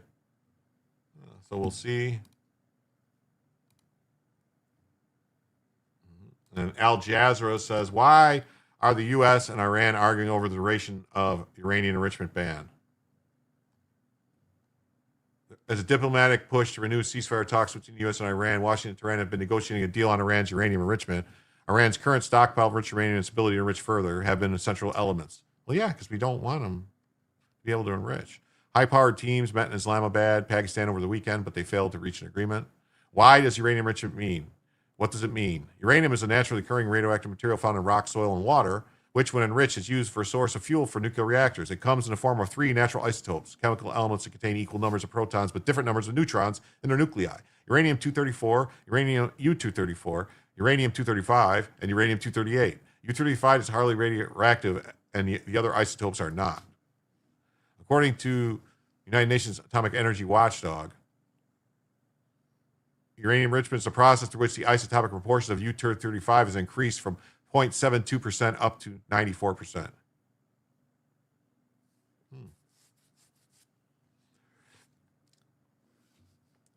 IAEA says uranium is considered low enriched if its isotope proportions of U-235 remains below 20%. This is generally used in civilian commercial reactors to generate power. It's considered highly enriched if the isotope proportion is beyond 20%. And Iran had 60% and higher. So there's no reason for that. Enrichment needs to cross 90% for it to be considered weapons grade. Uranium also needs to be in the form of gas to carry out the enrichment process, and most countries, including Iran, use the process of spinning uranium hexafluoride in order to enrich it. This involves feeding the gas into fast-spinning centrifuges. The lighter U-235 separates from the heavier 238. The useful enriched uranium is captured for nuclear fuel. Currently, Iran's believed to have around 440 kilograms or 970 pounds of uranium enriched to 60%, the level at which it becomes much faster to get to 90% needed to produce a nuclear weapon. The amount is enough, theoretically, to produce more than 10 nuclear warheads.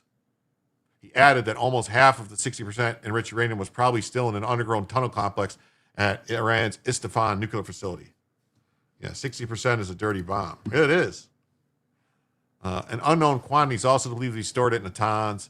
These 2 underground nuclear sites, along with a third at Fordo, were destroyed or badly damaged by the U.S.-Israeli airstrikes in the 12-day war in June 2025 and have been targeted again during the current conflict. It's unclear whether these stockpiles are buried under rubble and what condition the enriched uranium is in. Iran has always maintained that its uranium enrichment programs for civilian energy purposes, despite having enriched uranium far beyond the threshold required for that. So what's the explanation to that? Why would they do that? Why would they do that?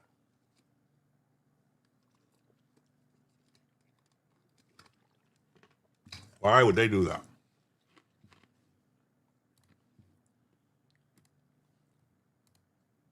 That doesn't make any sense. Why would they do that? In 2015, Iran struck a pact with world powers negotiated by then President Barack Obama called the JCPOA. Under the pact, Iran agreed to scale down its nuclear program in exchange for relief. Well, did they scale it down? Because it doesn't seem like they scaled it down if all of a sudden they've got fucking 1,000 pounds of 60% enriched uranium or higher. Since then, Trump's repeatedly said Iran should not have the ability to produce nuclear weapons. It's also one of the reasons the U.S. stated while starting the war. Trump has reportedly been considering dispatching U.S. special forces to Iran to seize the country's stockpile. Iranian officials have stated they're open to discussing reducing the levels of enrichment in the past negotiations, but have refused to dismantle their nuclear program entirely. Why does the duration matter? According to media outlets, the ceasefire talks lapsed without a deal due to differences over the program, with Washington pushing for a 20-year suspension. A professor of disarmament at the University of British Columbia told Al Jazeera that the current discussion is how long Iran should suspend enriching uranium as the primary process of bargaining. Both the U.S. and Iranian governments have staked a lot of political capital on Iran's enrichment program. The dispute in recent years and months has been that Trump wanted Iran to completely abandon the program, and Iran refused to ever do that. Well, I think maybe.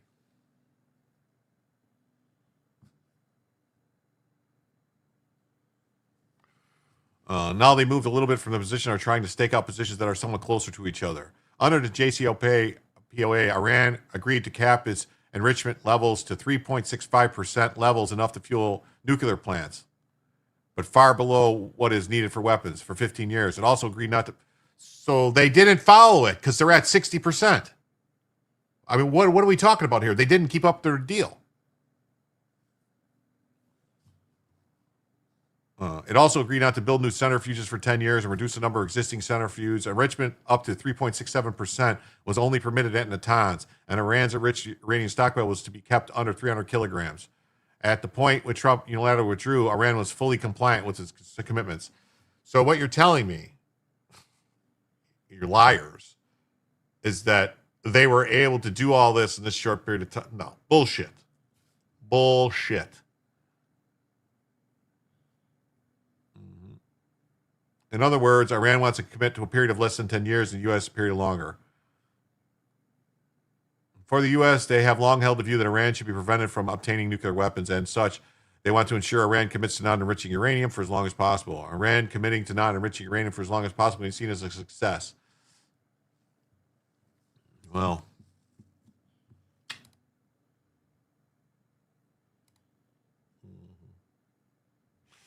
all right, on to this story.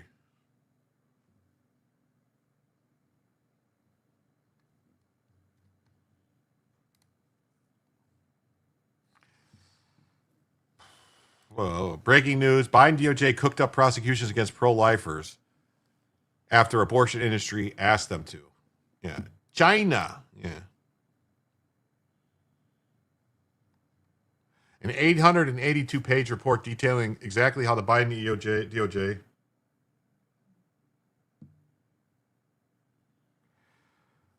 executed its years-long lawfare campaign against pro-life political opponents. Orange Man stopped it. Yes, he did. At the behest of abortion activists, the Biden administration's Department of Justice weaponized the Freedom of Access to Clinics Entrance Act to disproportionately prosecute and jail pro-lifers for exercising their First Amendment protected right to protest. The 882-page report released on Tuesday, details with five key findings exactly how the DOJ under Biden executed its years-long lawfare campaign that put nearly 24 of its pro-life political opponents in prison.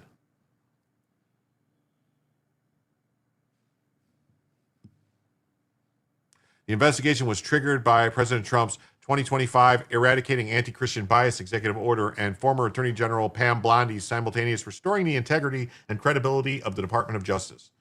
A majority of Americans admitted during the Biden era that the nation was ruled by a two-tiered system. The lopsided application of rule of law was only partially remedied when President Trump pardoned nearly 24 of those targeted pro-lifers, and the Trump DOJ swore it would only use the FACE Act in extraordinary circumstances, or in cases presenting significant aggravating factors. The real hammer came more than a year later, the day before the lawfare findings debuted, when the DOJ fired the personnel responsible for weaponizing the FACE Act. CBS News indicated at least one of the 4 prosecutors terminated was Sanjay Patel, who was already suspected by congressional Republicans of participating in the Biden administration's weaponization scheme. DOJ has terminated the employment of personnel responsible for weaponizing the FACE Act. This department will not tolerate a two-tiered system of justice. Acting Attorney General Todd Blanche sent a statement accompanying the findings. Let's see if I can find a statement here. Oh, well, I was hoping to see it. I thought it was going to be like a video. Lawfare like no other. In the wake of the Supreme Court's leaked Dobbs decision, more than 90 life-saving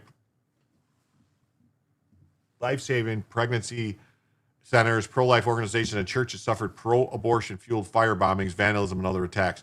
The Biden administration, however, aimed its prosecution power solely on people who were documented advocating for the protection of unborn babies. This biased enforcement of the FACE Act, the report indicates, blatantly violated Americans' rights. The report notes that the heart of this FACE Act weaponization came from career attorneys like Patel in the DOJ's Civil Rights Division, who were named to Attorney General Merrick Garland's National Task Force on Violence Against Reproductive Health Care Providers. Perhaps the most damning revelation in the findings is that it was at abortion activists' suggestion that this task force used the FACE Act to target pro-lifers that later had to be pardoned by Trump. In each of the later pardoned FACE Act cases, DOJ and FBI learned of the possible FACE violations from abortion NGOs rather than from the reported victims or local law enforcement. trying to get your son Joey into the Leering Center. Well, that's awesome. The task force director, Associate Attorney General Vandita Gupta Patel. Wait, Vanita Gupta. Was that the woman that used to work for fucking Twitter? Was that the lawyer from Twitter, Vanita Gupta? Hold on.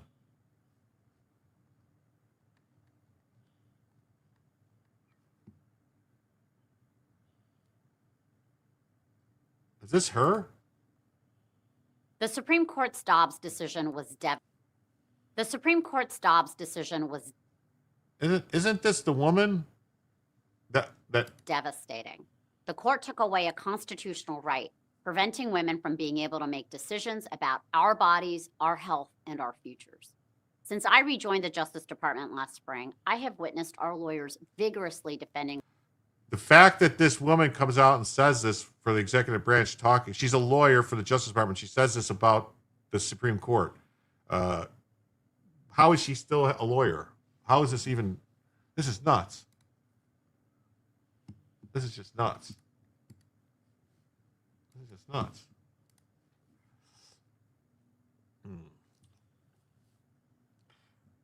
Wow. So they had routine communications. This is just like the communication they had with Twitter and all that stuff to go after people. She has been the MVP bringing incidents to my attention, often in real time, which usually result in investigation and prosecution, Patel wrote.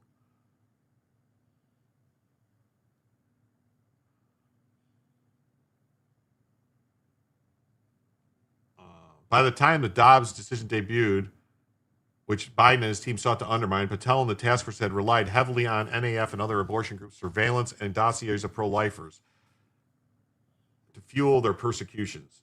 Emails indicate that NAF employees such as Davidson directly fed Patel and other DOJ attorneys information to help the Biden administration build its case against people like progressive anti-abortion uprising member Laura Handy, pro-life advocates, 57 months in prison and 3 years supervision for her participation in a peaceful protest at one of Washington, D.C.'s most controversial abortion clinics.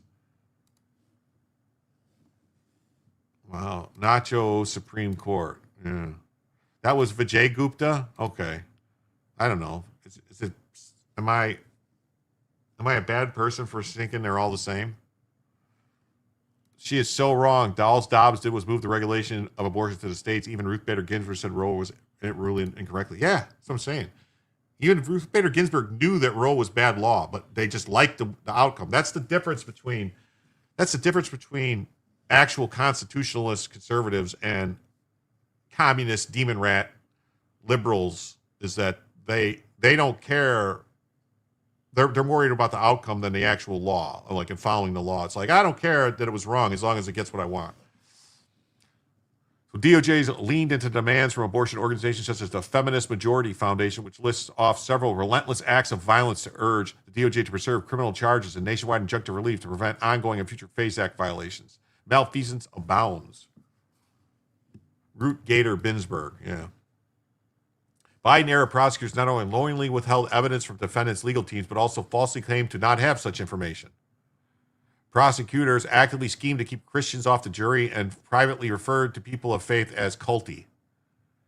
Previously disclosed in reporting was the DOJ's use of aggressive arrest tactics, including loaded guns, battering rams, and ballistic shields during the raid on the home of Father Mark Hook.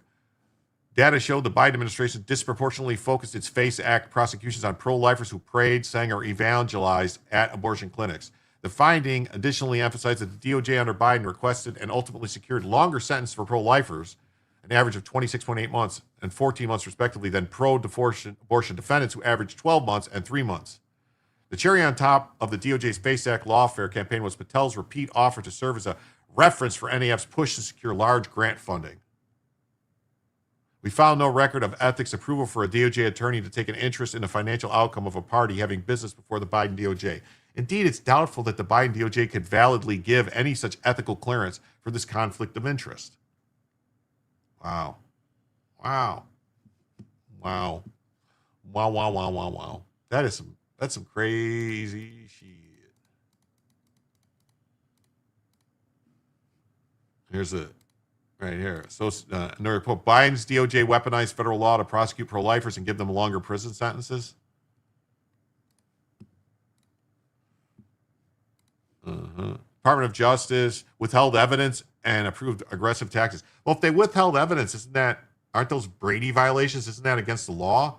I mean, shouldn't these people all get, like, this is ridiculous. They then slapped them with longer prison sentences. The DOJ revealed the stunning abuses in a nearly 900-page report.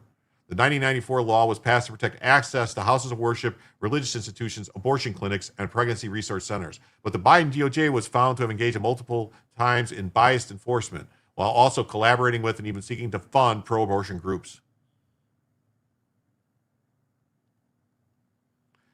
Attorney General Merrick Garland set up a task force. Why isn't Merrick Garland being arrested? He doesn't have immunity. Emails show the task force led by Sanjay Patel worked closely with Planned Parenthood. Of course they did. Patel already praised NAF security director and to colleagues as an MVP in bringing incidents to my attention.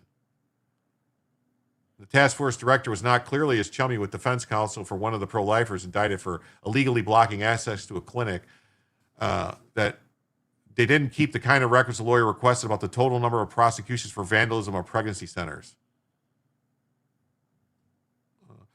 The Trump DOJ found, since he already forwarded substantial identical information. Another case, Biden DOJ prosecutors seek to indirect way to get some more information about religion without asking, leading to a handful of Christian jurors being flagged for preemptory or for-cause strikes. Wow. Unfortunately, we ended up with a very Catholic magistrate on duty this weekend. He was very particular about the bond conditions and not infringing on their First Amendment rights. Oh.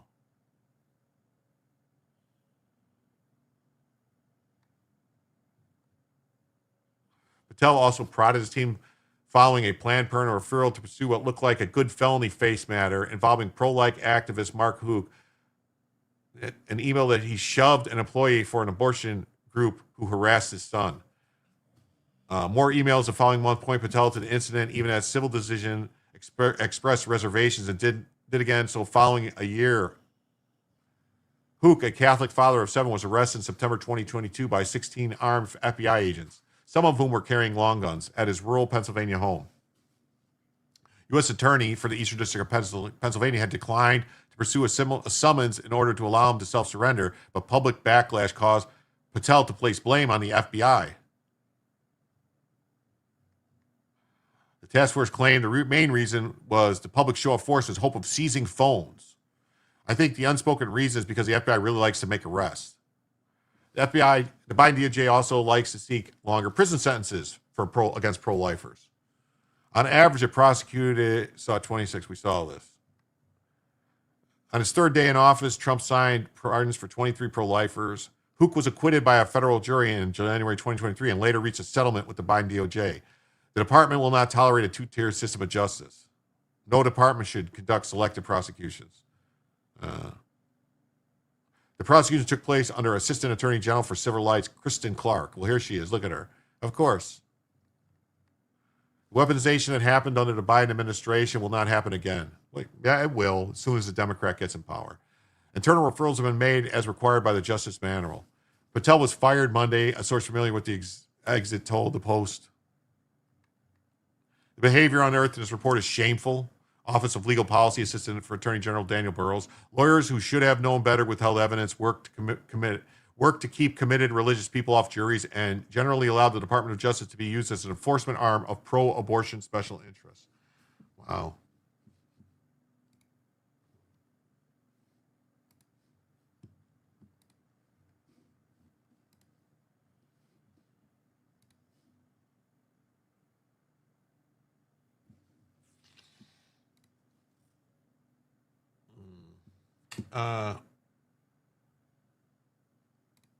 Got this story. U.S. producer inflation softer than expected despite the Iran war impact. Higher energy prices raised producer prices in March, but the jump undershot economists' expectations. The producer price index, a measure of prices business pay for goods,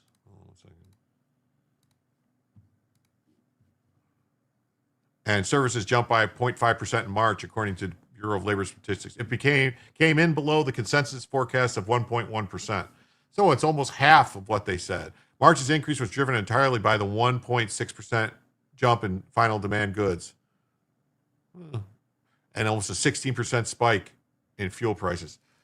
So if it wasn't for fuel prices, none of this stuff would be higher.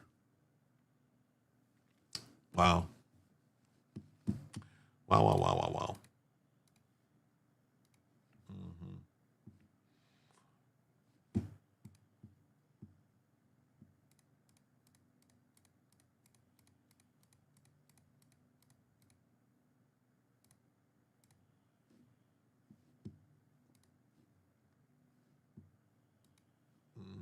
Got this story. Look at this. Amazon buys satellite operator Globalstar for $11 billion to challenge Elon Musk's Starlink.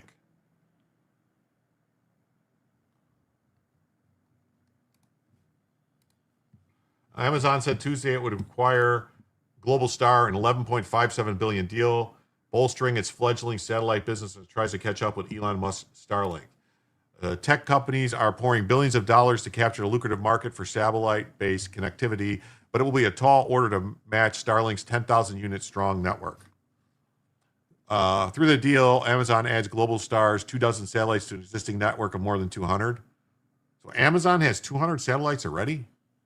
Amazon has been working to ramp up its network by deploying about 3,200 satellites in Earth's low Earth orbit by 2029, with roughly half required to be in place by a July regulatory deadline. It's also preparing to roll out its satellite internet service later this year. Globalstar satellite network is designed for reliable, low data connections direct to mobile devices or direct to device.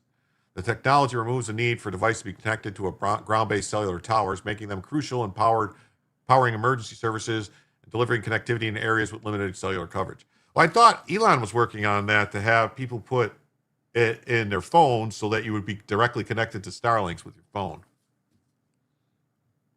Meanwhile, Starlink already serves more than 9 million users globally. The SpaceX unit, which provides high-speed broadband through user terminals, is also developing D2D services through partnerships with telecom operators such as T-Mobile. That's what I thought. Amazon has been falling behind Starlink on satellite broadband. Acquiring Globalstar allows them to catch up on their D2D spectrum position and leap ahead on D2D development. We'll see. Shares. What happened? Shares of Louisiana-based Globalstar rose more than 90% on early trading after gaining over 6% in the past 2 weeks.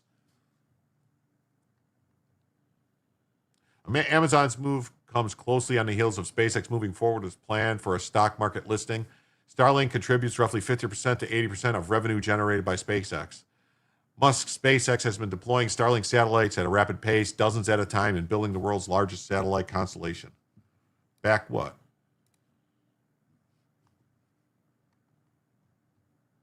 There has been continued consolidation in the sector in order to compete with SpaceX in the SATCOM market.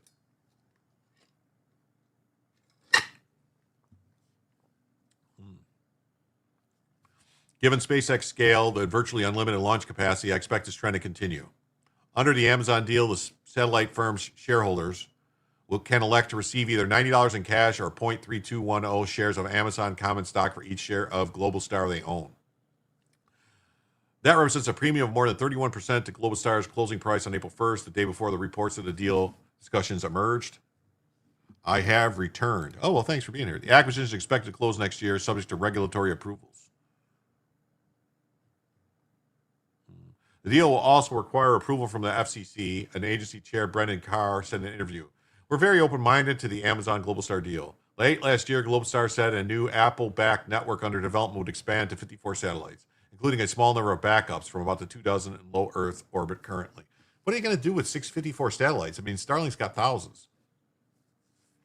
Amazon has signed an agreement with Apple, which invests about $1.5 billion in Globalstar in 2024 to continue powering satellite-based safety features such as emergency SOS and Find My for iPhone and Apple Watch users.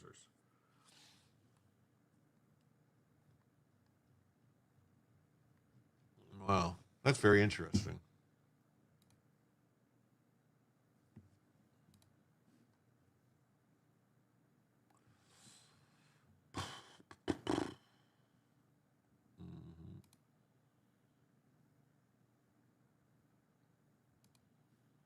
We got this story from Newsmax World saying IMF warns of global recession if the Iran war worsens.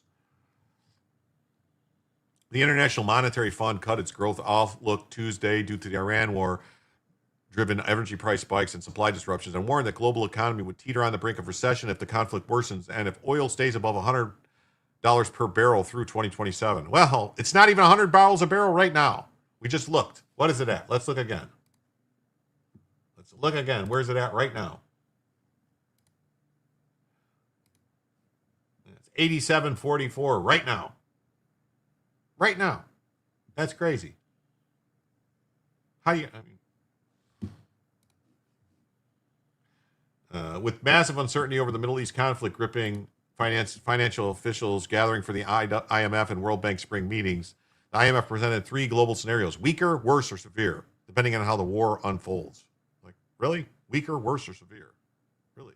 Weaker, worse, or severe? The World Economics Outlook's most optimistic reference scenario assumes a short-lived Iran war and forecasts 3.1 real GDP growth for 2026. Under the scenario, oil prices average $82 per barrel for all of 2026, a decline from recent levels around $100 for the Brent benchmark. So that's what's going on. So they're trying to scare people about a global recession. That's crazy. All right, now we got this story here. It says new photos released by the FBI in the Offset shooting at Hard Rock Hotel seeking information. So I don't know if you guys know who Offset is. Offset is a rapper, and there was a shooting and a robbery at the Hard Rock Casino. So you can see here's some photos.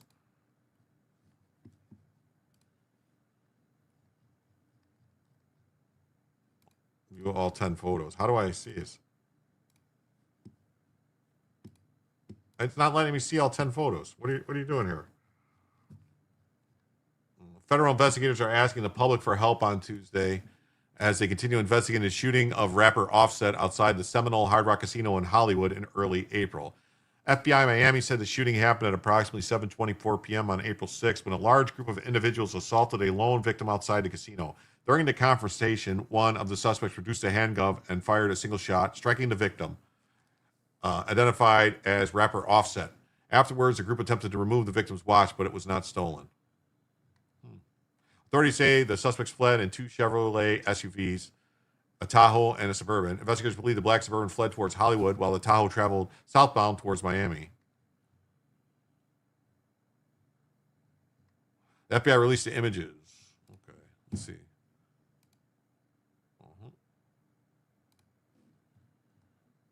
Okay, let's see here. So we'll do this one. New details tonight, the shooting investigation of rapper Offset. Today, the FBI released surveillance pictures of several vehicles and people allegedly involved in the incident, which led to the rapper being sent to the hospital last week. NBC6's Kim Nguyen is live in Hollywood with the very latest on all of this, Kim. Yeah, that's right. And the FBI is trying to track down whoever was involved in the shooting. New pictures from that night show several people standing outside of the hotel along with the SUVs they drove off in. The FBI is asking for your help finding the people shown in these surveillance pictures from outside the Seminole Hard Rock Hotel and Casino. Investigators say the cars and the suspects were allegedly involved in last Monday's shooting of rapper Offset, who spent days in the hospital. Offset, whose real name is Kiari Cephas, is best known as being a former member of the group The Migos. He was also married to rapper Cardi B. Investigators say the incident happened in the valet area of the Seminole Hard Rock Hotel and Casino after a large group of people assaulted Offset. The FBI says one of the suspects pulled out a gun and fired a single shot, which hit the rapper.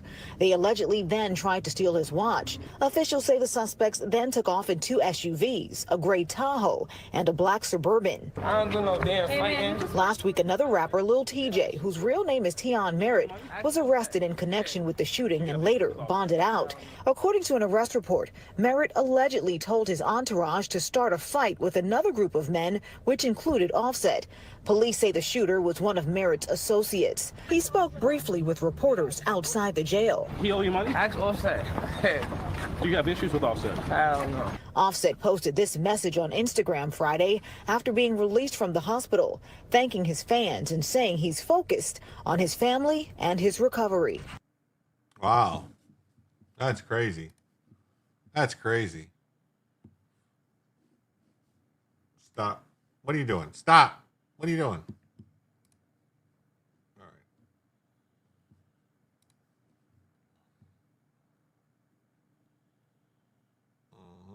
Surveillance photos released show the stuff. A large group. They fled the scene. The Tahoe fled towards Miami and suburban, headed to Hollywood. Offset has been released from the hospital and he's up and walking.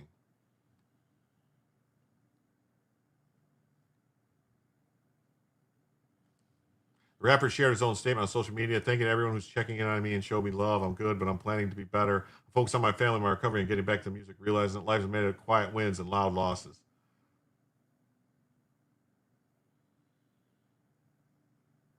Life's a gamble, and I'm still playing to win. Earlier this week, officers detained 2 people. The rapper Lil TJ, born Tyone Jaden Merritt, was arrested in connection with the altercation that occurred before the shooting.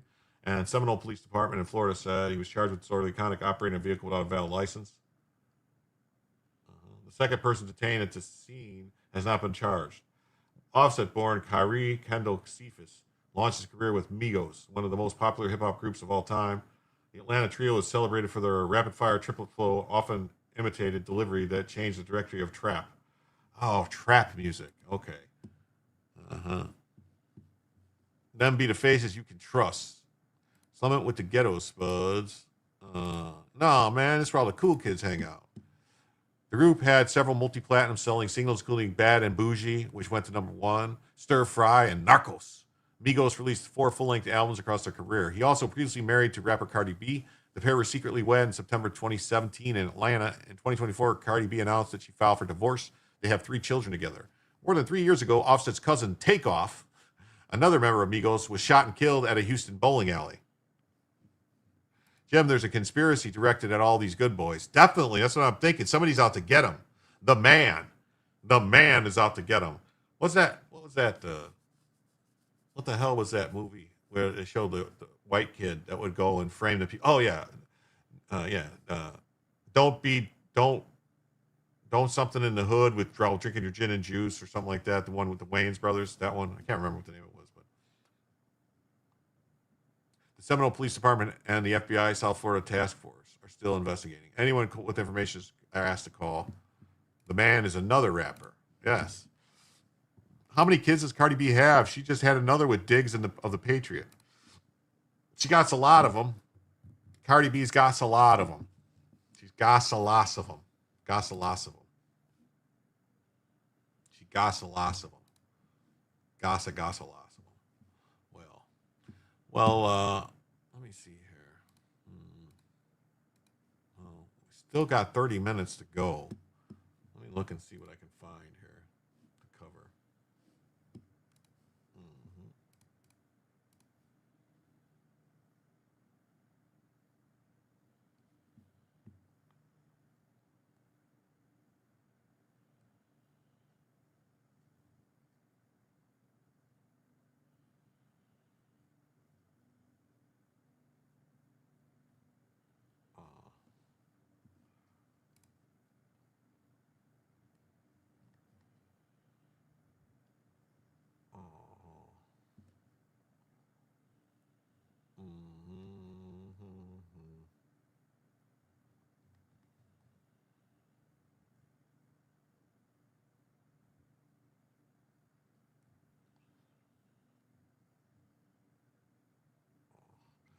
Oh, look at this. So look at this. So Tim Pool says, I have studio monitors. I can't hear any boos. News outlets are running this story as if the entire crowd was booing. What the F is this? So it says Trump just walked out at the UFC and they turned the music all the way to hide the boos. You can still hear them.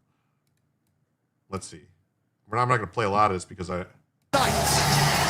45th and now 47th President of the United States of America, Donald J. Trump. All right, I didn't hear a single boo. Did you guys hear a single boo? I did not hear a single boo. What fucking liars, man. Why do they do this? Why do they lie like this, man? Why does the media lie like this? Oh, look at this. Groypers and shit libs. Let's call them taco. Look at it. Yeah.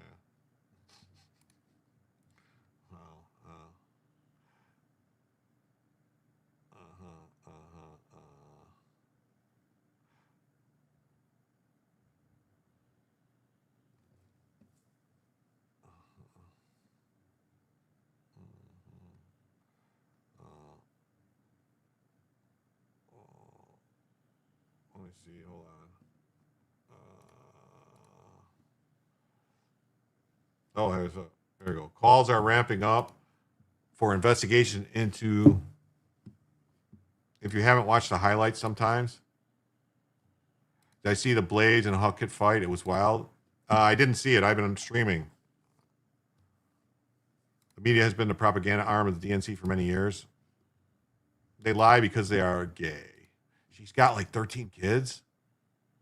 13 kids? Get out of town. Calls are ramping up for an investigation into Ruben Gallego after it was confirmed he was best friends with Eric Swalwell, and Kari Lake sounded the alarm on Gallego harassing and threatening a 20-year-old intern. His ads leave out the whole lot of despicable treatment of women. His ads don't tell you about the time he harassed and threatened a 20-year-old intern, and when she complained about it, she was fired. His fellow demon rats down at the state legislatures gave him the nickname the Troll because of how creepy and degrading he was with women. When he walked out on his pregnant wife when she was 9 months pregnant, days before she delivered their firstborn child, he served her papers and he ran off to sleep with DC lobbyists. That's despicable. Wow. Wow. Bow, cheap, bow, bow, cheap, bow. Gallego. And I'm not telling you this to be mean. I'm really not. I'm telling you this because the people have got to know before they vote who this guy is. His ads leave out a whole lot of despicable treatment of women. His ads don't tell you that about the time that he harassed and threatened a 20-year-old female intern, and when she complained about it, she was fired. His ads don't tell you about the fact that his fellow Democrats down at the state legislature gave him the nickname the Troll because of how creepy and degrading he was with women. And his ads don't tell you about the time he told a Latina woman that because she was a Republican, she wasn't a real Latina.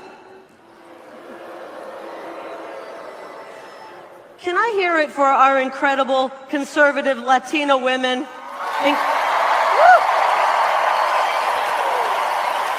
We got a house full, including my daughter right down there.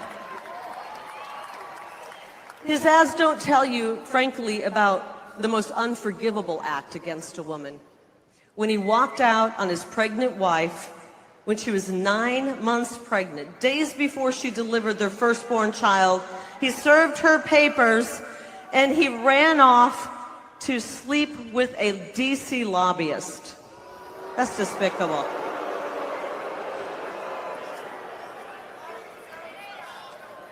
I can promise you, if Ruben Gallego will abandon his family to jump in bed with a lobbyist, he will abandon Arizona in favor of DC lobbyists every single vote. Wow. If his treatment of women isn't enough to keep him out of the U.S. Senate, then his voting record ought to be. Well, everybody, I think I'm going to call it a night there. We're about 10 or 15 minutes short of the full 3 extra hours. I'm sorry. But I ran out of topics and I have to go drive somebody home now. And so I'm going to call it. I'll just go a little. Tomorrow night, I'll add an extra half hour to the show just to make up for the time lost tonight. But I want to thank everybody who's here. If you haven't already, please hit the like and please subscribe if you haven't subscribed. I'm going to send everybody over to Joe. Joe went live about a half hour or so, about an hour ago. So he'll be going for a little while. And I'll see you all. Come on back tomorrow for Jim to tell you the news. Raid third Rallify. If you want to raid, go ahead, Spuds. If you want to raid third Rallify, go ahead. If anybody wants to go over to Joe on Rumble, go ahead yourself. Go ahead and raid. On YouTube, I'm gonna raid Joe. So go ahead on Rumble. Go ahead and raid third Rallify. But thanks, guys. I'll see you tomorrow. Come back for Jim to tell you the news.